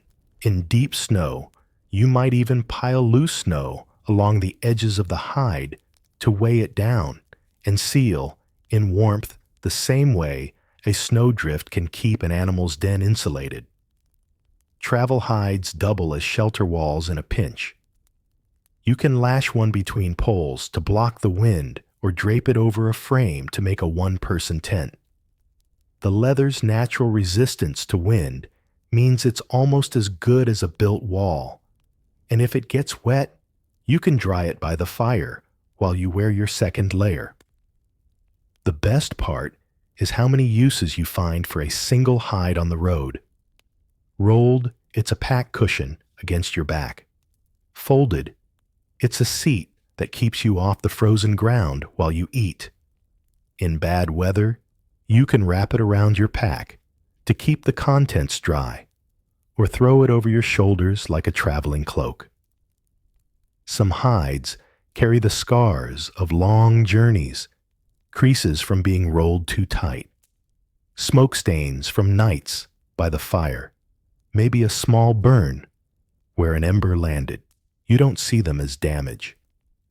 They're the map of where you've been, a record of nights spent under stars and mornings waking to frost on your eyebrows. On long trips, your hide takes on the smell of the road, a mix of pine smoke, frozen river water, and whatever food you've been carrying. No matter how far you go, the scent becomes a kind of reassurance. You might be sleeping miles from home, but when you curl up inside it, the world shrinks to something familiar. And when you finally come back shaking the snow from your boots at your own doorway, that hide gets hung near the fire with the others. It's earned its rest. You'll air it out, brush the fur, maybe rub a little grease into the leather. Then it waits ready for the next time you pack light but need to carry warmth across the frozen miles. Out here, hides aren't just a tool, they're a teacher. Spend enough winters wrapped in them, working them, repairing them, and they start to feel like part of your own body. You learn their strengths, their weaknesses, and the small tricks that turn warm enough into still breathing come morning. One lesson is patience. You can't rush a hide. If you try to tan it too quickly, the leather stays stiff and cracks in the cold. If you force it dry by the fire, you'll warp it. Everything has its time, the scraping, the stretching, the smoking. You respect that rhythm, or you pay for it later when the cold slips through a seam.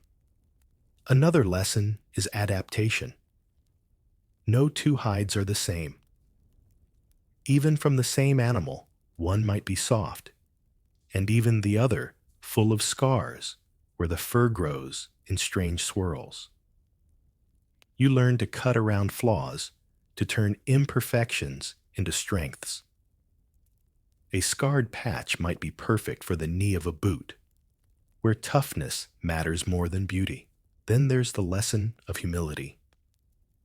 No matter how fine your cloak, how perfect your boots' winter, still has the final word. The hides keep you alive, yes, but only if you respect the limits. Step out in a blizzard without shelter, and even the thickest fur can't keep the frost from finding its way to your bones. Hides also teach resourcefulness. When something tears on the trail, you fix it with what you have: bone needle, sinew, thread, maybe a strip of bark in place of leather until you can do better. You stop seeing these repairs as flaws. They're proof of your own stubbornness, stitched right into the thing that keeps you alive. You learn the seasons through them. The best winter hides are taken in the deep cold when the fur is thickest and the leather strongest. The light summer skins are for lining or for trade. Each time you take one, you're reminded that warmth is borrowed from the animal, from the land, from the fleeting moment before the world turns again. And perhaps the quietest lesson is gratitude. It's easy to forget that each hide was once alive, breathing the same air, feeling the same wind. The warmth you wrap around your shoulders is the same warmth that carried it through its own winters. The fire may keep your face warm, but the hide keeps your heart beating in the night. By the time you've lived enough seasons with hides, you stop thinking of them as something separate. The weight of them over your shoulders, the creak of leather as you move the brush of fur against your skin. It's as familiar as your own breath. And when you see a new hide laid out fresh from tanning, you can already feel the years it holds in it, the nights it will wrap around you, the storms it will turn aside, the stories it will gather in seams and stains, until it's no longer just a hide, but a history. By now, the hides in your life are more than winter gear. They're old companions. You know each one by touch, by smell, by the way it moves when you throw it over your shoulders. The thick, bare hide that guards your bed against the cold rising from the ground. The patched deer cloak that has seen more snowstorms than some of the young hunters. The fox pelt hood that once belonged to your grandmother, still carrying the faint scent of her smokehouse. They hang in the dim light of the hut like quiet sentinels ready for the next call to service. You don't leave them idle. Winter will be back, and when it comes, you'll wrap yourself in them again, just as your parents did, just as their parents did. Some hides outlast their owners. You've heard of cloaks passed down 3, even 4 generations, the seams carrying the stitches of many hands. They're not perfect.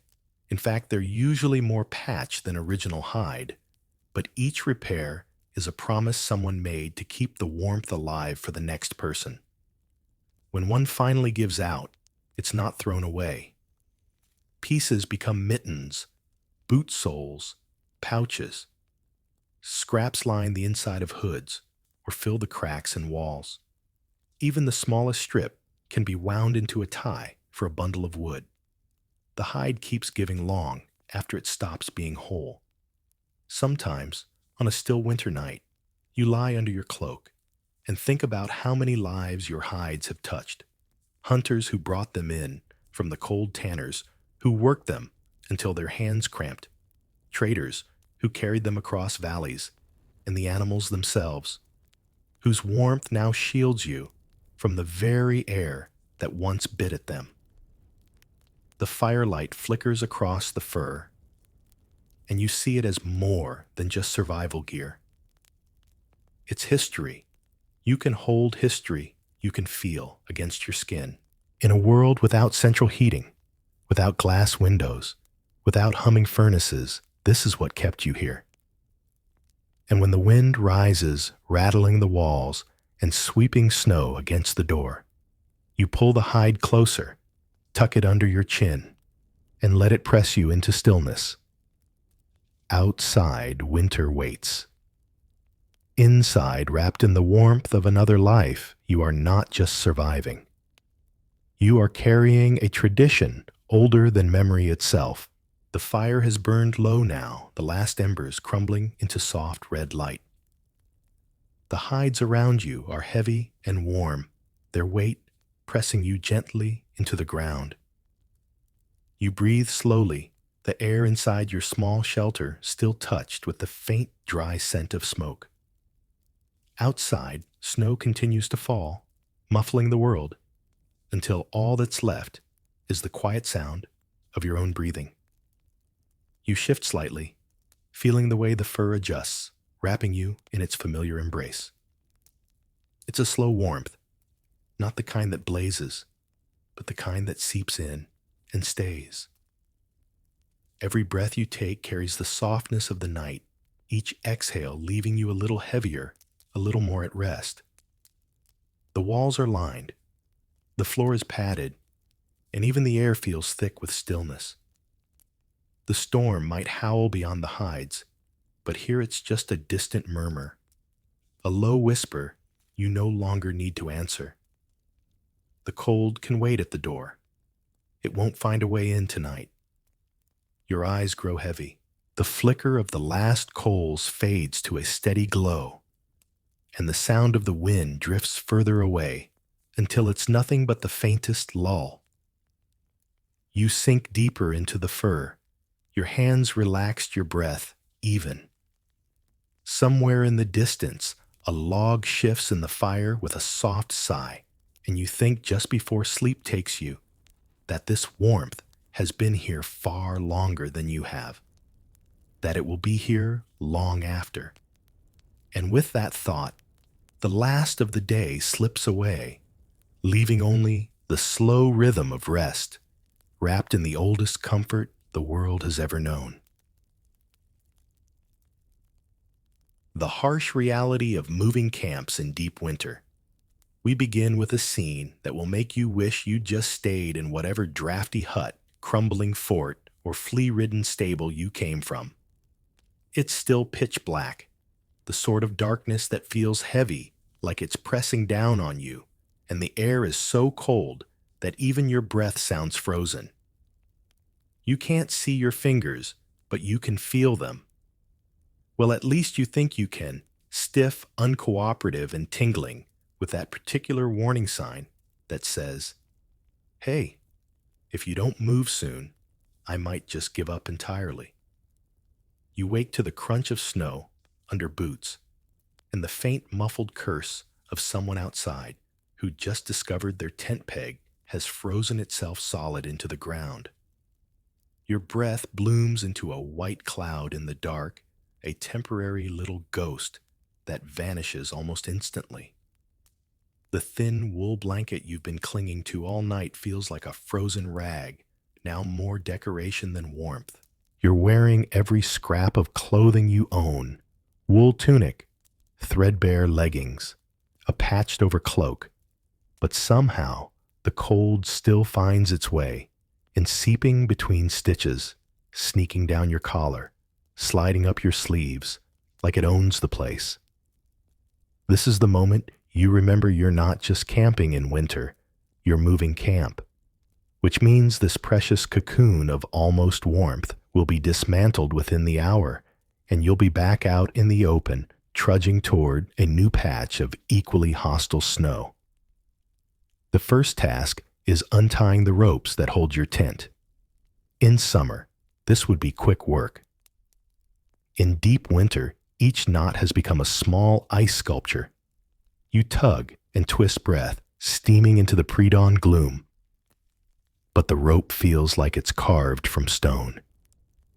Your fingers, already numbed, lose all sense of grip, and you fumble so much that at one point you accidentally tug your own mitten off and have to bite it to keep from dropping it into the snow. Around you, the camp is waking up. Boots stomp to clear snow. The hiss of breath through chattering teeth blends with the dull thud of frost-stiff fabric being shaken out. Someone is coughing deep, rattling coughs that speak of too many nights breathing cold air straight into their lungs. The fire from last night is nothing but a gray mound now, and you can see a figure crouched over it, blowing desperately, trying to coax life back into the embers. The smoke they manage to stir up is acrid and uncooperative, curling low in the air before being snatched away by the wind. Taking down the tent is an act of sheer willpower. The fabric, once pliable, is now more like a brittle sheet of frozen hide. Each fold crackles, and you wonder half seriously if it might just snap in two.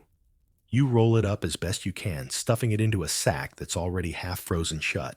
Your breath by now has turned into thin, sharp gasps, not because you're out of breath, but because inhaling too deeply feels like dragging ice down your throat. And then there's the ground. The stakes that held your tent in place have sunk deep into frozen soil. You stamp, kick, and pry at them with a dull knife, but they resist like stubborn mules. By the time the last one comes free, your hands are tingling with that deep ache that's neither numbness nor pain, but something in between, like your bones themselves are cold. One of the men near you mutters about the wind picking up. You look up and see it, a faint shimmer in the air, a restless curtain of snow sweeping in from the west. It hasn't reached you yet, but it will. And you know from bitter experience that once it arrives, the world will shrink to the 10 feet of white around you, and you'll lose track of where sky ends and ground begins. You shake your head, sling your gear over your shoulder, and stamp your feet to wake them up. Every muscle in your body is telling you to crawl back under the blanket and pretend the move isn't happening. But in this camp, standing still isn't an option. The entire company is packing up. If you lag, you'll find yourself alone. And in deep winter, alone is just another word for doomed. Your stomach growls a low, hollow sound that reminds you breakfast is coming, though you also remember what breakfast is: a chunk of hard bread and a mouthful of whatever salted meat survived the night without freezing into an edible brick. You think briefly of warm kitchens, of firelight, of steam rising from a pot. Then you look at the breath curling from your mouth and remind yourself not to think like that. Warm kitchens aren't here. They're months and miles away, if they even exist anymore. The last of the tents come down, and already the first sled is being loaded. People move like shadows in the gray pre-dawn, hunch their steps short and deliberate. The snow squeaks underfoot, that high, dry sound that means it's well below freezing. You glance eastward.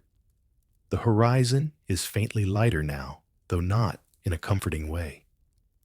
It's that pale, colorless glow that promises no warmth, just another long day of moving through a world locked in ice. Someone calls your name. You answer, voice cracking, and they toss you a bundle of rope to carry. It's stiff as iron, but lighter than it looks. You tuck it under your arm, feeling the cold seep through your sleeve instantly. Around you, the camp is nearly gone. What was a small, bustling village of tents last night is now just a scar on the snow-dark patches where fires once burned footprints frozen into the drifts and a scattering of frozen crumbs that even the birds won't touch in this weather. It's time to move. Your boots stiff and reluctant creak as you start forward. The first step sinks deep into the powder snow, filling the gap between your boot and your leg wrap. You grit your teeth. There are hours of this ahead, hours of trudging, of wind of ice. And tonight, if all goes well, you'll do it all over again in reverse pitching camp, on a new patch of frozen ground and trying to coax a fire out of stubborn wood. For now, though, you follow the line of hunched figures ahead of you. The snow squeaks, the wind sharpens, and somewhere far above the sun climbs into a sky that offers no mercy. Your breath is already labored by the time you leave the shallow hollow where camp had been pitched.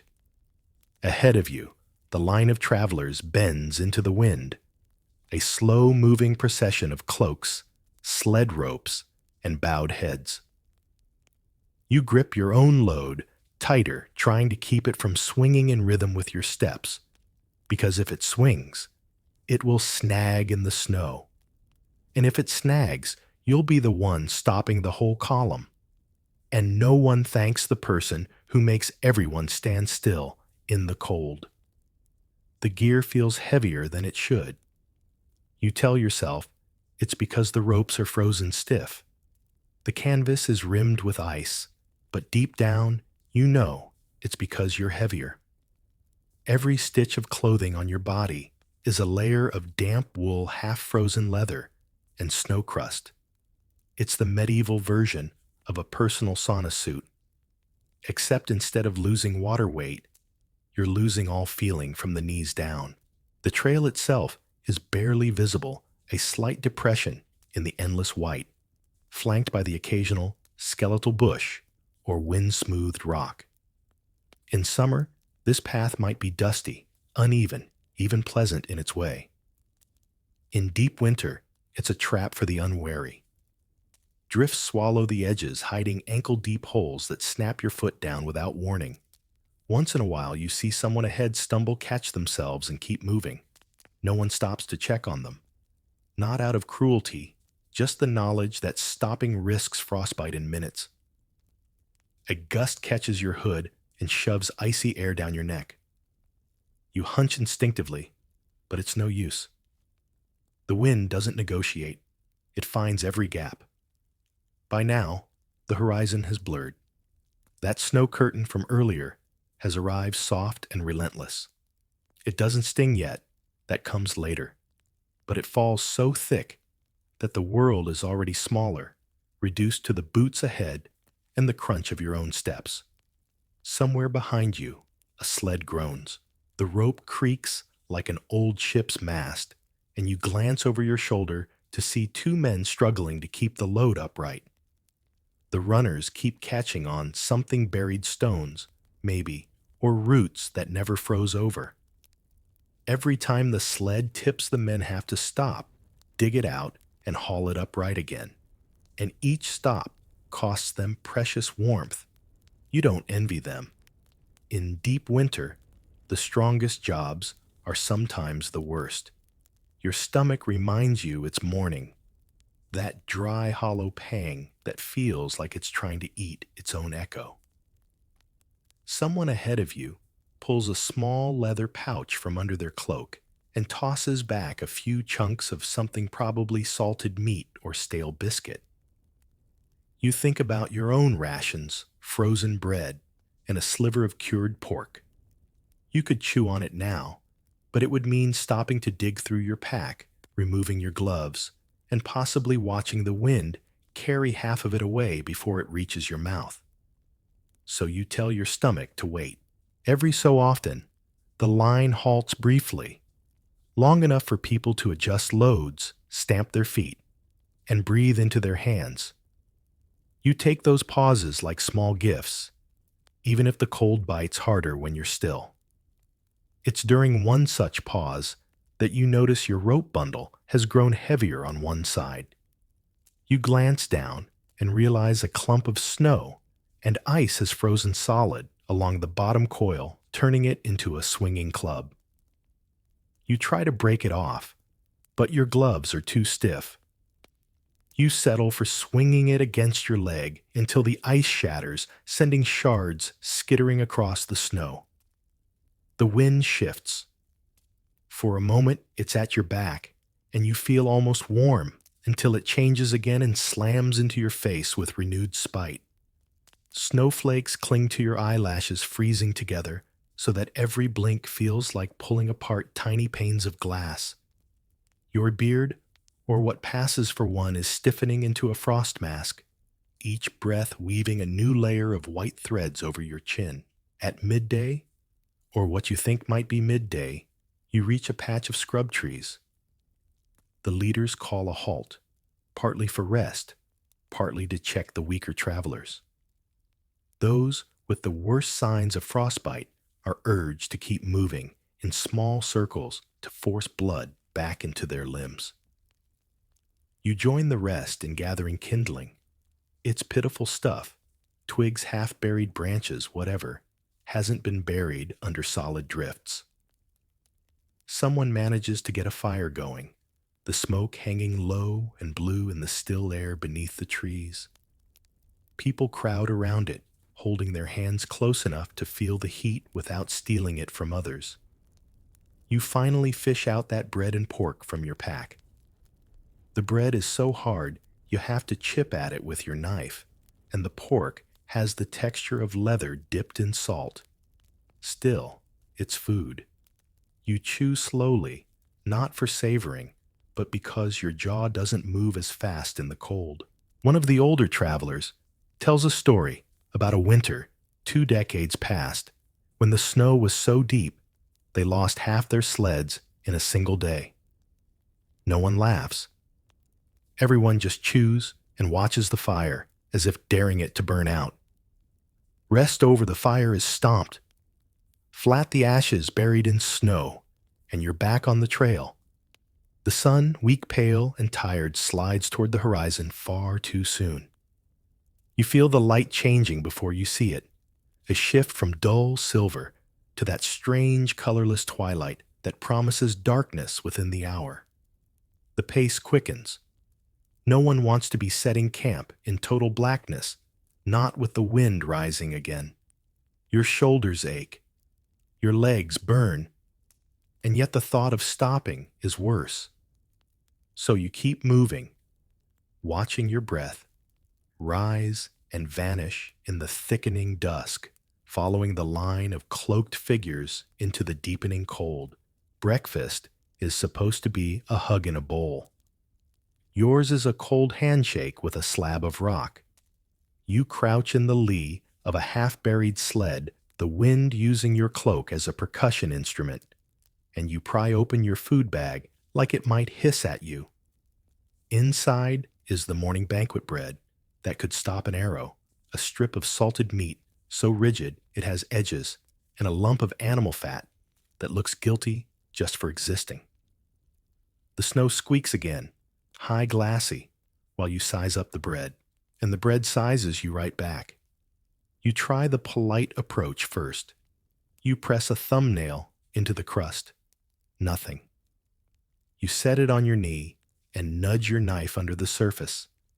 It skates off like you've just tried to shuck a cannonball. Finally, you do what everyone ends up doing. You lay the loaf on the upturned runner of the sled, your community cutting board / anvil, and you take the back of your knife to it like a chisel, tapping with a mittened fist until shards of floury shale pop loose. Haute cuisine, but make it geological. The meat is next. It's bacon, in theory pork, preserved in salt smoke and optimism. But right now, it's closer to a weaponized bookmark.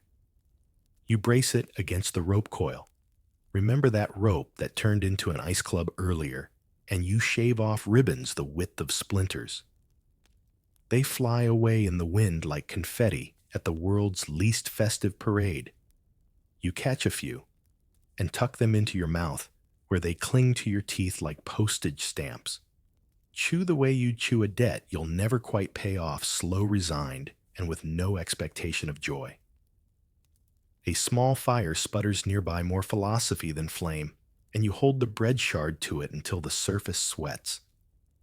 Not softens, sweats. A glaze appears, then vanishes when the wind gusts. Someone offers a sliver of tallow to rub over the crust. It melts in streaks and immediately resolidifies, sealing the bread like varnish. You bite anyway. It's not flavor you're after. It's permission to keep moving. Here's a straight historical truth to keep your spirits up. It won't. Armies and caravans for centuries leaned on the same dreary stalwarts you're gnawing now. Hard biscuit, hardtack for sailors, ship's bread. For Britons, panis nauticus, if you were feeling Roman plus salt meat. And when mercy visited a pulse of peas or a fist of oats. Napoleonic baggage trains heaved with barrels of biscuit. Medieval soldiers marched with bacon and rye. Even polar expeditions packed pemmican learned from ingenious genius, rendered fat and dried meat pounded together dense as a star. The names change. The jaw workout remains.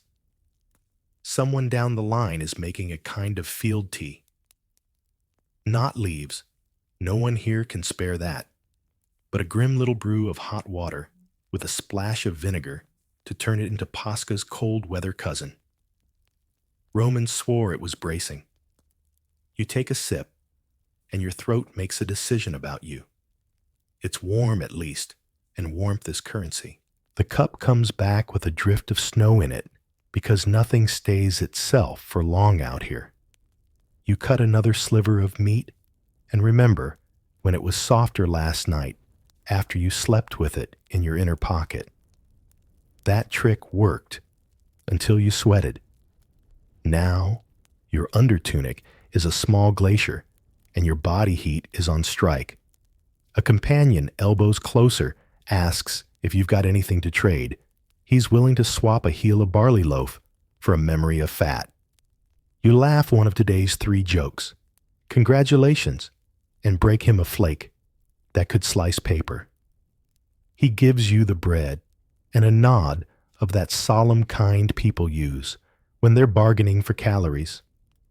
The older woman, who keeps pace with the baggage mules, shows you her breakfast.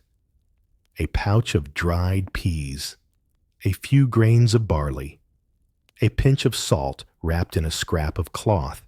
She drops the peas into the corner of her cooking pot and shows you a trick. She nests the pot in the coals, then peels back a layer of embers with a stick to create a windbreak. The peas don't so much cook as remember warmth, but it's enough to make them surrender their chalkiness. She cracks in a sliver of meat and hands you a spoon once it glistens. It's barely soup, but it speaks. For 5 breaths, you are a person again. There's a fringe tidbit you wouldn't have believed if you weren't living a version of it far to the north when fish froze, so solid they rang like bells. People carried them like timbers and shaved off curls to fry, when they found heat making a dish that was basically edible wood shavings. Stockfish air-dried cod fed Vikings and then half the trade of Northern Europe. Right now, your bacon splinters feel like that protein in its most architectural form. You can't help grinning at the absurd kinship. You and some long-ago Norse fisherman are both whittling lunch. The wind worries the fire until it dies to a blue ghost. Someone tries to revive it with a puff of brandy breath. Second joke regrettably brandy, as bellows is not efficacious. A neighbor produces a stone flat, dark heavy, and sets it near the embers until it radiates a shy heat. Then he lays bread shards on it and presses them with his palm. The crumbs warm enough to be called food. You copy him using the side of your knife to press, and when you lift the blade, there's a film of grease from the tallow that's turned your shard into something like a crouton from a universe with worse options. Chef's kiss of frostbite. You take stock of your stores, always the cruelest inventory. A handful of oats in a waxed pouch, a twist of salt, half an onion that against all odds smells of summer. You slice it thin as honesty, and pass a few petals down the line. Faces tilt, eyes, close jaws, slow. It's astonishing what one bite of something fresh can do for morale. Historians still argue about the average medieval caloric intake, how low it dipped in winter, how much ale made up the difference, how many fast days were, let's say, interpreted with flexible piety. But everyone agrees on this. Anything that tasted alive could make the day survivable. You think of ale, then remember the skin at your hip. You unstop it and take a sip of what's grandly called small beer, barely fermented barley water, safe-ish, thin, faintly sweet, like someone whispered grain into it. It's half frozen. Slush kisses your lips, and you have to fight the instinct to lick the mouth of the skin. Pro tip from the school of pain, don't. You've already learned what happens when tongue meets metal at 10 below. Third joke, and it has teeth. You pass the skin, and it comes back lighter, which is either generosity or theft working as a team. Another straight fact, because the mind likes pegs as much as tents do. Winter quarters in the Little Ice Age pushed people to eat things they framed as medicine garlic and leeks vinegar and mustard to go with their brick breads. Monastic rules grumbled about meat in cold seasons, even as kitchens quietly ladled extra fat into pottage for the sick, which is a useful category when everyone looks like a walking candle stub. You, meanwhile, are your own infirmary smearing tallow on bread and calling it a prescription. You decide to melt snow for a real drink. That's a whole ritual. First, you pack the pot with a little liquid already in it. Melted snow needs a seed, or it just sublimates into sadness. You learned that the hard way, your first week, when you climbed an ironic mountain of snow and came down thirstier. You place the pot in the ember's elbow and stir, with a stick, counting heartbeats until it slumps to water. You don't dare boil for long. Fuel is the one thing tighter than rations. The sip is lukewarm and somehow tastes of tin and memory. It's ambrosia with a little soot. Across from you, someone has hacked a groove into their loaf with the point of a knife and is packing the channel with salt and crushed dried herb fennel caraway. They traded off a peddler months back. The grainy bitterness wakes your tongue, and you find yourself swallowing like you might cry. You won't. The wind would freeze the tears and rip them off your cheeks. It's not all the same everywhere, of course. In the steppe, travelers have carried dried curds, little chalky comets of milk called kurut, sucked for salt and strength. In Scandinavia, there were butter stores buried like treasure. In Alpine passes, they brewed something called chuter, thin, humble soup. Honest about its limits. In every place, the story rhymes. Make it last. Make it safe. Make it just edible enough. that your feet remember why they're walking, which is to say, you're part of a very long procession of stubborn stomachs. Someone tries to lighten the mood by telling a tale about a captain who used to test his men's hardtack by shooting it. If the bullet didn't go through, he declared it fit for service. You all grunt in the key of almost laughter. A few of you glance down at your biscuits and decide not to try it. Ammunition is precious. Molars are rarer. You pack away the remains, crumbs swept into the pouch, fat wrapped and nested deep to borrow the failing warmth of your core, the onion tucked like a treasure under your arm. You stamp your feet, and your toes reply from a very distant country. You stand. The world shrinks again to breath and sting, and the promise of another ration like this one at dusk. It's not enough, but enough is a metric that slides in winter.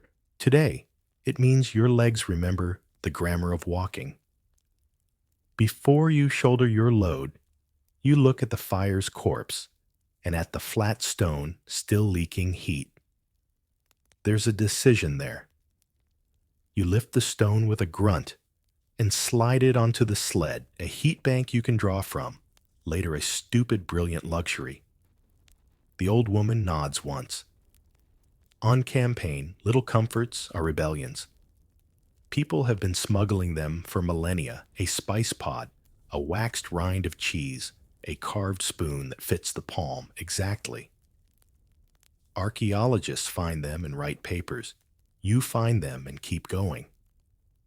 Whether that spoon on some site was a pilgrim's trinket or a soldier's lifeline is one of those things we like to debate in quiet rooms. Out here, you know the answer and don't have to say it. Snow starts again, fat slow, flakes now, the kind that build a white shell over everything. You slip your gloves back on flex fingers until they consent to be yours, hitch the rope and fall into step. Behind your teeth, a ghost of onion. On your lips, a thin slick of tallow. In your belly, enough. That's breakfast. That's the whole gospel of moving camps in deep winter. You take what you can hammer into. You share a little, because a little shared warms twice, and you save one good thing for the hour when the day shows its teeth. You glance back once at the place you sat. Already, it's an uncomplicated patch of snow again. The camp erases itself with professional speed. You pull your hood forward and follow the boots ahead, your mind filing today's ration among the thousands that came before it. Romans with their Pascha sailors, with their weevil-kissed biscuits, extra protein, the quartermaster said, with a face that didn't blink herders with their chalky curds, traders with their pepper hoarded like magic. All of them chewing the morning into something that could be called hope. The wind veers. The line tightens. Your jaw loosens at last, somewhere within the hood and the scarf and the frozen breath net that's forming over your mouth. You smile because you've remembered a secret. A ration can be terrible and still be a victory. You only need one more bite than yesterday. The rest is ice and distance. By the time the sun dips low enough to paint the snow in shades of steel and bruised purple, the camp location has been chosen, or rather forced upon you by sheer exhaustion. No one talks much. The soundscape is just the muted crunch of boots and the occasional cough that carries too far in the frozen air. Setting up camp in deep winter isn't just pitch a tent, and you're done. It's a gauntlet of small, cold punishments. First, the snow has to be cleared, not brushed aside, dug. And because your hands are already stiff, gripping the shovel is like holding a piece of iron pulled straight from a well. You dig down until the tips of your boots scuff frozen dirt, the cold radiating up your legs with every scrape.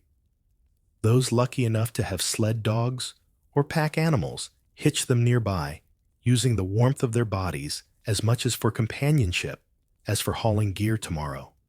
Shelter is next. If you've got a canvas tent, you drive the stakes deep into ground so hard they might as well be stone. Every hammer strike sends a vibration into your bones as though the earth itself is annoyed at being disturbed. If you're less fortunate, you build a crude windbreak from snow blocks stacked and packed by hand, then throw whatever hides or cloaks you have across the leeward side. It's not pretty, but neither is freezing to death. The fire is the real battle. Every twig you gathered earlier is brittle with frost, and larger logs refuse to catch unless you coax them like an offended cat. Someone squats low, blowing gently into the tiny flame, their breath fogging instantly in the air. The fire crackles at last, but don't get too comfortable.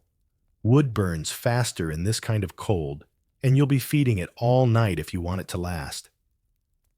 Dinner is not a feast, a chunk of salted meat, if you have it cut so thin it could pass for parchment, boiled in snowmelt until it's only slightly less tough than before. Maybe some dried peas or grain tossed in, if you were lucky enough to carry them from the last settlement. The result is hot filling in the most generous sense of the word and tastes vaguely like the inside of your mittens. But in winter, heat counts more than flavor. You huddle near the fire with the others, steam rising from your damp clothing. Conversation is minimal. Energy is a currency no one spends lightly now. A few jokes, quiet, almost embarrassed, slip out, but the wind steals them before they can linger. When it's time to sleep, you lay out furs or blankets directly over pine boughs if you've had the foresight to collect them earlier. Without them, the frozen ground will drain heat from your body faster than the air can. You keep your boots on, not from laziness, but because prying them off now might mean never getting them back on in the morning.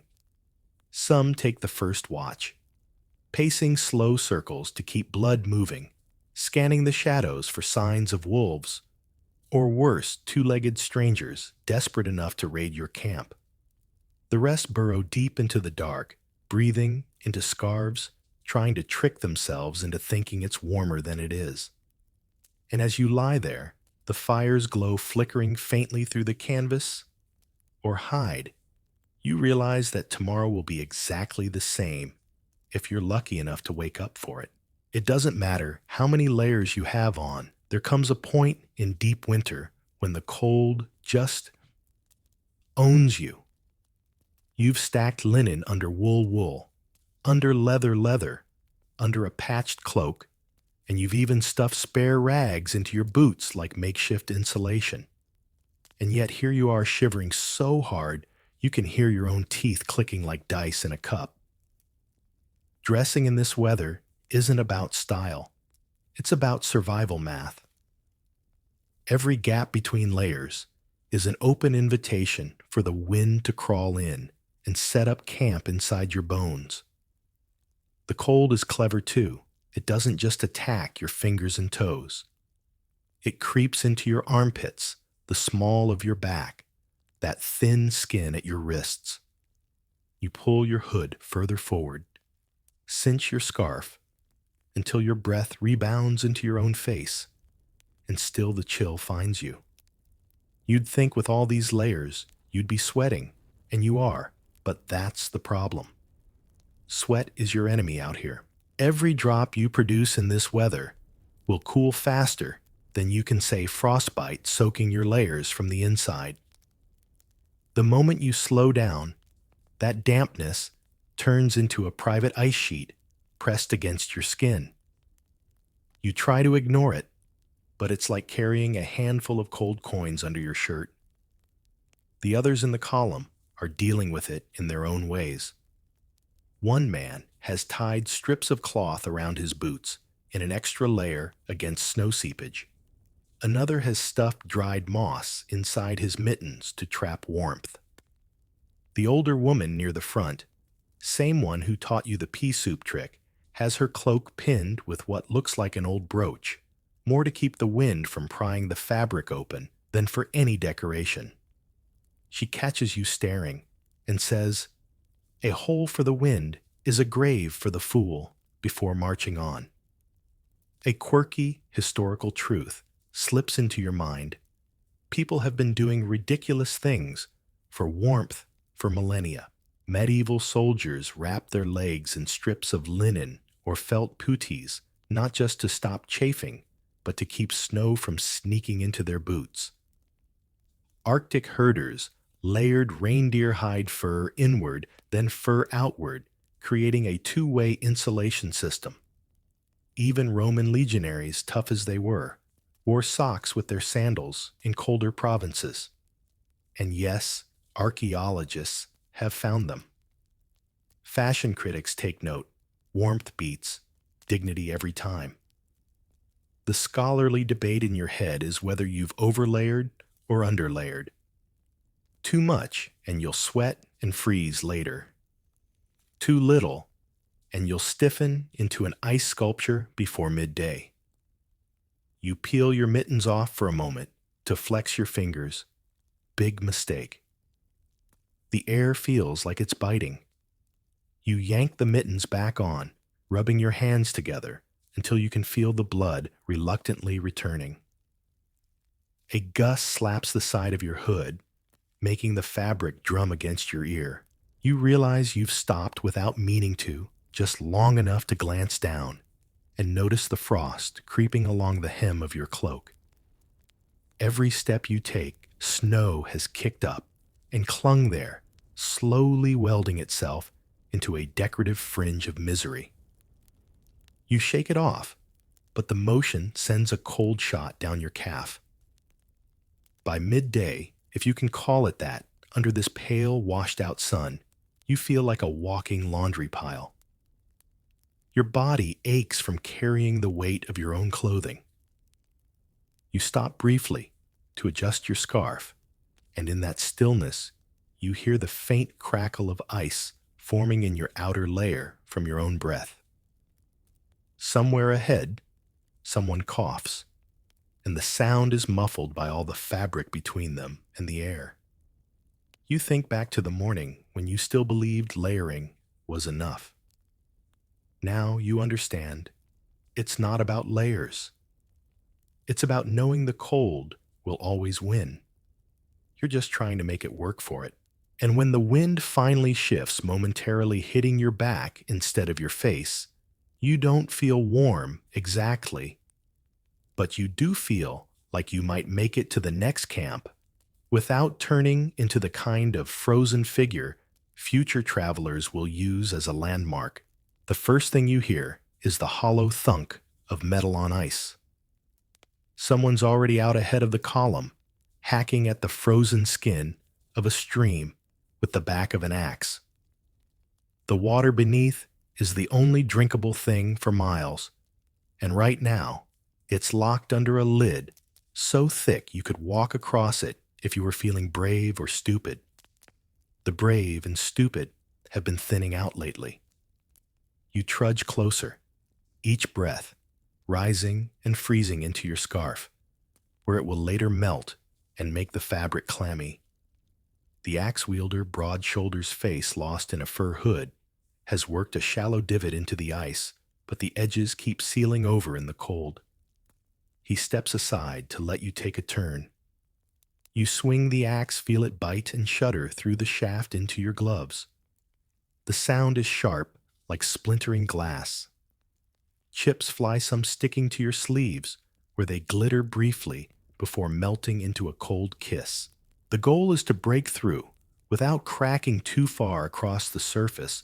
No one wants to fish a sled out of this water. After 20, maybe 30 swings, you see dark wetness bloom at the bottom of the hole. Steam curls faintly upward. It's not warm exactly, but compared to the air around you, the water's practically tropical. Now comes the delicate part. If you dip your skin or bucket straight into the hole, it'll freeze to the metal in seconds. So you squat, brush away the ice dust, and lower the bucket slowly, like you're apologizing to the water for disturbing it. You bring it up brimming and steaming faintly, then pass it down the line to where a fire waits to heat it, because cold water in cold weather is just an inside-out ice bath for your guts. A plain fact, every winter-bound army caravan or nomadic band since antiquity has had to do this. Roman soldiers broke ice in German rivers with pickaxes. Mongol horsemen stamped through frozen shallows with their mounts, and Arctic whalers cut holes to fish and drink in the same spot. A quirky note from the 17th century, some camps would leave a stick in the hole overnight so they could find and reopen it faster in the morning. Right now, that sounds like genius. You fill another bucket, this one for cooking. The older woman with the pea soup trick nods her thanks and tips in a chunk of snow, not because she needs more water, but because she swears it sweetens the taste. Scholars still argue about whether melted snow actually changes flavor, or if it's just the freshness in your head. You decide not to debate her. Anyone who can coax warmth into peas at 30 below can believe whatever she likes. By the time the buckets are full, your shoulders are lead. The axe feels twice as heavy as when you started. You stamp your feet trying to restore feeling to toes that have begun whispering about frostbite. A gust carries the smell of smoke from the fire mixed with whatever passes for dinner. The water you've hauled will become broth tea, maybe even a splash in someone's wine, if they're feeling decadent. As you shoulder the empty bucket to return it, you glance at the ice hole one last time. Already, thin fingers of frost are creeping in from the edges. By nightfall, it'll be sealed over again, and tomorrow morning, someone else will be standing here with the axe listening to the sound of glass breaking under their hands. You trudge back toward camp steam from the water, mingling with the breath of tired, bundled figures. The bucket in your hand is light now, but the memory of its weight and the thought of how much more you'll need tomorrow sits heavy in your bones. The sled is already waiting when you get back, tilted slightly in the snow, like it knows what's coming. You drop the bucket and rope up alongside the other's hands, already aching from what's next. Packing an overloaded sled in deep winter is an exercise in creativity, stubbornness, and let's be honest, low-grade profanity. First, the base. You stomp the snow flat, where the runners will sit, because if the sled starts out crooked, it'll stay crooked all day. Then the heavy gear tents. Tools the barrels with food, and whatever water hasn't frozen solid goes at the bottom. You shift a barrel with your hip and feel the cold bite through every layer to your bone. The wood squeals against the frozen sled frame like it's protesting. The trick is to keep the weight balanced. Too much on one side and the sled will list digging a runner deep into the snow until you have to stop and right it. Too much high up and it will topple, scattering your worldly goods like winter confetti. Everyone in the caravan has a story about that one time someone packed wrong. The punchline is always the same. Hours lost, tempers frayed, and if you're really unlucky, half your bread landing in a snowdrift. You coil the frozen ropes, lay them across the load, then feed them through the loop points on the sled's frame. Every knot you tie feels like a fight. The rope wants to stay in the stiff, curled shape it froze into, and you have to bully it into a proper hitch. The wind keeps tugging at your cloak, trying to turn you sideways while you work. By the time the last knot is secure, your gloves are rimmed with ice from your own breath. A true fact for the trivia vault: nomadic herders in Mongolia hauling their jurs across the steppe in winter, used to pack so precisely that the loads looked like carved blocks flat on all sides, lashed so tight you could climb them. European traders crossing the Alps with mule-drawn sleds did much the same, layering hides between goods to stop the frost from ruining everything. Some chroniclers swore they could tell who'd trained in a military baggage corps just by looking at their knots. Someone behind you mutters about the weak side.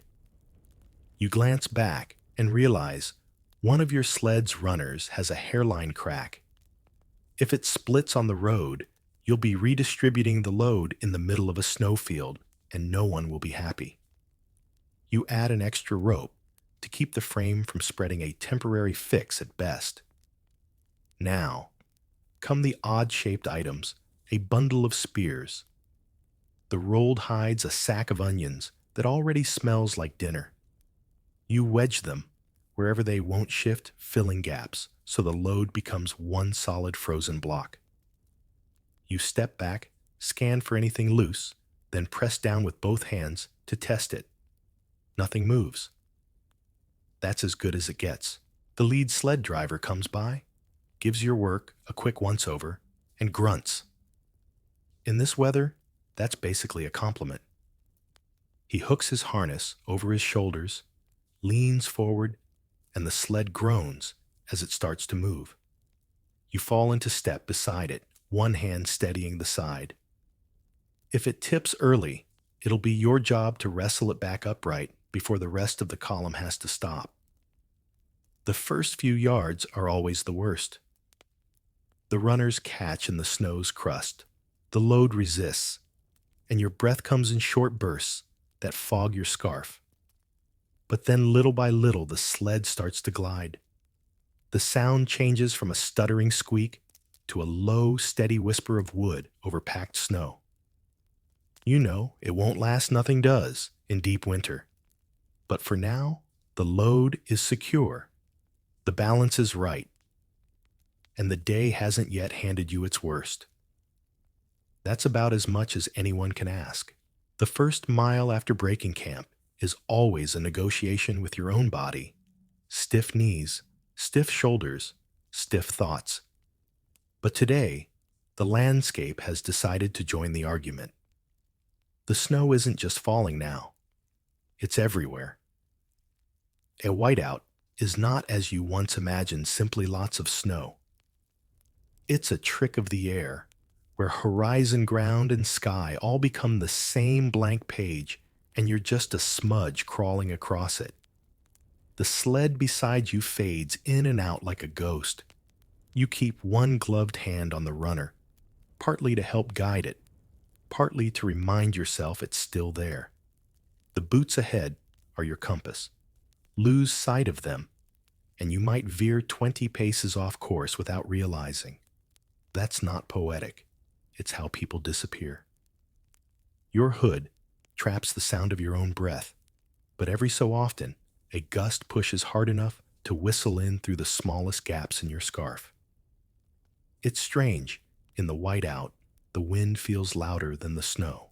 The flakes themselves are fine, almost powder, not the fat, drifting kind.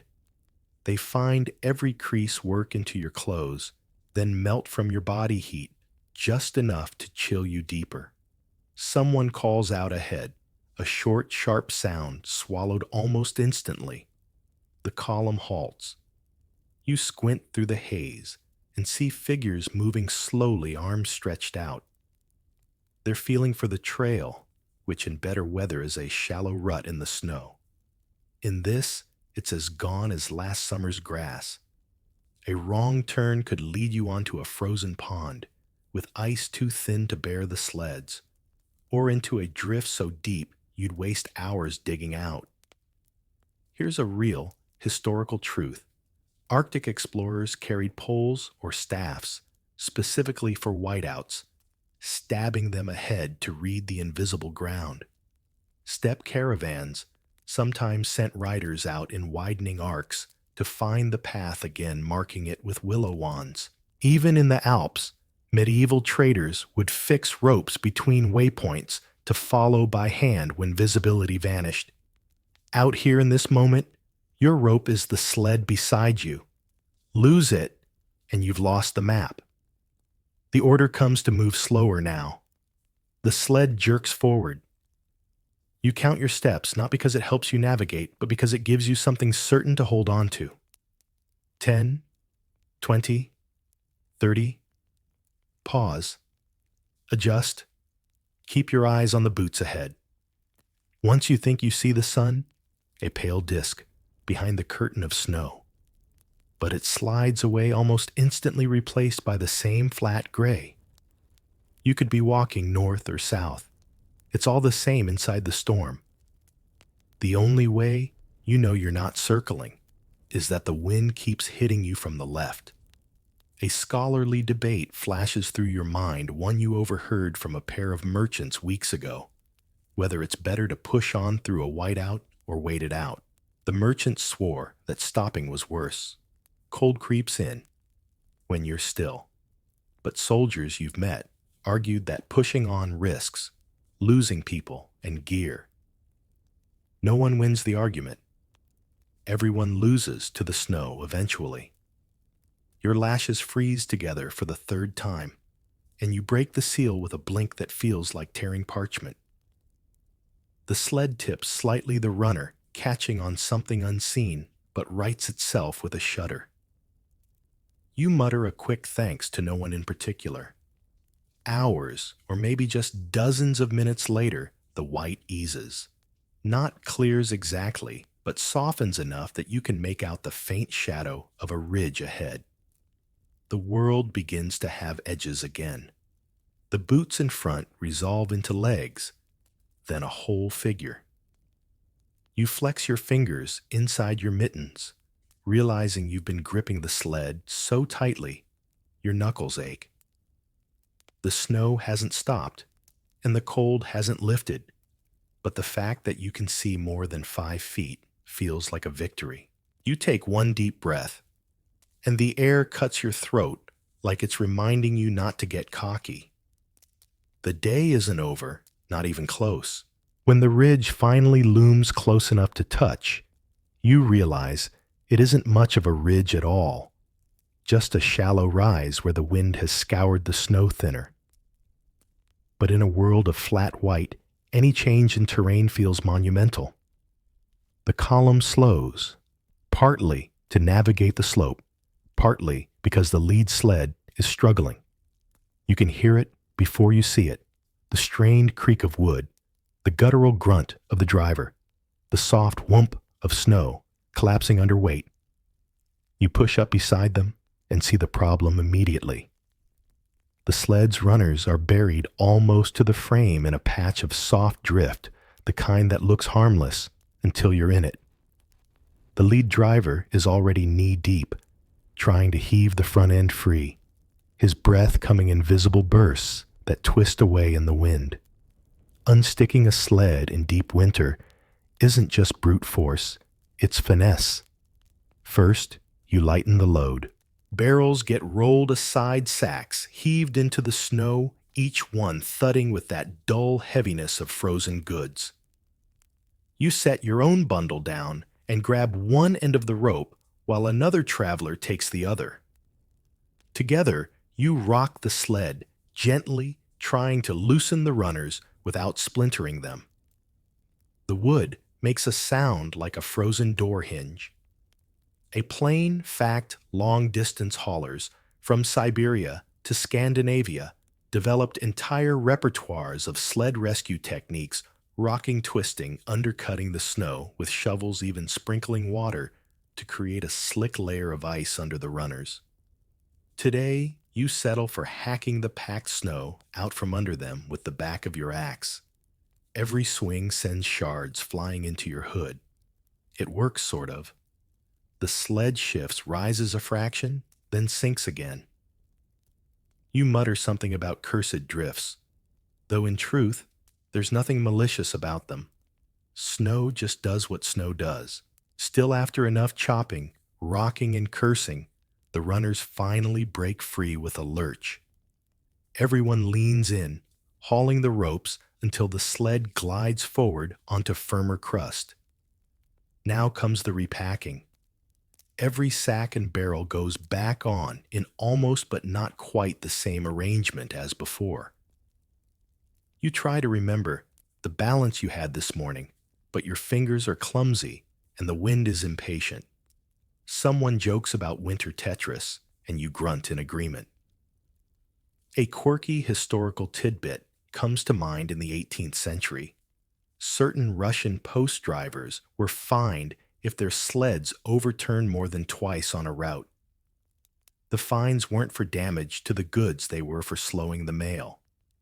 Out here, with no letters to deliver and no czar to answer to, the only penalty is frostbitten fingers and the glares of everyone waiting behind you. When the last rope is tied, you stamp your feet more to get the blood moving than out of triumph. The driver claps you on the shoulder, a quick gloved thud, and moves on. You fall back into place, muscles aching from the effort. It's strange how quickly the day swallows the event. Within a few hundred paces, the stuck sled is just another memory buried under the rhythm of walking, the hiss of the runners, and the constant whisper of snow underfoot. Still, you keep glancing ahead, watching the lead sled's path. Not because you think they'll get stuck again, though they might, but because now you know how deep the drifts can hide. And knowing that makes every step feel a little heavier. It starts as a faint pop, so soft you think it's just the snow shifting under your boot. Then comes the sharper crack, followed by the unmistakable groan of ice deciding it's had enough of holding you. Everyone freezes, ironically, not from the cold this time. The sound has a direction. Off to the right, where the trail dips into a shallow basin, the surface is smooth and glassy under its coat of snow. It's a pond, or maybe a slow stream, swollen from autumn rains, now caught in winter's grip. Or mostly caught. You can see where the white fades to a duller gray, where the ice is thinner. The lead sled veers left, hugging the higher ground. But the third in line, heavy with gear, drifts too far toward the danger zone. You shout, the driver pulls up short, but the front runner is already testing the ice. Another crack, louder this time. Everyone tenses, ready to grab ropes or cargo. Here's a hard truth frozen water lies for a living. 6 inches thick might hold a horse. 4 inches might not hold you. The medieval traders who crossed the Baltic in winter knew this well. They'd send a lighter sled ahead as a tester, and if it broke through the rest, would take a longer route rather than risk the load. In Siberia, some caravans used pine boughs laid across thin spots to spread the weight. Out here, there's no pine, no tester sled, and no time. The driver backs the team slowly, the runners squealing as they scrape over ice that suddenly feels alive underfoot. One wrong move, a jump, a jerk, and the concentrated pressure could turn the surface into slush. You grip the side of your own sled and watch the retreat heart pounding in your ears. When the team is clear, everyone exhales at once, the steam of relief rising like a small fog bank. The column adjusts course, giving the pond a wide berth.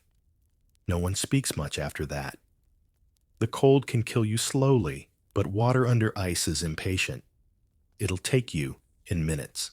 A fringe tidbit drifts through your thoughts, something you once overheard from a river pilot. In certain winters, people in Novgorod would still fish through thin ice, trusting their knowledge of currents to keep them safe.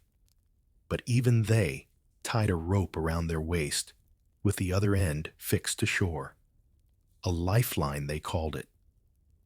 You glance down at your sled rope and think the name fits. The trail rises again, the sound of the ice pond fading behind. Still, the memory lingers, the way the surface groaned like a warning in a language you didn't want to learn. And for the rest of the day, every time your boot sinks an inch deeper than expected, your stomach drops just a little. After the pond with the treacherous ice, the pace changes in a way you can feel in your teeth. No one says it out loud, but the column tightens, the gaps shrink, and the checking starts those quick sideways glances that measure faces the way you'd read a fire. How bright, how steady, how close to guttering. You're not the fastest or the strongest, but you've learned the most important winter skill there is, spotting the ones who are fading and refusing to admit it. There's a boy, 2 sleds ahead, thin, quick-footed yesterday now, walking like his boots weigh as much as barrels. His scarf has slipped, leaving a bare ribbon of skin along the cheekbone that glows a worrying pink. Pink is the trap color. It looks healthy until it doesn't. You catch up, tug his scarf higher, and pretend it's nothing. Wind's hungry, you say. He nods, embarrassed, as if he's done something wrong by having a face. On your other side, trudges a man who's been doing the proud shuffle all morning, insisting he's fine while his steps say otherwise. He's the kind who'd rather cough up ice than ask for help. His mittens are rimmed white, but it's the set of his shoulders that betrays him, hunched forward, elbows tucked in, to protect a chest that's cooling from the inside. You pull level and talk about nothing. Soup the smell of onions last night. A ridiculous rumor about a village where they keep bread indoors. The joke lands. A small miracle. While he's listening, you slide your extra scrap of felt into the gap between his cloak and tunic. He catches you, opens his mouth to protest, then closes it. You've learned that saving pride is sometimes the same as saving skin. Keeping the weakest moving is a choreography. You pair them with a steady walker, give them the rope of a sled, not because you want them to pull, but because you want them tethered. You rotate them to the leeward side when the wind knifes from one direction too long. You let them lead for 20 paces, then quietly slip them back before the front's drifts sap the last warmth from their legs. When the path tilts upward, you redistribute loads for the 7th time that hour because weight is honest about its intentions, and the human body stops being polite when it's cold. The older woman, your pea soup tutor, has fashioned a kind of traveling infirmary out of a sled corner. It's not much a rolled hide to sit on a spare cloak, a pot whose only job is hot water. She waves you over during a pause and shows you her talismans. Stones, she says, meaning the river rocks she keeps buried in the coals whenever there's a fire. Warm one, wrap it in cloth, tuck it against a belly, or between thighs, places where blood runs close to the surface. You know from experience that one stone placed right can turn a shivering person into someone who can walk another mile. Quirky as it sounds, versions of this turn up across centuries. Roman legionaries carried heated bricks to bed their feet. Alpine herders swore by pocket suns.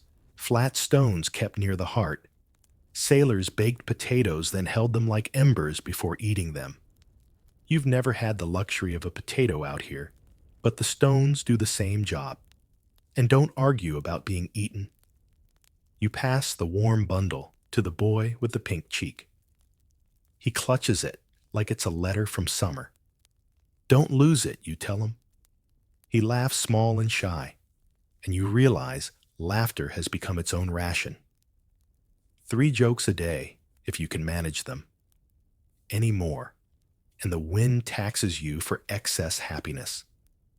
A practical note stitched from history's hem companies that march through winters, mercenaries, pilgrims, the stubborn poor often used a buddy system centuries before anyone called it that. Walk in twos, the rule went. If one stumbles, the other nags. If one goes quiet, The other talks until noise becomes heat. In some places, they strung a rope down the line so that every third pair had a hand on it, a simple cord that said, "Here, here, we are still here." When whiteouts clap down, you'll see hands clamped to that rope like to a saint's wrist. The whisper-aloud checks happen on schedule because schedules keep fear polite. Ears, someone calls. Hoods tilt. A few folks pinch their lobes, feeling for that traitorous numbness that arrives hand in hand with waxy pallor. Fingers. Mittens come off for 5 counts, quick claps a wince or two, then back on. Toes. Everyone stamps, then lies about how they feel. The worst liars get the best help. It's a good system. You remember the first time you saw real frostbite. Not a theatrically blackened toe from campfire stories, but a hand-gone porcelain smooth and colorless, like the skin had forgotten how to be skin.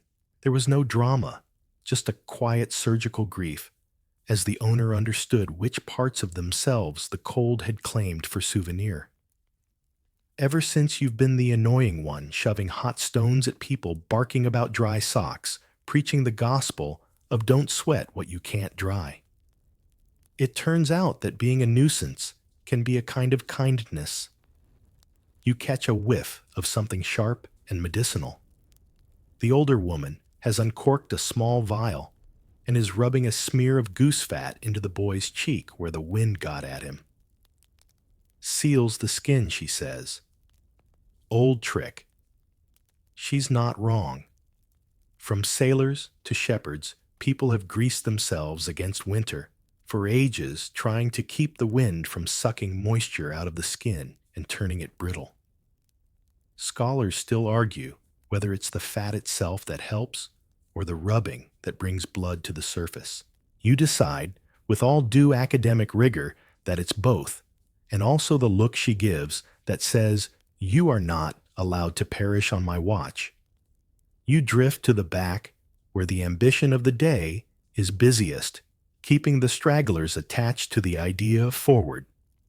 A man with a cough rides the tailboard of a sled, feet dragging for balance.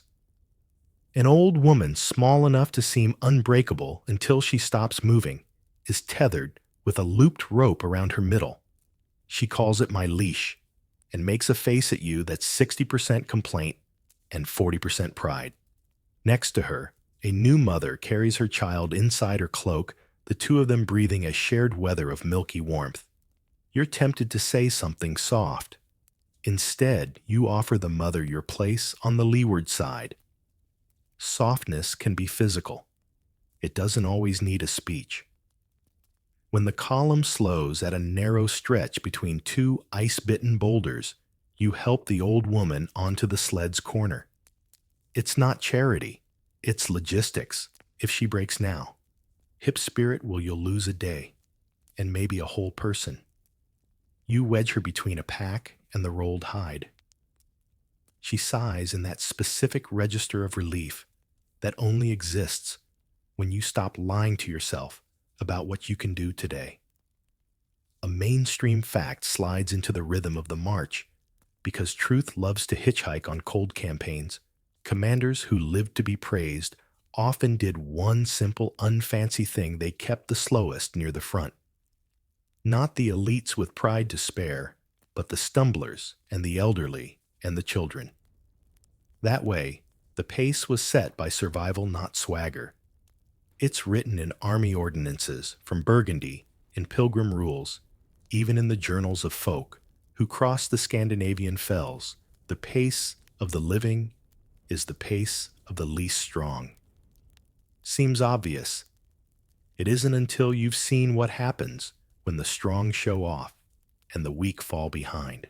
The debate you've heard 100 times resurfaces as the path tilts downward, whether to lighten a struggling person's burden by distributing their load or to put them on a sled and keep the loads intact.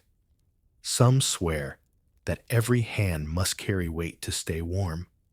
Others insist that warmth without strength is just a pause before collapse. The truth, if there is one, moves like the weather. Today, you take half the coffer's pack and hand the other half to the stoic man who pretended he didn't need your felt. Nobody argues. The calculus is simple. If 3 people carry a little more, one person gets to keep going. Sing, someone says out of nowhere. A woman with a voice like a wool blanket starts a low, steady melody that's more hum than song. No words, just pulse. You fall into it without thinking. It's not pretty, which is perfect. Pretty would shatter in this cold. The beat gives the feet a metronome, and for a few minutes the column feels like one animal with many legs. People have done this in winter forever. Work songs on frozen roads, pilgrims' chants shaved down to a vowel, and a breath reindeer herders, calling long notes to keep the herd clustered in blowing snow. Maybe a scientist could measure the warmth it makes. You only know that when the song stops, you miss it like a mitten you didn't realize was doing most of the work. At a mid-afternoon halt, you force the coffer to drink something hot. He grimaces at the vinegar-tinged brew, Pasca's rude cousin again, but the steam coming off his cup tells you what you need to know. Heat is moving through him. He laughs. Once your second joke of the day arrives on schedule, you ask if he'd prefer wine. He says he'd prefer a different century. He sleeps for 3 minutes with his forehead on the sled rail and wakes with a start that means the body is still voting to stay. Snow squeaks underfoot as you move again, a sound that's become the caravan's heartbeat. You keep a hand on the rope that links you to the sled, and by extension, to everybody else's stubbornness. The boy, with the warm stone, has color back in his mouth. The old woman on the sled pretends to be insulted by comfort and then rearranges the hide to be more comfortable. The mother shifts the child from one side to the other like a secret parcel. You, professional meddler, run your checklist ears, fingers, toes, pride, and are surprised to find your own numbers holding steady. Near dusk, the wind eases into that uneasy truce it sometimes grants before dark. You use the lull to pull the weak ones forward again. Front third of the line, best lane on the packed trail out of the drift. If you squint, it almost looks ordered. If you don't, it looks like a miracle stitched from dozens of tiny selfish acts. Someone gives up a place.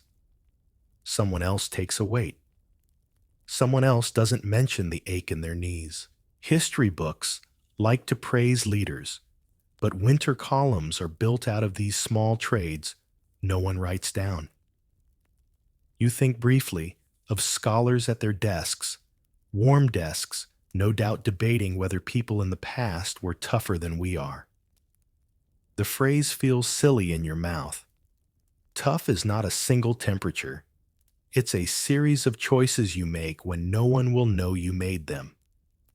Today's choice is to keep the weakest moving, like you'd keep a flame cupped in your hands, not because it's noble, but because without it, you'll all be in the dark. By the time the day slides toward its gray-blue evening, your feet have found the habit of not tripping. Your breath has found the habit of not complaining, and the column thinner, braver, more honest than it was this morning, has found the habit of staying together. You pass the warmed stone again, this time to the proud man whose shoulders have at last admitted the weather's terms. He accepts it with the dignity of a king being handed his scepter. Tomorrow, the older woman says, not as a threat or a promise, but as a weather report. You nod. Tomorrow is a place you might reach one careful, nagging, infuriating kindness at a time. The hill isn't even steep, but the snow makes it feel like you're dragging your sled through wet cement. Every step sinks just deep enough to demand double the energy to pull back out. The runners squeal against the compacted crust a high-pitched complaint that carries through the cold air. The animals, oxen in front of the heavier sleds, horses for the lighter, are moving slower, now their breath coming in short clouds. The path narrows between two stands of bare birch. Here, the wind funnels through sharper and meaner whipping ice crystals into your face. You hunch against it trying to shield your eyes, but it still stings. Somewhere behind you, someone curses softly as their sled jolts sideways into a drift. In the deep winter campaigns of the 30 Years' War, soldiers learned to dread stretches like this. The Swedish army, famous for its winter mobility, would still lose days. Crossing these pinch points, sled runners, breaking horses, slipping men, forced to dig out wheels, frozen solid in their own ruts. Out here, the same rules apply. If one sled gets stuck, the whole column halts. A fringe trick you once overheard from a Finnish trader comes to mind. He swore by smearing animal fat on runners to keep snow from sticking. But animal fat is precious right now, too precious to waste on sled maintenance. So you lean in shoulders, burning hauling until the sled inches forward again. The sound of groaning wood joins the wind's howl. It's one of the older sleds, its front beam bowing under the strain. The driver stops, kneels in the snow, and starts wrapping the crack with strips of raw hide, muttering that it only needs to last until we make camp. You notice no one asks how far that is. When you finally clear the choke point, the ground opens into a shallow vale, but the relief is short-lived. This is the perfect place for snow to drift, and the trail vanishes under a smooth, deceptive blanket. The lead sled prods ahead the driver's pole, sinking almost to the crossbar. You follow in their wake, each step an act of faith. Your thighs ache. Your breath tastes like metal. And when you look back, the line of sleds has disappeared into the swirl of snow, the world reduced to white and gray. Only the faint creak of wood and the occasional snort from an animal remind you that anyone else is still moving forward. You don't notice it at first, just a slight weight on your eyelashes, a gentle tug when you blink. But after an hour, the feeling grows. You rub at your eyes through the mittens, and the texture isn't snow this time. It's ice. Tiny, sharp crystals that have welded themselves to your lashes each blink, threatening to glue your eyes shut entirely. Your breath is the culprit. Every exhale fogs upward into your hood, finds your eyebrows and lashes, and freezes there. At first, it's faint, delicate, even pretty, if you weren't the one wearing it. But then, the wind joins in, carrying more ice crystals from the air, adding them to the fringe of white, now framing your vision. Beards and mustaches are no better off. The men in the column who sport them have developed full frost masks, the hair stiff with ice so thick it clinks when they laugh if they bother laughing. One young driver tugs at his chin and comes away with a solid chunk of frozen whiskers grimacing. It's not new. Arctic explorers in the 19th century wrote of beards freezing to scarves, forcing them to rip fabric or hair to free themselves. In the trenches of World War I's Eastern Front, soldiers joked about carrying portable icicles on their faces. And according to one half-believable merchant's tale from the Hanseatic ports, dock workers in the Baltic once shaved completely bald every winter just to avoid dealing with frost hair. The scholarly debate still ongoing in some circles is whether you should wipe the ice away or leave it. Some say breaking the crust lets more cold in accelerating frostbite. Others claim that letting it build up weighs you down and blocks your vision. Out here, you learn quickly wipe when you can still feel your fingers. Otherwise, leave it. You try to breathe downward, directing the steam into your scarf instead of up toward your eyes. But it's a losing battle. Every so often, you catch sight of another traveler whose lashes are pure white, making them look years older. One woman with particularly thick lashes blinks slowly, the ice pulling them together, and mutters, "If they freeze shut, just leave me till spring." You smile under your scarf, your third joke quota met for the day, and keep walking. Your own lashes crunch faintly with every blink, a reminder that winter doesn't just want your warmth. It wants your face one frozen hair at a time. The river looks solid from the bank, flat white, innocent in the way a sleeping cat is innocent before it bites. You halt the column and listen. It's not the sight that tells you whether ice will hold, it's the sound. A good river in deep winter has a voice like a slow drum, a distant belly, deep thoom, as the current shifts under a pane thick enough to complain. A bad river is silent, or worse, chatters a brittle, glassy tinkle that makes every hair along your spine stand up like a hedgehog at a thunderclap. You step forward and prod the margin with your staff. The first inch is solid. The second resists. But near the middle, the tone changes, your pole sinks a thumb's breadth with a muted squeak. You'd love to walk away. Pretend you didn't hear that pretend everyone can just, I don't know. Detour around the entire river as if geography were a suggestion. Instead, you let out a long breath into your scarf and start the ritual of crossing. Ropes first. Always ropes. You hand a coil to the lightest runner, tie the other end around a stump, and send them out, belly first, like a cautious seal. They slide on a mat, because weight spread means safety, and punch test holes ahead with a spike. Every pace a jab.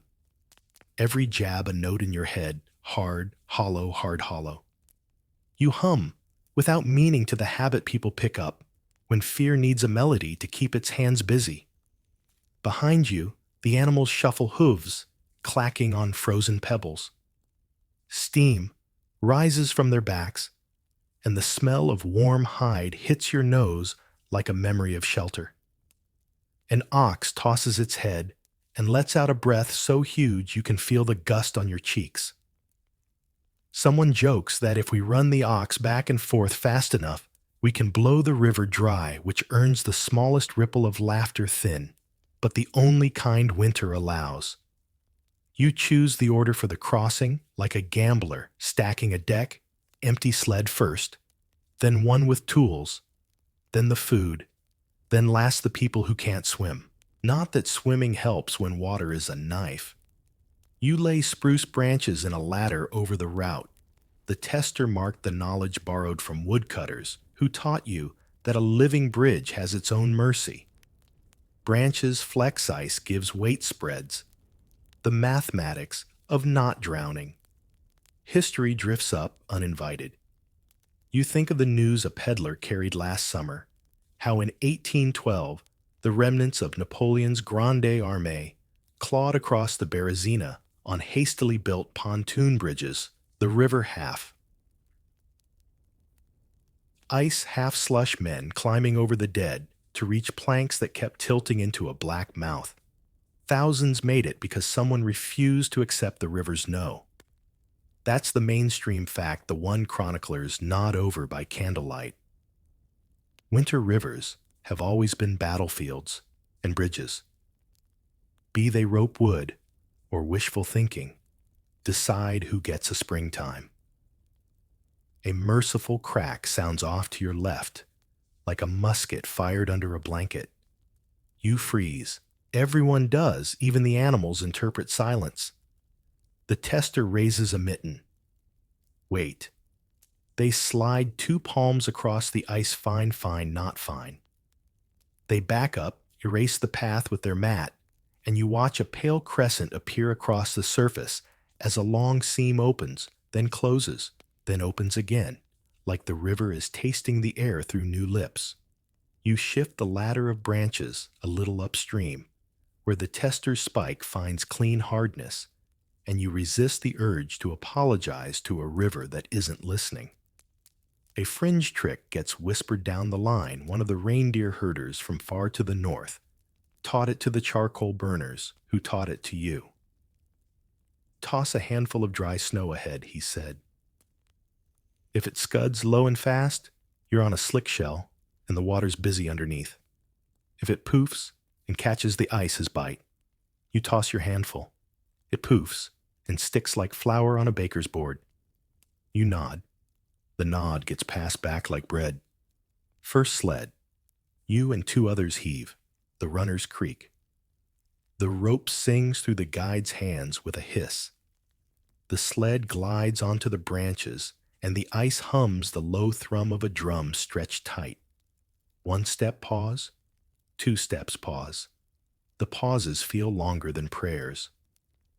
On the 5th pause, the tone sharpens, and you drop to your belly without thinking, arms spread heart trying to break through ribs for a look around. The tone eases. You exhale. The person behind you mutters the kind of promise you only make to deities in cold climates. If we get over, I'll never complain about wet socks again. They will. You all will. It's the human condition. Midway, the wind picks up, and drifts begin to creep along the surface, ghosts dragging their hems. The hush is so complete, you can name every sound: leather creak, rope rasp, hoof scuff, your own guts arguing like roommates about whether to stay or run. Then, from downstream, the river speaks. In that whale song way, winter rivers have a deep sliding moan as pressure redistributes. The sound goes through the ice into your chest and out the soles of your boots, so that for a second you are part of the river's instrument, one string tuned to terror. You remind yourself that moaning is not breaking that. When ice breaks, it announces itself like a drunk at a door. Not always true, says the small librarian in your brain who ruins movies by whispering facts.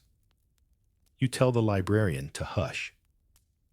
On the far bank, the tester kneels and pulls, and the empty sled kisses shore.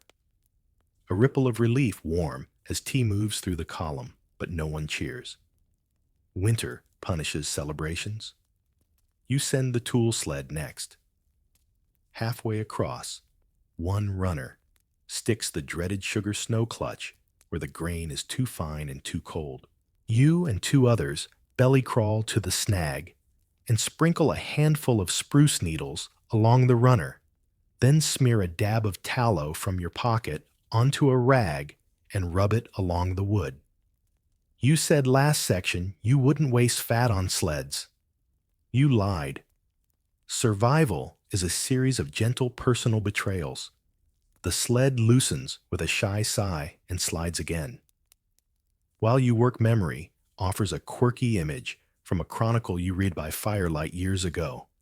The Mongol riders in the 13th century who treated winter rivers as roads galloping along frozen channels to appear where enemies thought the season made them safe.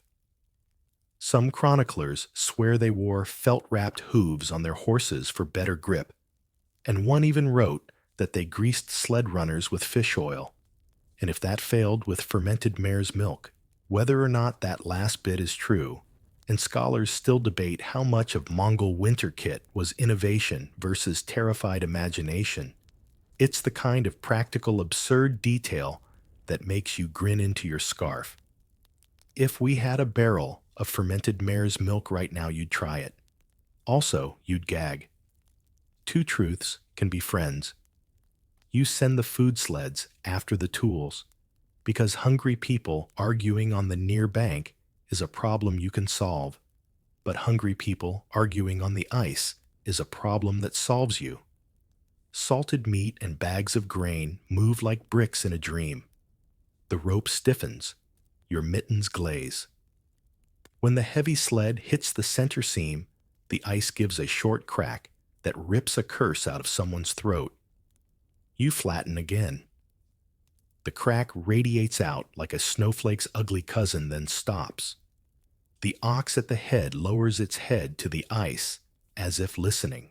You whisper to it, without thinking, nonsense syllables, the old language of reassurance that dates to the first time someone told a nervous animal that everything was fine when it absolutely wasn't. Not that you'd admit it out loud. Your sarcasm quota would be exceeded. But you make the sign of whatever you privately believe in the Christ, the household saints, the North Star itself, or just the math. And here's where a neat historical fact keeps you company on the Kalka and the great northern rivers. Old Roos's traders set strict codes for ice crossings by weight and temperature, measuring thickness with augers and forbidding carts above a certain load unless the night had been below 20 for 3 days. The codes existed because someone counted the drownings. Knowing that doesn't make your sled lighter, but it turns terror into numbers, and numbers can be held in the hand. 3 more sleds, and you're near the relative safety of the far bank, the undercut edge where last week's thaw has carved a lip in the ice. That's the tricky part, the exit ramp. If you drive the runners too hard, they can bite the bank and flip. Too soft, and they stall with their noses in the snow like embarrassed dogs. You dose it just right, a tug, a pause, a little twist, then a heave, and the sled crawls up like it's remembering how land works. The tester-sainted patient soul levers the runners with a pry stick and murmurs encouragement as if to a shy child trying a staircase. Someone at the back of the line calls your name with that brittle edge people use when their bravado is running out. Another sled has bogged near the center 2 feet off your safe ladder. They tried to cut a corner, and winter hates hubris. You belly back, lay another set of branches, and instruct the driver to lie flat on the load while you shift the center of gravity. They obey, chin pressed to a sack of grain. The ice under your forearm squeaks the way a hinge squeaks when it wants oil and respect. You move one branch, then another, feeling each choice shiver up your bones like a quiet verdict. The sled budges, then slides, then glides into the shadow of your spruce ladder as if deciding to forgive. You exhale so hard your scarf crusts. By the time the last sled reaches the bank, the light has thickened into that blue hour, which is pretty to look at from a window and absolutely terrifying to live in. You could camp right here on the far bank. People even suggest it, their voices fluffy with relief. You veto it gently. The river changes its mind at night.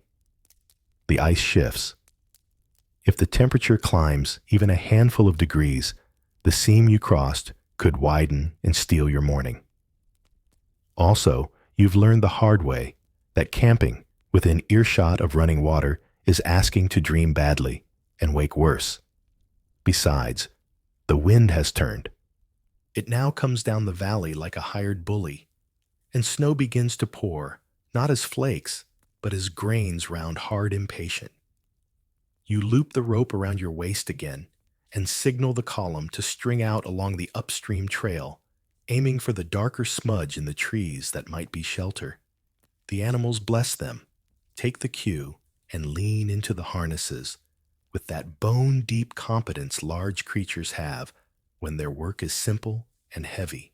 As you march, your thoughts go to a debate you've heard among travelers, and in the rare book rooms where cartographers whisper, is it better to cross before dawn, when cold has had all night to iron the ice, or in the late afternoon, when fatigue shortens distances, but warmth has been poking seams like a bored child? The argument never ends. Some point to diaries from wintering armies that favored midnight crossings. Others cite fisherfolk who swore the afternoon light. let you read the ice's language. The white of snow, the blue of depth, the black of danger. You feel the pull of both sides and decide, as always, that the right answer is maddeningly local. Here now, you crossed when you could, because the sun doesn't negotiate with people who pull sleds. Farther on, the forest darkens, and the air smells of resin, a cathedral of pines that makes your shoulders drop a fraction. You nudge the column onto a flat pocket behind a low ridge, a place that promises less wind and more sleep, and you send two ahead to trample a base for the fires. When you glance back, the river has already blurred into the snow, its line erased like chalk from a slate. If you didn't know it was there, you'd walk right onto it. You feel a brief, ridiculous surge of pride. Not many things in winter stay done. This one did. Still, you'll think about it all night. The way the ice thrummed, the split-second choice to smear tallow, the ox lowering its head like a priest at a graveside. You'll think of the armies and traders and nomads who treated frozen rivers as roads and traps the way humans use cold to make maps where no summer map exists. And because humor is a blanket you can fold twice, you'll tell yourself that river crossings are just winter's version of a trust fall, except the person catching you is a moving body of water with a poor sense of humor. You string the last of the ropes around a tree tie, off the harness lines, and rest your palms on a sled that has carried wood food, hope, despair, and your entire sense of competence across a sheet of water pretending to be stone. Your hands come away, smelling faintly of spruce fat and cold iron. You could bottle it and call it eau de note drowned. You'd make a fortune with teamsters and exactly 3 very specific romantics. Behind you, someone starts singing under their breath a low line from a work song about a ferry that never sank.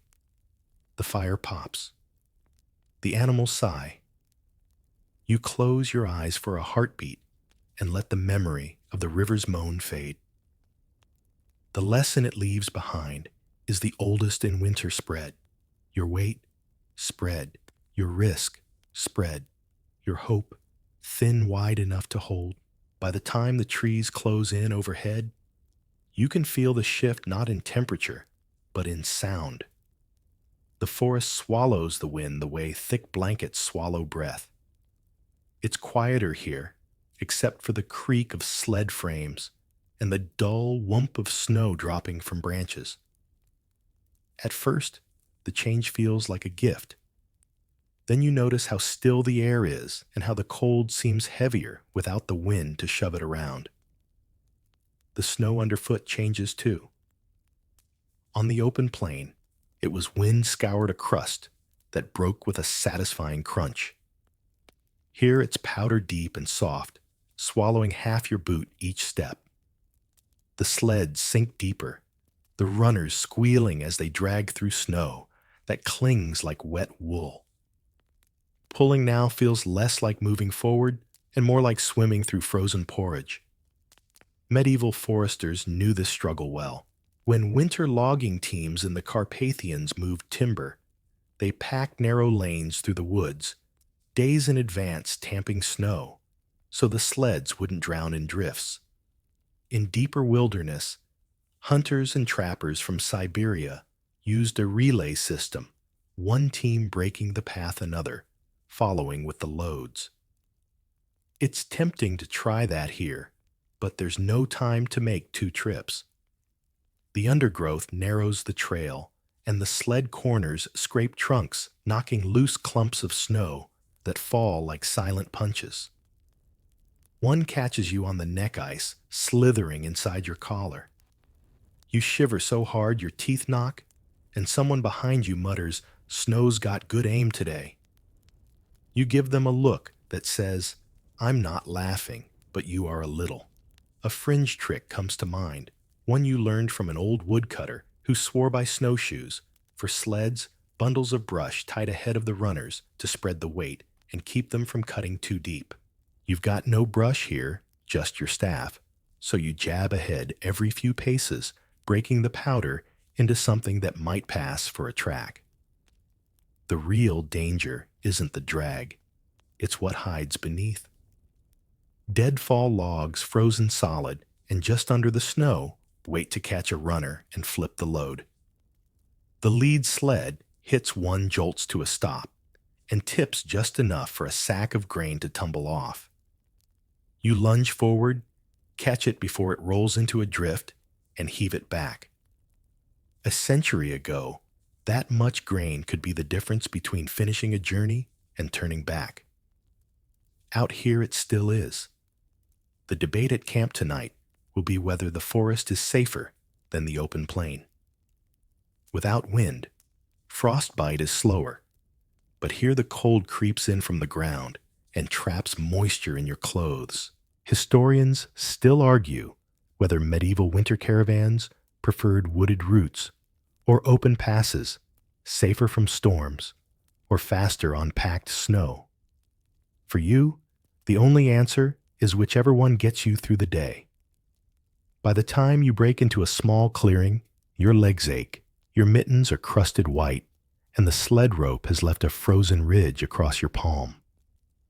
The quiet is deeper now, almost soft, and for a moment you let yourself think it's peace. But you know better. In winter, silence isn't rest. It's the pause before the next fight. The clearing is no accident. It's an old campsite you can tell by the way the snow lies in uneven mounds, as if remembering the shapes of tents and trampled paths. You don't linger. Old camps are like old graves. They hold stories you'd rather not wake up. Still, the site stirs a quiet relief in the column. It means the forest opens here, and where the forest opens, you can breathe a little. You pause just long enough to take stock. One sled runner's binding has loosened, rawhide stretched from the day's grind. You crouch teeth working at the knot until your mittens can take over. It's a thankless job. Fingers stiff, knees aching, but if a runner comes off in the middle of the trail, you'll have bigger problems than cold hands. There's a shallow rise ahead, its slope hidden under a quilt of fresh snow. It's not high, but the soft pack means every sled will need help to crest it. You grab the rear rail of the first one, pushing while the driver calls to the animal, each command a clipped burst of steam in the air. The wood groans, the harness creaks, and the sled crawls up like it's learning to climb for the first time. Medieval winter traders had a word for this snow stairs when a hill's grade was so packed with soft drifts that it felt like climbing through clouds. Some swore by laying a carpet of fir branches for traction, others by shoveling narrow channels. You've got neither time nor branches, so you rely on brute force and swearing, which, to be fair, has worked before. Halfway up the sled stalls, you dig your boots in the rope bites your palm, and for a moment you think the whole load will slide back and take you with it. But the animal leans harder, the driver shouts something in a language you don't know, and the sled jerks forward, cresting the top. You let go and stumble back, legs shaking, lungs burning. A quirky old trick surfaces from memory. Norse travelers sometimes carried snow anchors, small wooden plows, dragged behind a sled to break it on descents. You eye the downhill stretch beyond this rise and wonder if it's steep enough to need one. The thought barely finishes before the first sled lurches forward, gravity doing what gravity does best. The descent is faster than you'd like. Snow sprays from the runners, the animal's hooves skitter, and the driver leans back hard, fighting for control. You keep your distance, ready to dodge if something breaks. It doesn't. But the landing is rough, the sled's frame shuddering as it hits the packed snow at the bottom. You follow more slowly, gripping the rope like a lifeline. At the bottom, the forest closes in again, darker now with evening coming on. The trail bends left, disappearing into shadow. You glance back at the rise, now etched with the deep grooves of sled runners. The prints look almost warm in the fading light, a reminder that for one more stretch at least you've made it through. The bend in the trail delivers you into a darker world. The trees here are older, their trunks thick enough that 3 people couldn't wrap arms around them. Snow clings to the bark in fat seams, and icicles hang from the lower branches like the teeth of something sleeping. Every sound seems caught and muffled, the air so still that when you breathe out, your own steam hangs in front of you before deciding to move. The sled tracks ahead are shallow, here an illusion of ease. The truth is, the ground beneath the snow is uneven, studded with roots and buried rocks that wait to twist ankles and snap runners. You slow the pace without announcing it, letting the column tighten, because if someone goes down in this gloom, you don't want them lying unseen in the powder. A low groan from behind draws your attention. One of the oxen has stopped mid-step, its breath coming heavy sides, heaving. You've seen this before. Pulling through soft snow after a long day can hollow out even the hardiest animal. Medieval caravans often carried pulling collars padded with wool or moss to ease the strain, but yours is just leather straps rubbed shiny with sweat and frost. You step in, unclip the load for a moment, and let the beast stand. Its handler murmurs in a soft rhythmic tone, something between a prayer and a lullaby. Animals in winter don't understand words, only the way they're delivered. The column waits, shifting from foot to foot. Waiting is its own cold. A few people stamp to keep their toes alive. One boy pulls a scrap of bread from his pocket and gnaws at it as if to remind himself there's still food in the world. That small motion brings to mind a curious bit of history.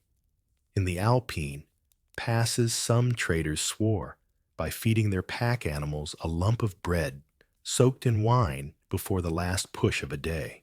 Whether it warmed the blood or just convinced the beast it was worth moving again is still debated among those who care to argue about such things. When the ox moves again, you reclip the sled and set off. The trail narrows further until the branches above knit together, the light fading into a strange twilight even though it's still afternoon. In places, snow has drifted across at shoulder height, forcing you to duck or push through scattering powder down your collar. The air inside your hood grows damp with your own breath, and you fight the urge to strip it back, knowing that exposing skin now would be asking the cold to take its due. The first real trouble comes at a fallen tree. It's not new. Snow has smoothed its top into a low frozen arch, but it's high enough that the sleds can't roll over. There's no going around. The banks on either side drop into darkness. You send 2 people ahead, with axes the sound of metal on wood ringing out in the hush. Each strike throws up splinters and a little puff of frost. It's slow work, but the rhythm steadies everyone. While they chop, you remember a fringe trick from a tanner who once traveled with your caravan in deep snow. You can sometimes build a ramp from packed snow and branches, letting the sled run up and over obstacles. It's faster than cutting, but riskier. Misjudge the angle and the whole load tips. Today, the wood is too thick for shortcuts. You wait for the final crack as the log splits, then haul the pieces aside, their undersides, damp and dark where the snow couldn't reach. You get the sleds moving again, one at a time, and soon the forest begins to thin. A pale band of light appears ahead, the edge of the trees, and beyond it, the flat white of another frozen stretch. It's tempting to think of it as open ground, but you've learned better. Open ground in late afternoon is a place where the cold drops fastest. Still, the sight lifts something in your chest. The trees behind feel heavier than the ones ahead, as if the forest itself had been pressing on your back. You glance at the others. Frost-laced brows, slow smiles, a collective exhale that mists the air like a small cloud bank. For now, you've made it through another patch where the world felt intent on keeping you. You take a moment to pull the sled rope higher on your shoulder, flex your fingers, and roll your neck. The next stretch will have its own troubles. But you've seen enough winters to know that in the rhythm of moving camps, this breath, this pause between battles is worth marking in your memory. The night is a long one, and the morning doesn't so much arrive as seep in through the seams of the sky. There's no grand sunrise here, just a slow lightening from black to charcoal to a kind of frozen gray that could easily be mistaken for late evening. You wake stiff, every joint reluctant your breath, a cloud you can barely push aside. The snow has settled in the night, softening edges burying the tracks you made into shallow ghosts of themselves. The fire pit is a black crater ringed by frost, where the steam met the air and surrendered. The sleds look smaller, somehow huddled under their own mantles of snow, and the animals stand motionless, heads low, their breath rising in slow, steady plumes. You know the day will be bad before you've even stood up. The air has that dry, brittle quality that gets into your nose and lungs, turning every inhale into a small cut. Somewhere nearby, a tree cracks in the cold, a sound like a rifle shot in the stillness. Medieval travelers called this frost speaking, and some swore it was an omen of either safe passage or disaster, depending on whether the crack echoed once or twice. You don't count. Packing up in this cold is its own battle. Straps freeze, stiff knots bite into themselves, and every touch of bare skin sticks for an instant to wood or metal. In the Novgorod trade routes, merchants used to warm their rope knots over small embers before pulling them loose, time-consuming but better than snapping the line in your hands. You have no such luxury, so you work the frozen fibers with your mittens each pull, leaving your fingers number than before. The column moves slower than usual, the snow underfoot squeaking in that high-pitched way it only does when it's far below freezing. It's not just resistance underfoot. It's the way the air itself feels heavier, as if you're wading through it. Breathing through your scarf turns the fabric into a stiff mask. In minutes, the moisture from your breath freezing into a thin shell that crunches when you turn your head. The route takes you over a low, rolling stretch of land, the kind that hides shallow dips under deceptive snow cover.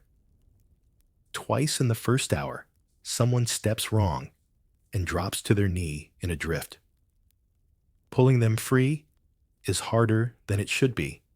The snow packs instantly around the leg a white vice. A trick from fur trappers comes to mind. Stamp a ring around the stuck person, first loosening the snow's grip before hauling them out. You try it, and the leg comes free with a sound like tearing cloth.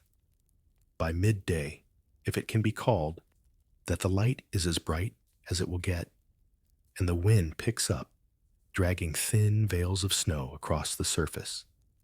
You catch yourself staring at the horizon, where the world dissolves into a white blur, and for a moment, it feels like you're not moving at all. A debate rises in the group whether to push on until nightfall or stop early. Historians still argue about the pacing of medieval winter travel Some chronicles suggest shorter days to conserve energy and avoid frostbite in the dark. Others speak of long, punishing marches to reach shelter. Here, the choice is simple. There's no shelter to stop for only more snow, and the hope of finding a stand of trees before darkness closes in. By the time you reach a sparse copse, your lashes have frozen together more than once, and your breath sounds too loud in your own ears. The animals stand in place, without prompting steam rising from their bodies into the brittle air. You call a halt, not because you want to, but because the cold has made its point. You move when it allows it, and stop when it decides. You don't so much choose the campsite as accept it. The copse is thin, the trees narrow and bowed their branches crusted with ice like sugared bones. The snow here is knee-deep and dry, squeaking with every step, so you send a few ahead to stamp it down into a floor. It's slow work, each footfall sinking deep, but the rhythm gives you something to cling to, a pace, a purpose. The first fire is reluctant. Even the driest wood from the sleds is bone cold, and every spark fizzles before it can catch. You remember a method from an old trapper who swore by shaving thin curls from the heart of a split log, keeping them inside his coat for half the day, so his body heat would dry them. No one here thought to do that. Instead, you split and shave and coax the flame with bits of cloth and the faint smell of singed wool until finally the fire takes and spreads its light, reaching only as far as the closest boots. Around you, the camp takes shape in that quiet, efficient way winter forces on people. No one moves quickly.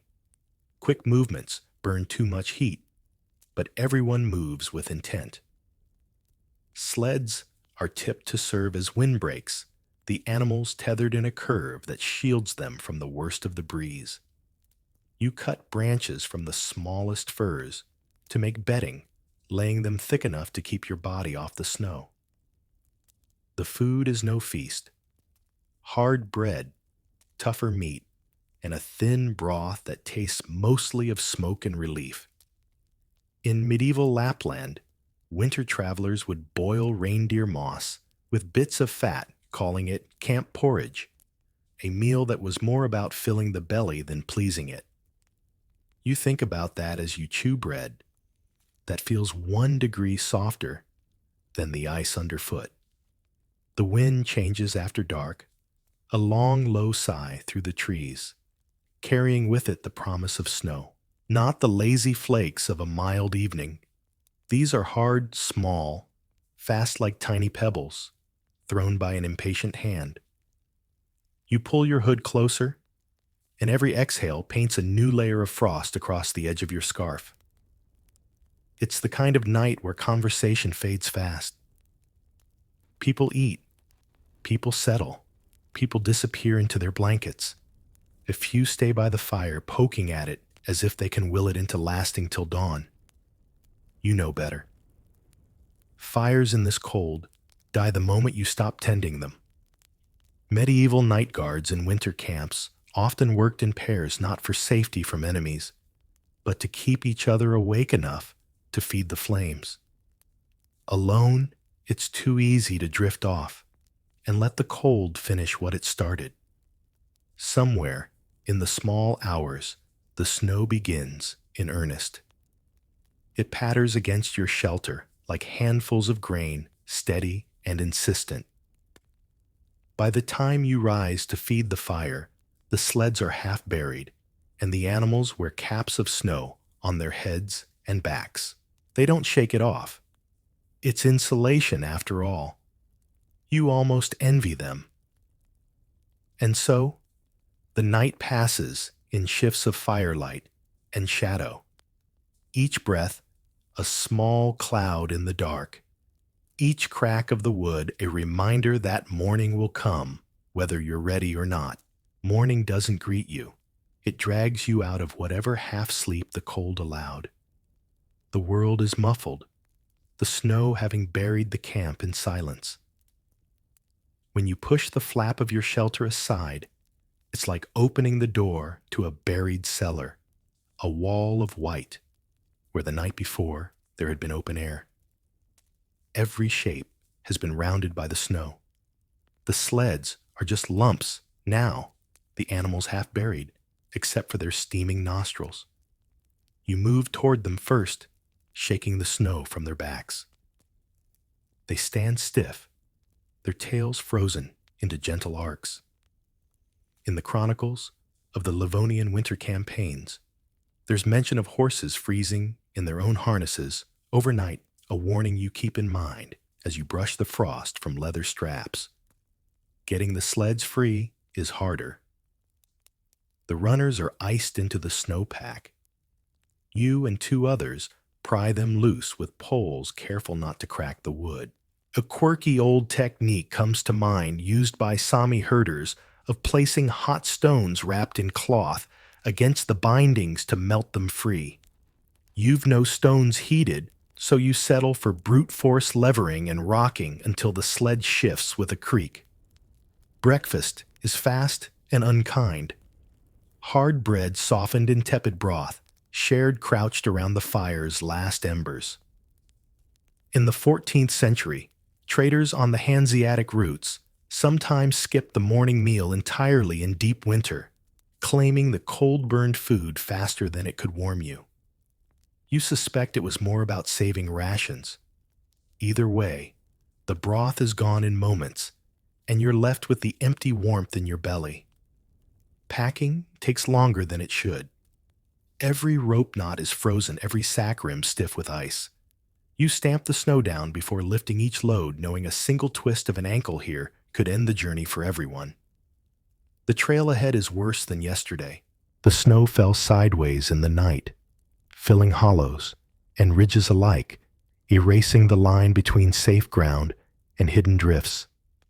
You send two people ahead with poles to probe for danger, but even then, the first sled tips halfway into a hole, the load spilling into the white. It takes all of you to drag it free, backs bent, breath burning in your chests. There's no wind yet, and that's almost worse. Without it, the cold hangs in place, seeping into gloves and boots until your fingers and toes feel like lumps of carved wood. You remember reading that in the winter of 1709, one of the coldest in European memory, people said they could hear the frost moving through their bones. You understand the metaphor now. By midday, the snow underfoot has shifted from squeak to crunch, a sign the air has warmed just enough to start the slow melt and freeze cycle. That's dangerous ice will form under the top layer, slick and invisible. A single misstep could send a person or sled sliding sideways. When the sun, if it can be called, that sinks into the gray horizon, you find another stand of trees, this one thicker. The branches heavy with snow. It will block some of the night wind. You begin stamping down a new floor, your legs moving out of habit more than will. The debate over whether to travel tomorrow hangs in the air, unspoken but heavy. Some want to push on before the snow deepens. Others fear another storm. History has no clear answer. Some caravans survived by forcing the pace, others by waiting it out. You know only that the cold doesn't care which you choose. As the fire catches sparks rising into the pale dusk, you feel the truth settle on you like the snow. Each morning is a gamble, and each night a small victory. The night closes in, early swallowing the little pool of firelight until it feels like you're camped in the center of an island surrounded by a frozen ocean. Beyond the ring of heat, the trees stand black and still, their branches groaning occasionally under the weight of snow. You've learned not to look too long into that darkness. Your mind will start to paint shapes that aren't there. Dinner is a quiet affair. The broth tastes the same as it did this morning, though you swear the bread is harder. someone produces a pinch of salt from a wrapped scrap of cloth, sprinkling it over their bowl like treasure. You remember reading once that in medieval Norway, salt was worth more than silver in winter, not for flavor, but for preserving what little meat they had. Out here, you'd trade a fine belt buckle for another pinch. The fire is ringed with boots, their owners leaning in with palms stretched to the heat. Steam rises from damp wool and leather, only to condense again at the edges, leaving frost halos around each toe. You turn your socks inside out and hold them close to the flames, careful not to scorch them. A burn hole now would be an open door for frostbite later. There's a long-standing debate among cold weather travelers: dry socks before bed or in the morning. Tonight you side with the before bed camp. The wind picks up around midnight, prowling through the trees in long, low sighs. Snowflakes start to swirl again, light at first, then heavier, stinging when they catch your face. You hunker deeper into your bedding, pulling the edge up over your mouth. Breathing inside the blanket makes it damp, but it's better than letting the cold shave the air from your lungs. You think of the odd trick described in a 16th century travel account, stuffing the inside of boots with straw, not just for warmth, but to keep them from freezing into shape overnight. You glance at your own boots sitting upright by the fire and make a mental note to try it before sleep. Shifts at the fire pass slowly. Those awake feed in wood sparingly, there's not much left, and tomorrow you'll need to scavenge more. You know from history that some winter caravans burned sled parts in desperate moments. You don't want to reach that point. The sleds are your only chance of moving food and supplies. Without them, you may as well stop here for good. By the time your turn at watch ends, the snow is ankle deep. Again, the trail from camp to the woodpile nearly vanished. You crawl back under your bedding, stiff and slow, and let the sound of the fire blur into the wind. Somewhere out there, in the dark, the world keeps moving. Snow settling branches, shifting frost tightening its hold. In here, your little island of warmth holds for one more night. The morning is quieter than it should be. No crack of branches, no whisper of wind, just the deep, soft stillness that follows a heavy snow. When you sit up, your shelter sags inward, its roof bowed under a thick white weight. You push at it, and the snow slides off in a slow, muffled rush. The sudden brightness makes your eyes ache. The fire is little more than a stain in the snow now, the ashes frozen into a shallow crust. You stamp it open and coax a new flame from the driest scraps you can find, feeding it slivers until it lives again. Around you, the others stir one by one, emerging from snow-covered mounds like strange, blinking animals. Breaking camp is harder today. The sled runners are buried deep frozen into the ground beneath. You and two others dig around them with poles, each thrust sending a shiver up your arm. In the Colima region, winter traders used to lay spruce boughs under sleds at night to keep them from freezing in place, something you wish you'd remembered before this morning. When the sleds are free, the real work begins, cutting a path back to where the trail should be.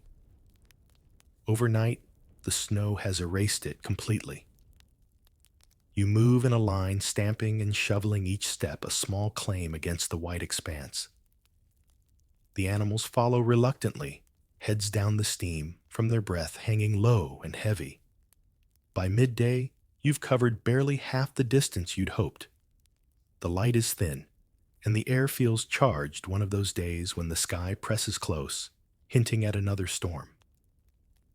The debate rises again: stop early or risk the dark. Historical accounts offer both fates: those who pressed on and made it, and those who vanished in the night. You choose the former. The forest ahead is a dark smear against the pale horizon, and you push toward it with what's left of your strength. Each step is slower, each breath sharper. The last stretch feels endless, but eventually the trees close around you and the wind softens. Camp that night is almost wordless. No one wastes energy on talk. The work is enough. Fires are lit, food is shared, and the quiet settles in like another blanket. As you sit by the flames, watching sparks rise into the dark, you realize that each day's survival has blurred into the next. There's no grand victory here, no sudden safety, just the steady, stubborn act of moving, eating, and waking again. And in the deep winter, that's enough. The firelight flickers, stretching shadows across the snow until they melt into the dark. Your body is heavy now, not just with fatigue, but with the weight of stillness. The camp is quiet. Even the animals have settled their breathing slow, the steam from their nostrils barely visible in the cooling air. The forest holds you here, its tall shapes swaying gently in a wind too high for you to hear. Above, the sky is clear enough for stars to burn through small, steady lights in an ocean of black. You find one and follow it with your eyes until the rest of the world blurs. The cold is softer tonight. It brushes at your cheeks rather than biting, the kind that makes you pull the blanket closer, not out of urgency, but comfort. The sound of the fire, small pops and sighs, becomes the only rhythm you need. Your mind begins to wander. You think of the trail behind, smoothed over now by the snow hiding every struggle and stumble. You think of the trail ahead, unseen, but certain, waiting for your next step when the light returns. But for now, there is no need to move. You can let the night hold you. The snow under your bedding is firm but forgiving, the air in your lungs crisp and clean. Somewhere a branch cracks far off.